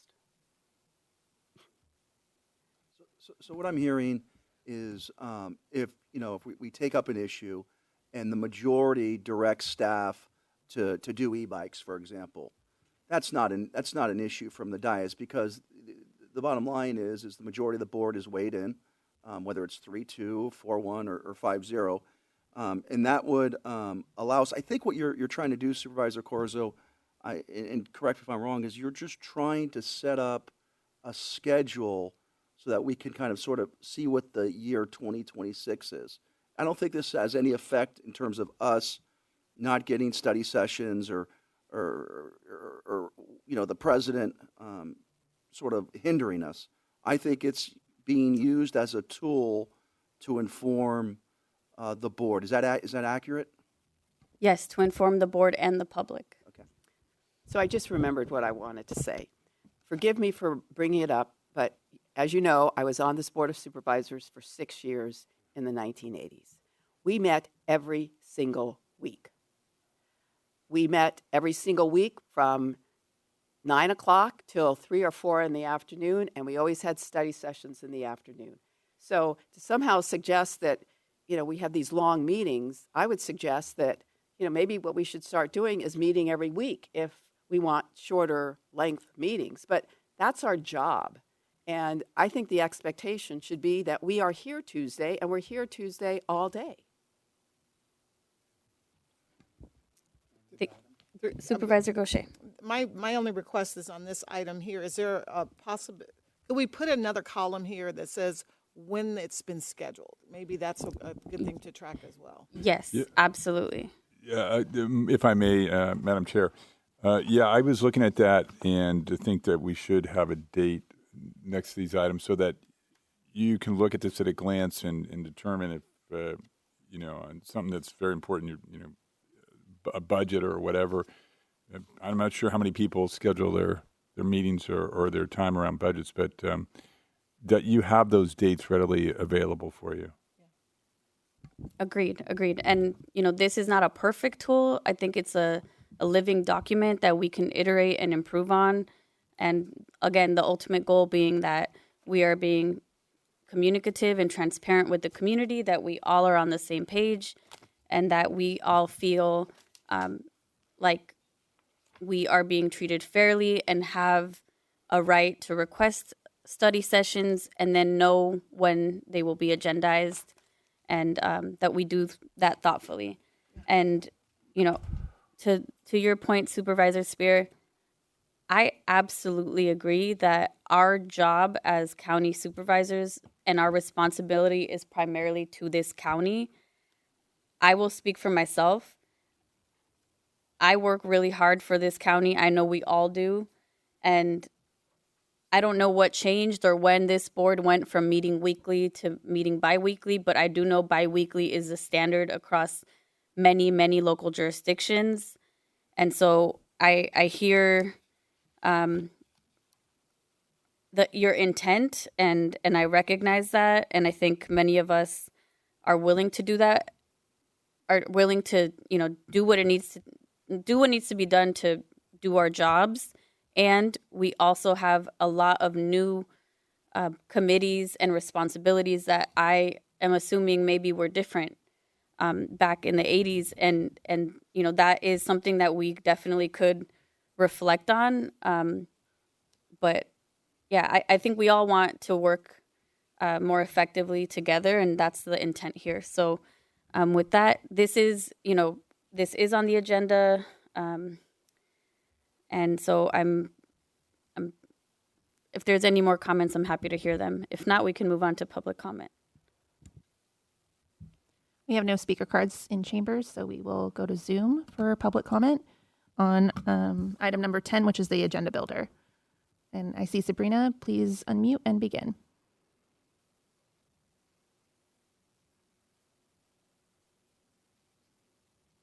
Sabrina? Sorry, my computer froze. I come as one of the people with Surrey jurist who holds all political power in the peace and love of Jesus Christ. This process has placed review of authority in both the board, president, and the CEO. I want to understand the balance here. The CEO is an appointed administrator. Supervisors are elected legislators. Does the CEO possess discretion to influence the timing of the legislation agenda items requested by elected members? Or is it the CEO's role purely administrative and ministerial? The distinction does matter. Legislative and agenda authority should remain with the elected officials, not administrative officers or appointed seats. Excuse me. If the CEO participates in the scheduling decisions, the scope of authority should be clearly defined and publicly transparent. Please clarify the separations between administrative coordination and legislative control, because it is not in the charter. Thank you. All right, we'll go to Michelle Stevens. Please unmute and begin.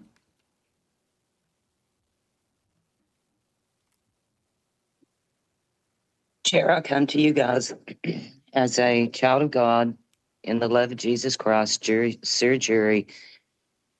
The process states that any supervisor may request a study session, but scheduling reviewed and approved by the president and the CEO. I would like clarification.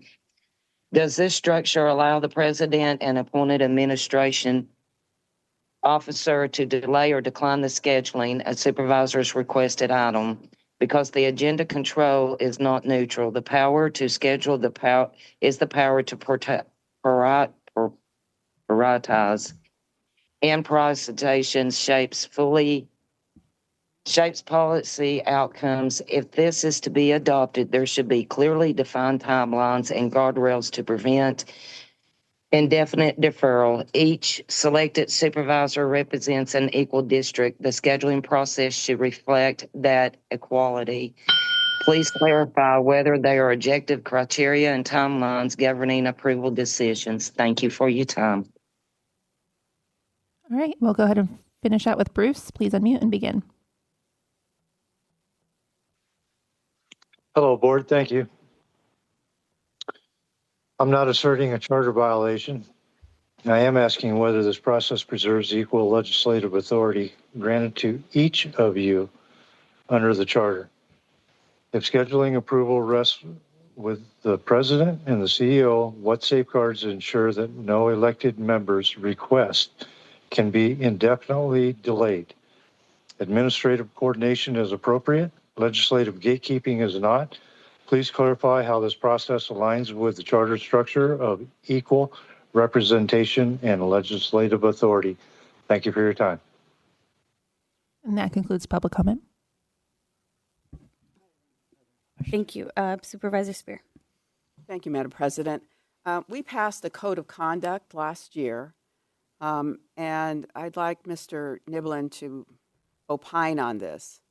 Number 8 on that code of conduct said, when working with the county executive to set the agenda for board meetings, the board member serving as board president will work collaboratively with other board members to ensure that items within the subject matter jurisdiction of the board that board members seek to have included on the meeting agenda are agendized at the earliest feasible time.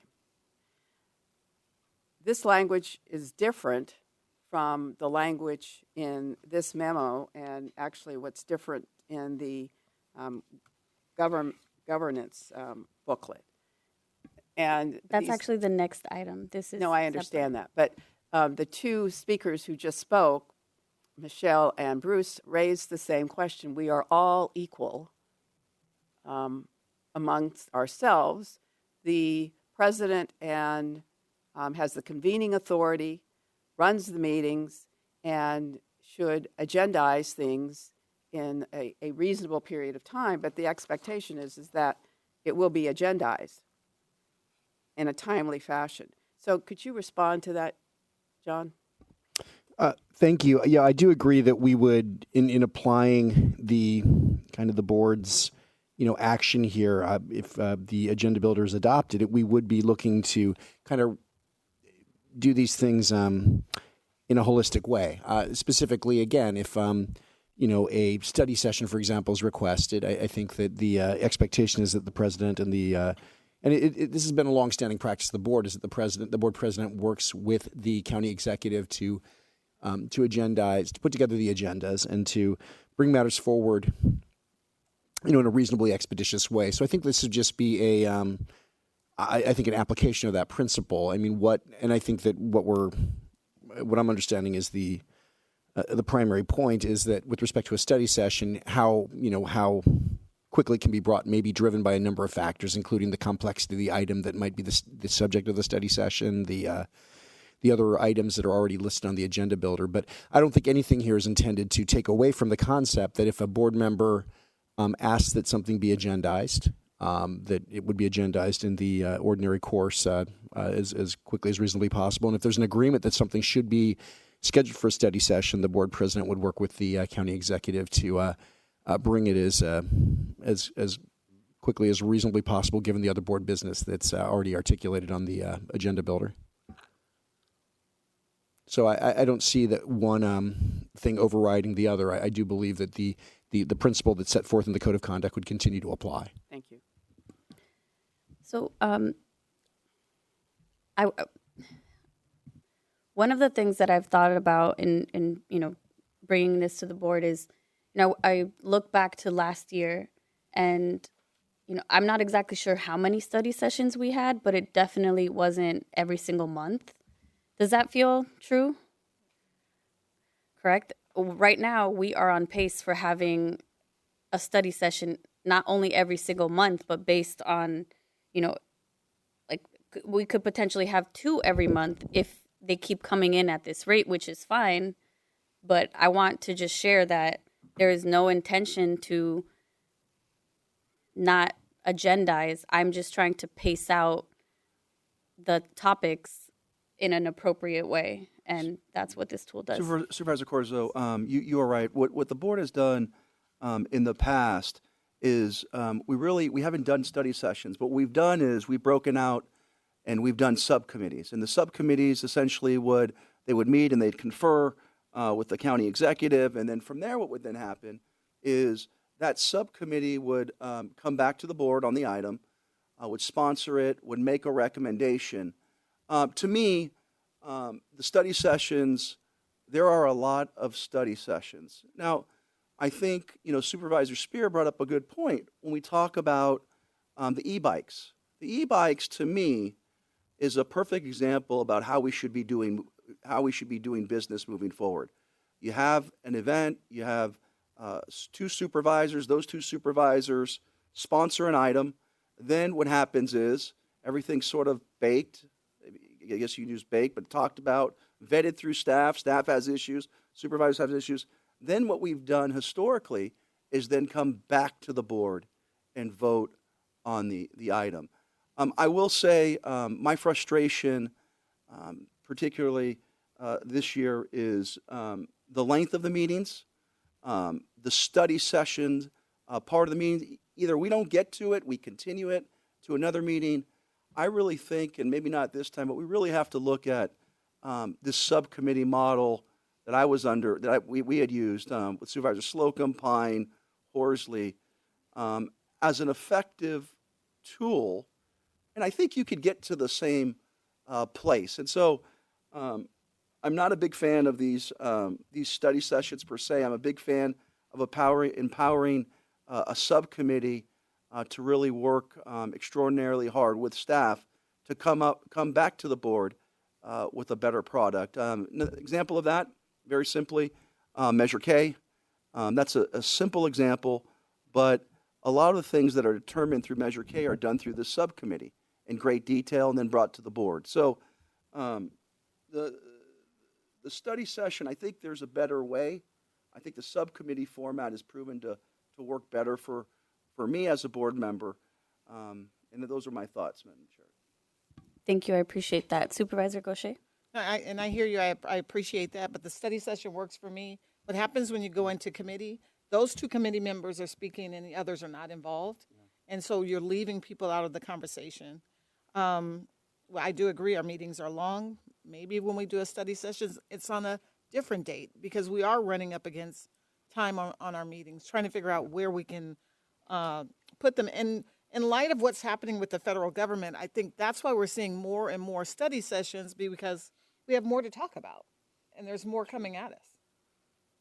I just think, when it comes to expertise, right? So there are going to be board members. So take, for example, Supervisor Corso, right, and Supervisor Spear. They have expertise in healthcare, right? Because Supervisor Spear, Supervisor Mueller, and Corso sit on the health plan of San Mateo, and they sit on the San Mateo Medical Center. There are certain areas of expertise through regional boards that we sit on, and then through boards, committee assignments, where we could use our time more effectively and trust in our colleagues and saying, hey, look, you know what? Supervisor Corso does understand healthcare a lot better because she sits on these boards. So I've done it both ways. I prefer one way, but I understand where you're coming from. I get it. Yeah, thank you. And I think the different opinions we have here is just more evidence that there's a lot of competing priorities that we have as a board, and this is a tool and a structure to start to balance those so that we all know what is coming, what to expect, and so that staff also has the ability to have those priorities on paper in one place in a formal way. So I will motion to adopt this agenda builder with the addition of a date agendized column on the study session sheet.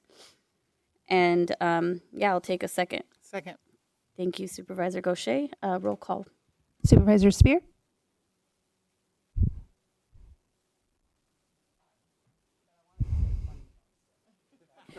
Yeah, well, so I think the goal is that it'll be we. Correct.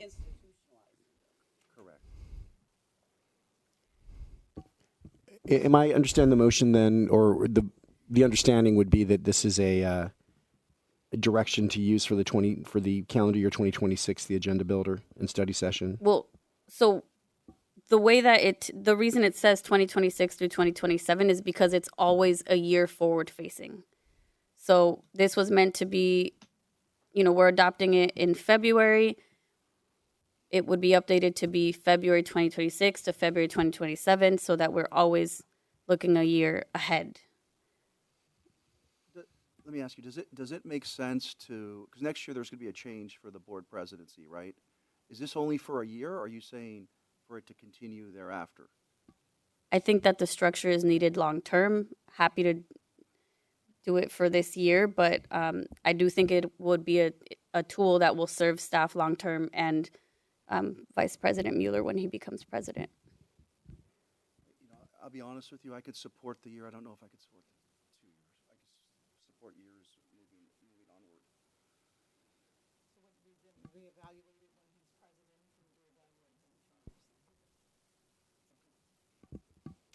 and I just want to make sure it's clear to staff what we'd be doing with it, because it sounds like we'd be using the tool. The idea is that it's a year forward looking. I guess the notion is that we would, as staff, have direction to be using it for the year coming up.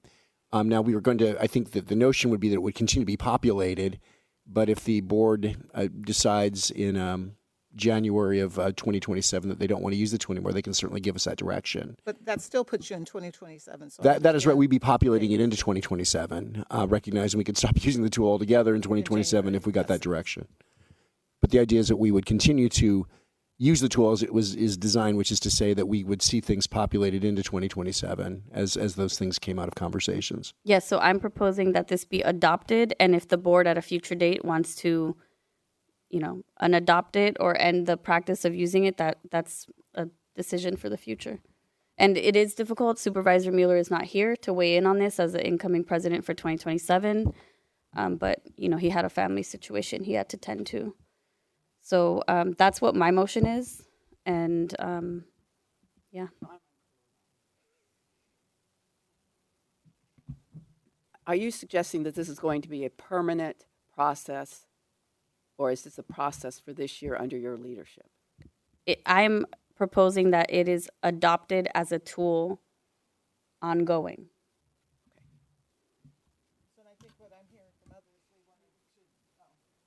What I'm hearing is that we want to look at this for this year and reevaluate it in January when there's a new president. Yeah, my understanding is that the motion that I've made doesn't prevent that from happening. Is that fair to say, County Attorney Niblin? Madam President, yeah, the board can always revisit this document in 2027 if it chooses to. Again, just from where staff sits, we would just want to be clear, though, that during the course of the year, since it's forward-looking, we might continue to put things into 2027, recognizing the board might decide in January 2027 they don't want to use this particular tool anymore. They want to do something else for tracking. But as we use it throughout the course of the year, we'll be putting things in that sort of range into 2027. Okay, roll call. Roll call. All right. Supervisor Spear? Aye. Supervisor Mueller is absent. Supervisor Gaucher? Yes. Supervisor Canepa? Aye. President Corzo? Yes. Motion passes with Supervisor Mueller absent. Thank you. We are moving on to item number 11. And that is another item sponsored by me. And this is very much just information. It is a draft agenda for our upcoming board retreat. It is includes a draft of a governance handbook that is a best practice among school districts. And I want to hand it over to County Attorney Niblin because the idea of a governance handbook or county bylaws that speak to our board governance is something that actually I believe former Supervisor Warren Slocum had the county staff study several years ago. So I would confirm that. Thank you, Madam President, that for some years ago we were asked to sort of look at kind of what is the practice in other counties or other local agencies with respect to governance. As every member of the board knows, that we've historically been pretty light on sort of written policies and procedures or governance authorities. And I was asked some years ago to take a look at what is the prevailing practice in other local agencies, including other counties. And in the course of that work, and I engaged some of my colleagues to help look at kind of what the prevailing practices are. And there are a number of counties that do, in fact, have governance handbooks. And we took a look at those some time ago, and then more recently in connection with conversations we had with the board president, and pulled together authorities from various places, other counties, some cities, school districts, and so what you're seeing here is kind of a pulling together of some of the formats that we've seen in other places by way of precedents, other counties, cities, school districts, and an attempt to integrate some of the existing authorities that you already have, ordinances that you all have adopted, the county charter, resolutions that are floating around out there, bylaws, code of conduct that was referenced in our conversation of the earlier items. So framework here, based on, again, some precedent we've seen in some other places, as a conversation piece or a study piece for the board to consider in connection with the upcoming retreat. But that's the background. Thank you. And in terms of our board retreat, it will be on March 3rd, and these are really just informational materials. This was agendized so that The entire board has all of the contents, and the community have the contents ahead of time, with no pressure to adopt or in this meeting. It's just so that folks have time to review it for our upcoming retreat.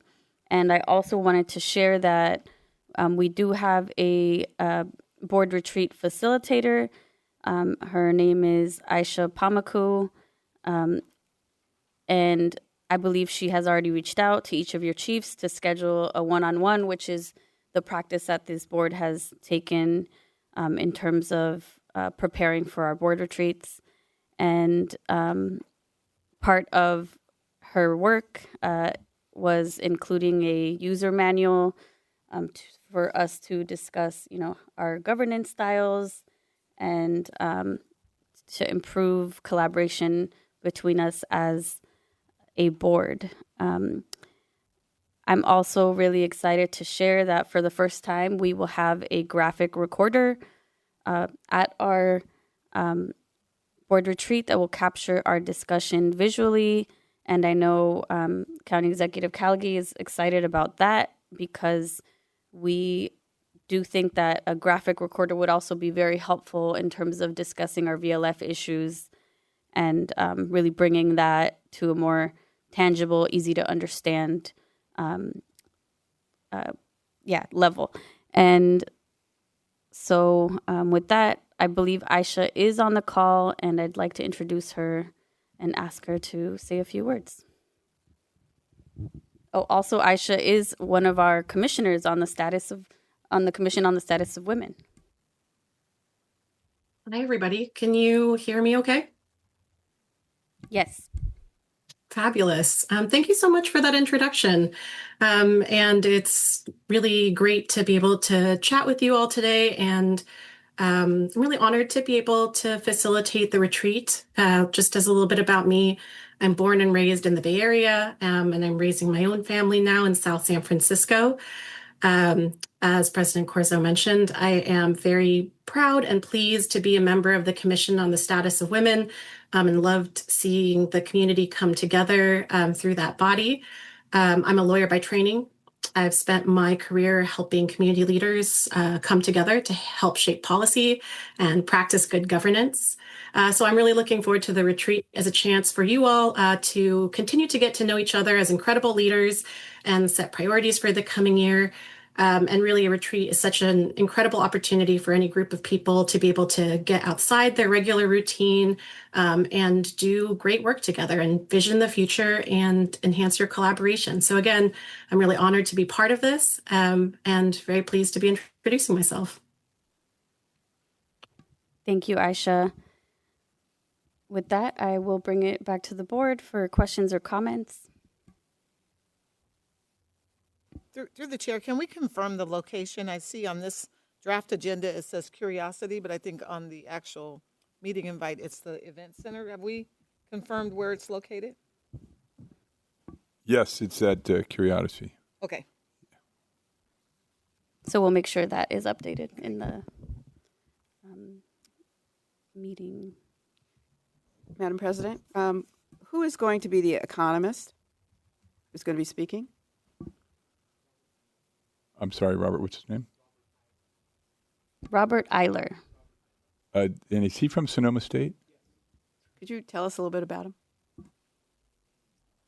So through the president, I'm Robert Mankia. I'm the chief financial officer for the county. Robert Eiler has presented to us now. Him and John Harvin work together for a lot of the things that we've done economically here, all the research that we've put together. Robert was our first. He's actually from Sonoma State. He actually teaches courses in economics there. He also works for the state and does some economic information for them. Him and John Harvin have worked together for years through an organization on the north end of the state and have done a lot of economic briefings throughout the state over the course of the last 10 years. Was he the one who presented, who was the facilitator last year? John Harvin was the facilitator last year, and again, they're partners. Partners, yeah. But then we also had someone speak to us about the economy in San Mateo County, did we not? So that was John. John that did John? a section, and they will do the exact same. Great. It'll be very brief on the national, very brief on the state, but then really delving into the economy of San Mateo County and what they see here. There were a number of times that I had the economists from Visa come and speak because they have very timely data on what people are spending their money on, where there's a decrease in expenditures. And, I don't know if that would dovetail or whether that would be valuable for us to, and it's kind of late to even suggest that now, but I found him always to be very, very interesting. You can give me a name. I'm more than willing to do the research on it. Thank you. Okay, thank you. Any other questions or comments from the board? Hearing none, public comment, please. All right, we have no speaker cards in chambers, so we will be going online to Zoom for public comment on item number 11. In preparation for the Board of Supervisors retreat, we'll start with Sabrina. Please unmute and begin. Thank you. I come as one of the people surgers who holds all political power in the peace and love of Jesus Christ. This is kind of an odd little retreat thing that you guys are doing. There's no information available for the people to review, which is actually within the Constitution and our constitutional right to have access to this information. So can you show me where you have the grant of authority in the Constitution, Charter, Brown Act, or Home Rule to override the Constitution and the inalienable rights of the people and their right of redress? Thank you. All right, we'll go ahead and go to Michelle Stevens. Please unmute and begin. Hello, Board. I come to you as a child of God with the love of Jesus, Siri Juris. I'm sitting here and I'm trying to understand all this. You're talking about taking more tax dollars, the way that I'm understanding it, and you're spending more of the people's tax dollars. I really wonder, do you guys realize that when you say it's San Mateo County's money, it's not. It's the people's money. It is the people of San Mateo. And the more you use, the more you have to raise their taxes. It's awful what's going on in California. It's blatantly obvious to everybody. I do suggest and I do pray that you all will make sure that you're allocating this money within the rights given to you by the Constitution. Thank you for letting me speak. All right, we'll conclude with Bruce. Please unmute and begin.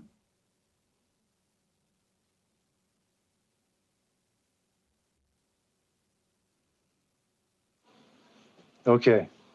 Hello, Board. Thank you for the microphone. As you prepare for your retreat, I would respectfully suggest dedicating time to something foundational, reading portions of the original California Constitution and discussing the structural principles behind it, not as symbolism, but as orientation. The Constitution is not just a legal document, it is a delegation document. It defines where authority originates, how it is limited, and how it must be exercised. A periodic return to the first principles strengthens institutional integrity, especially in times of complex budgeting, regulatory expansion, public distrust. Grounding policy discussions in original constitutional structure reinforces legitimacy. I encourage you to make constitutional literacy part of your strategic planning process. Thank you. And that concludes public comment. Thank you so much. With that, this item again was purely informational. So we can now move on to item number 22. And I will hand this over. I don't see our county executive. Let me pull this item up here. Actually, it's a county council item. Oh, thank you. Thank you, It Madam is. That's right. President. Okay, Item County 22 Attorney is Niblin. Thank you. a correction of property tax rules pursuant to Section 4831 at SEC of the Revenue Taxation Code. And these items are typically pretty pro forma. These are situations as the accompanying memo reflects where the assessor and or the controller have identified enrolled as assessments that require correction for a number of reasons. They don't necessarily reflect that there was an error made. Sometimes there's an error, but it's oftentimes adjustments that come to the notice of the department subsequent to the role being finalized. And in order for us to make these kinds of changes above a certain dollar threshold, we have to bring them to the board for action. And so that's what this item is typically. But we're certainly prepared to hear any questions or comments from any supervisor who's got comments. Great, thank you. Do we have anyone from the department? I see Jim Irizarry. A couple questions for Jim. Okay, so before Jim comes up, I just want to share that, we as a board, have a right to make questions, and I hope that these will be productive, fair questions. Go ahead, Supervisor Canepa. Yeah, thank you so much. Mr. Irizarry, I have a quick question. In Thornton Beach, I'm dealing with an issue around a person. His name is Luke Bergara. And Paul Nagy, who owns the land, says that Luke Bergara, on a deed, has falsified documents, and they're fraudulent. And so I had sent a letter to the office on about 4 weeks ago to Mr. Church. I resent the letter. Actually, I sent it on February 12th. I resent the letter. As you know, the city of Daly City has taken down the fence, and Mr. Nagy is saying that the deed that was filed by Mr. Bergara, who in fact, Mr. Bergara had served 10 years in jail. He was released in August for art fraud. This is a serious, serious issue, and I want to understand from you what your office has done. Through the chair, my Please name go is ahead. Jim Irizarry. I'm Assistant Assessor, County Clerk, Recorder. That matter has been forwarded to staff for review. There are a variety of legal matters and issues at play that would involve litigation, so I'm not prepared to elaborate with respect to the actual particulars of that. And let me just say this, I respect that. It's important for you to know that, in fact, Paul Nagy says his initials on the documents are a forgery, and that Brugnara, who was convicted of a crime, and right now as we speak, the U.S. Marshals are looking for him. And so what I would say, I know it takes time to review, but all cases are different. I would hope that we move forward in the most expeditious manner, because this case is a lot different than other cases. And so I really hope that the office takes it seriously. I want to ask you a couple questions on the tax roll. The tax roll, can you speak a little bit to the reductions that were given and the backlog within your office? The reductions that are here are, as Mr. Niblin has explained, are due to a variety of circumstances and changes in the assessment roll. For example, declines in value, exemptions that are granted, a variety of other matters that come into play after the fact that there's been a recordation that has occurred. When that occurs, then there is a roll correction that is then presented both to the board, the county attorney, and then also to the controller, who then does the calculations that are necessary for that. That is a process. We have about 50,000 activities a year. And so of those 50,000 activities, there are circumstances that changes must be made, which are perfectly legitimate. And at this juncture, staffing has absolutely nothing to do with the number of exemptions and claims for roll corrections. Yeah, and just quick question. With these adjustments, reducing the tax roll over 3 fiscal years, can you walk us through how these changes are incorporated into your revenue forecasts and overall budget planning? They have absolutely no impact with respect to our revenue forecasts and budget planning. That is a matter that is ultimately part of the overall county budget with respect to any adjustments that are made to property tax revenue. Great. And then a couple other things. In terms of the penalties, can you talk about the 3% interest that is assessed annually on these particular items that are before us today? Not every exemption or every roll correction has a 3% penalty per se. If there is a delay, then usually the increase is as a result of interest that is accumulated as a result of the change.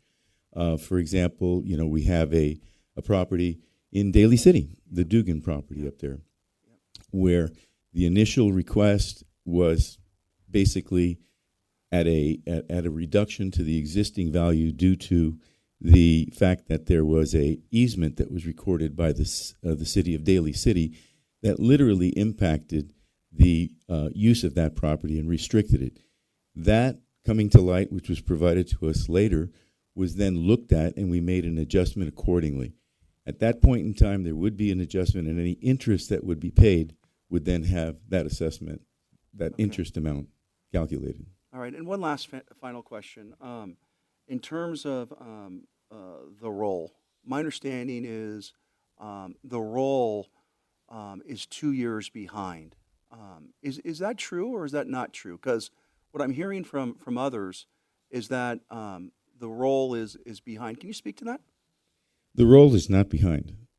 We are proud to say that for the last 10 to 15 years that Mr. Church has been there, the assessment role has been calculated and submitted to the Board of Equalization on time by June 30th of every fiscal year. San Mateo County takes pride that our assessment role is submitted timely, where other counties throughout the state do not meet that standard.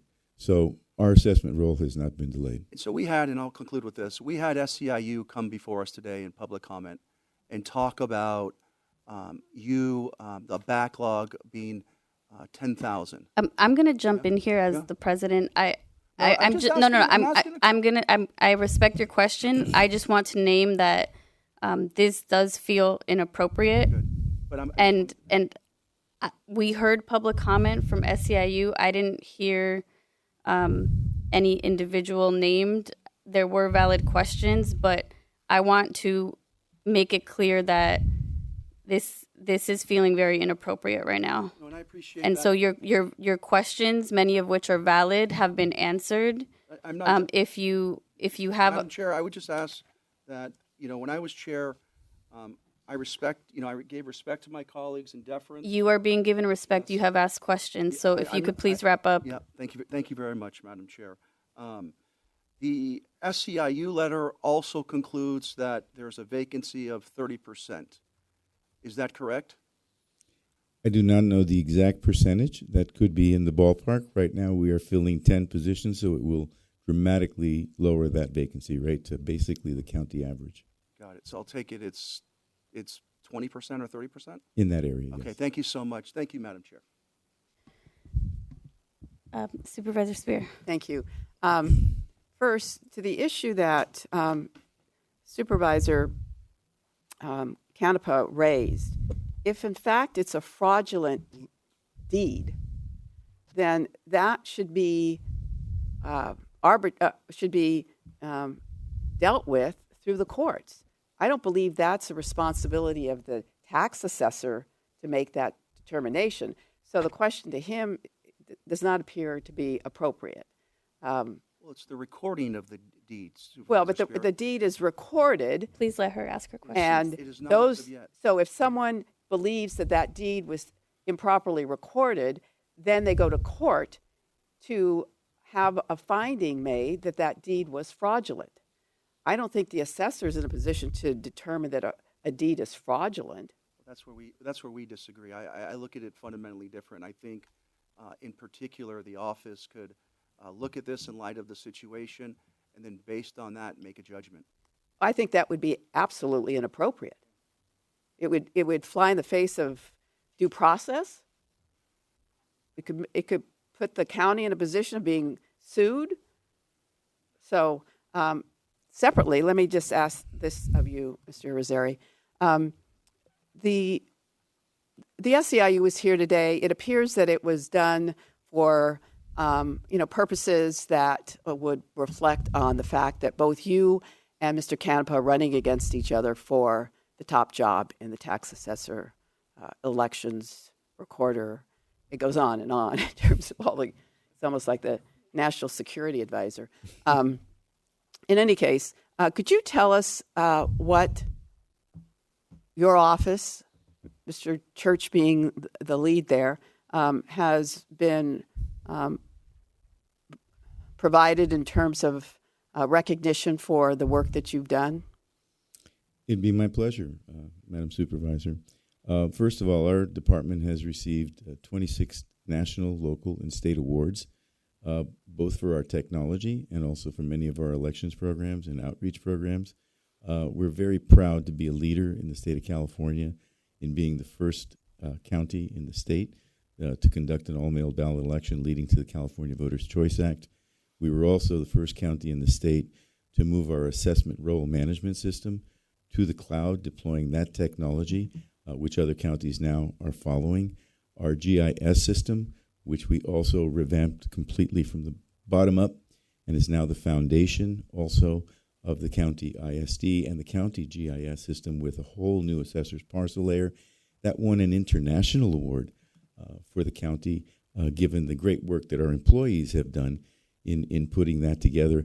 One of the ones that we also feel very proudly about is the Elections Assistance Administration Award that they gave to San Mateo County for voter education and outreach to targeted communities throughout San Mateo County. It is a model program where we use the Silicon Valley Foundation. That program now is being emulated throughout the state, where we have a public-private partnership to supplement governmental funds to promote voter education and outreach throughout the county. And we were at the CACEO the other day. That was the California Association of Elected Officials and County Clerks. And we received accolades because of that, very, very much so. Thank you. So there's a lot that's going on. If I may speak, however, to the issue of recording sufficiency, you're absolutely correct, Madam Supervisor, that when a deed is presented to the recorder and it meets recordable sufficiency, the recorder must record that deed. We do not have an alternative there.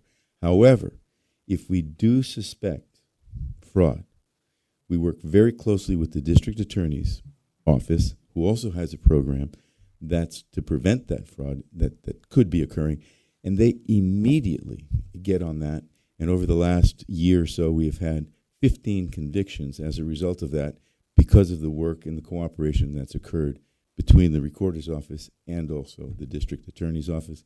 The district attorney could speak more to the actual facts, but we're proud that we work very closely to basically prevent that type of activity from occurring in this county, and we take aggressive action when we do see it.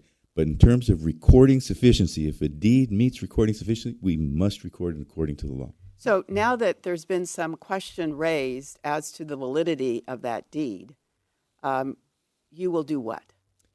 Immediately, what we are doing right now is we will then work with the district attorney to report the potential fraud. Secondary, there are various legal issues as to the recordation, change in ownership, who are the owners, etc.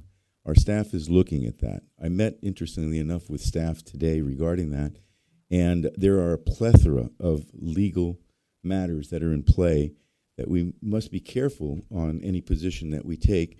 We do not want to create any more liability to the county or the parties that are involved.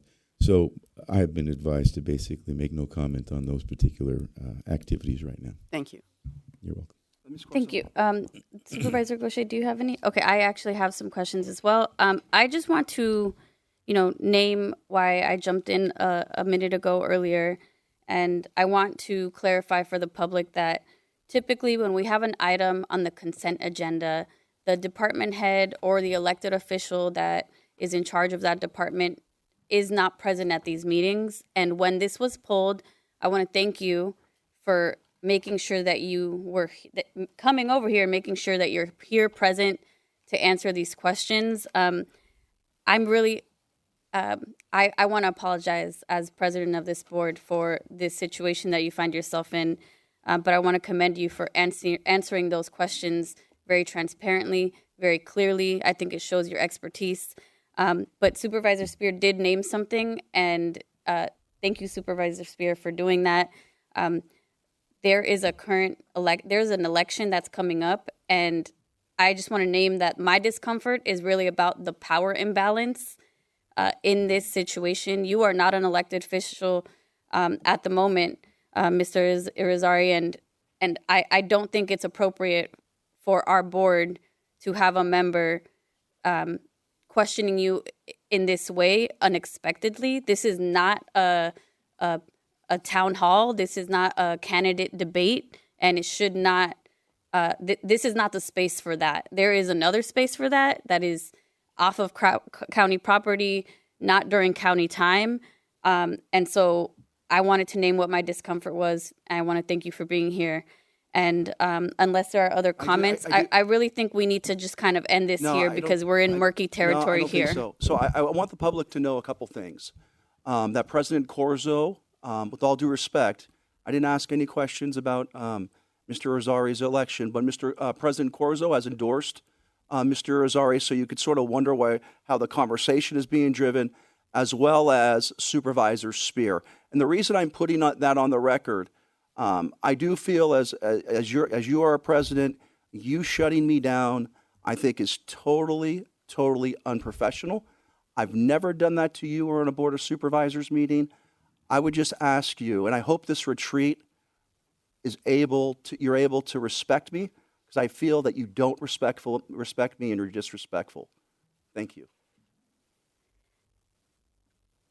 You asked your questions, and I didn't jump in until I felt like you were truly crossing a line.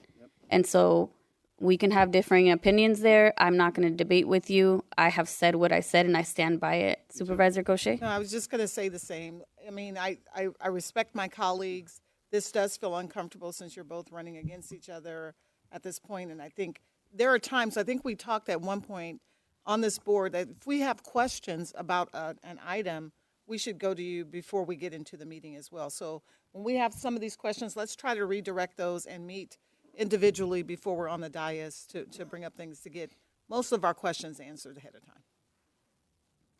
Thank you. With that, I believe we do need to take action to accept this item. Is that right, County Attorney Niblin? That is true. We need to approve this item. Do we need to take any public comment first? Thank you. Public comment, please.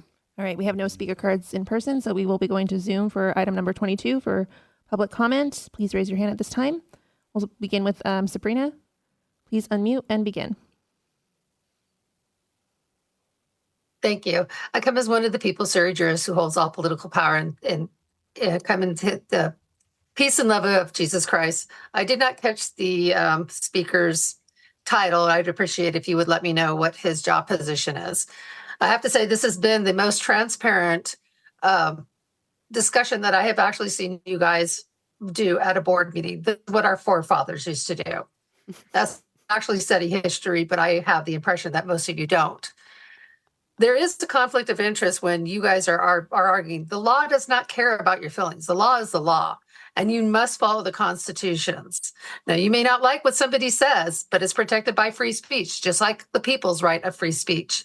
And this constant interrupting and stepping on each other's toes should be tolerated by you doing it to us or doing it to each other. It just shows how unprofessional you really are. So can you show where in the Constitution, where this board has a grant of authority in the Constitution, Charter, Brown Act, Home Rule, to override the Constitution and the inalienable rights of the people? Thank you. All right, next we'll go to Michelle Stevens. Please unmute and begin. Hello, board. I come to you, Surrey jurors, as a child of God with the love of Jesus. And for the love of Jesus, what are you all doing? You are so rude to us. You are so rude to each other. It is so unprofessional. I would respectfully ask for clarification on regarding the scope of these tax roll corrections. Are these purely clerical adjustments, or do they involve substantive valuation changes affecting taxpayer liability? What is the aggregate physical impactment of these corrections, and were affected property rights notified? Were the property owners notified? Transparency in tax administration is essential to maintaining public trust, in which you all have none. Corrections should be precise, documented, and publicly accountable. Please, board, be more successful, be more respectful. Thank you for letting me speak. All right, we'll go ahead and go to Sid Young. Please unmute and begin. I have seen Supervisor Canepa step over the line on occasion. One time it was the kale salad comment to my supervisor way back when. And this time it was to, I guess, the candidate he's running against for Mark Church's seat. But, you know, sometimes he gets up on his soapbox. I do think it was important that they did call out the person who put his fence up on the property in Daly City at Thornton Beach, but maybe it didn't need to be brought up in the tax assessment meeting. Anyway, maybe she was right to call him out. I don't know. It probably a little bit of both.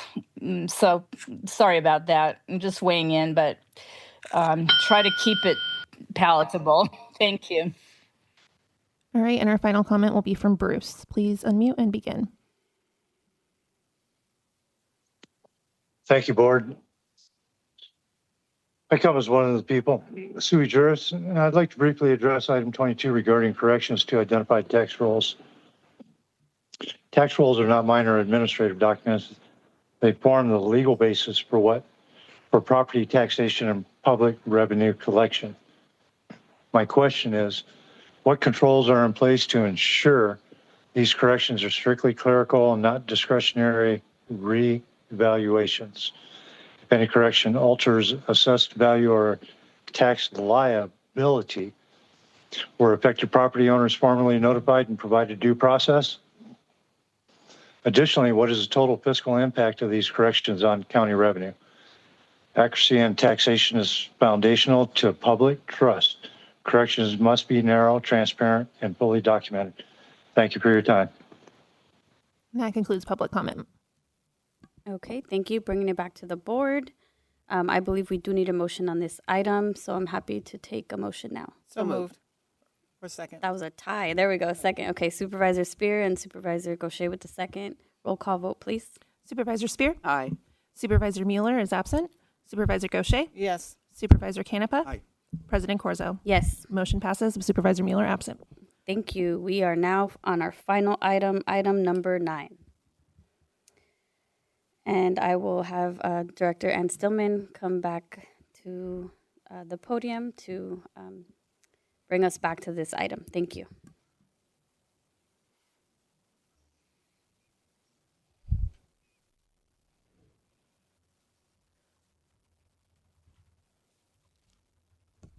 Okay, good afternoon, President Corzo, honorable members of the board, Mr. Calighi, Mr. Mates, and Mr. Niblin.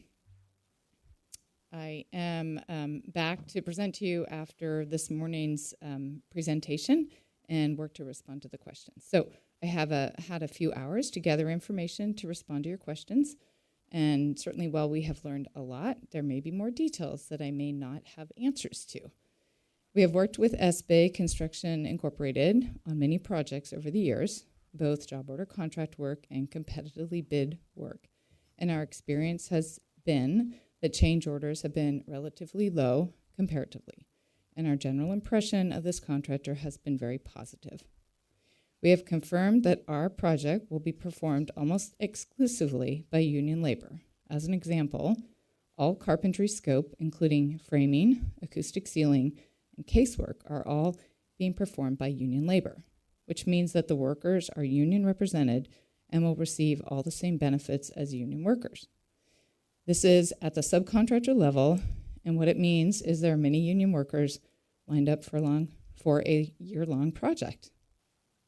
At the general contractor level, we have confirmed that the owner of SBay, confirmed with the owner of SBay that they provide their staff with competitive medical benefits, 401k, vacation, and sick leave. That being said, based on our quick review, the only material difference we are seeing here is procedural, in that the requirement for the contractor to meet with the unions to claim scopes of work is not required. This pre-job conference occurs prior to commencement of construction. We have done some research relative to the project referenced by the previous public speakers. The project is the Santa Clara Valley Medical Center Burn Unit Upgrade Project, which is a PLA project and must comply with Department of Healthcare Access and Information, formerly known as OSHPD. You probably already know this, but that is likely the most difficult authority having jurisdiction over building projects to navigate. What we see with the change orders for the Santa Clara project are owner-initiated changes in scope, work expanding from third floor to second and fourth floors of the facility based on conditions that were unknown to the owner and sequencing of changes due to the hospital constraints. This is not uncommon for large-scale projects interfacing with existing facilities. We do have Al Mateen, the owner of SBay, present in the Zoom meeting, should there be questions specifically for him. That concludes my additional information at this time. Available for questions. Thank you. Supervisor Spear. That was comprehensive. Thank you, Director Stillman, for answering all of our questions. I think that clarifies everything for me. Thank you. I just have a question. What is his name again, the speaker from the company? Is Al Mateen? Hey, Al, can you hear me, Mr. Mateen? I'm promoting him right now.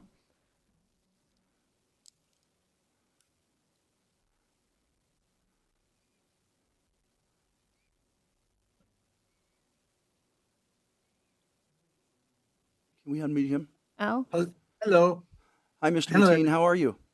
Good. Yourself? Good. Question for you. Are you using 100% labor on this project? Outside of the PLA, are you paying, is there health care? Is this 100% union? This project is being performed under prevailing wage law, and every employee who's performed any work on that project will be subject to the pay of the prevailing wage. And I can say almost 99% of our subcontractors on that project are signatory union contractor on this project, if not all. So you're saying 99% of the work is union? Yes.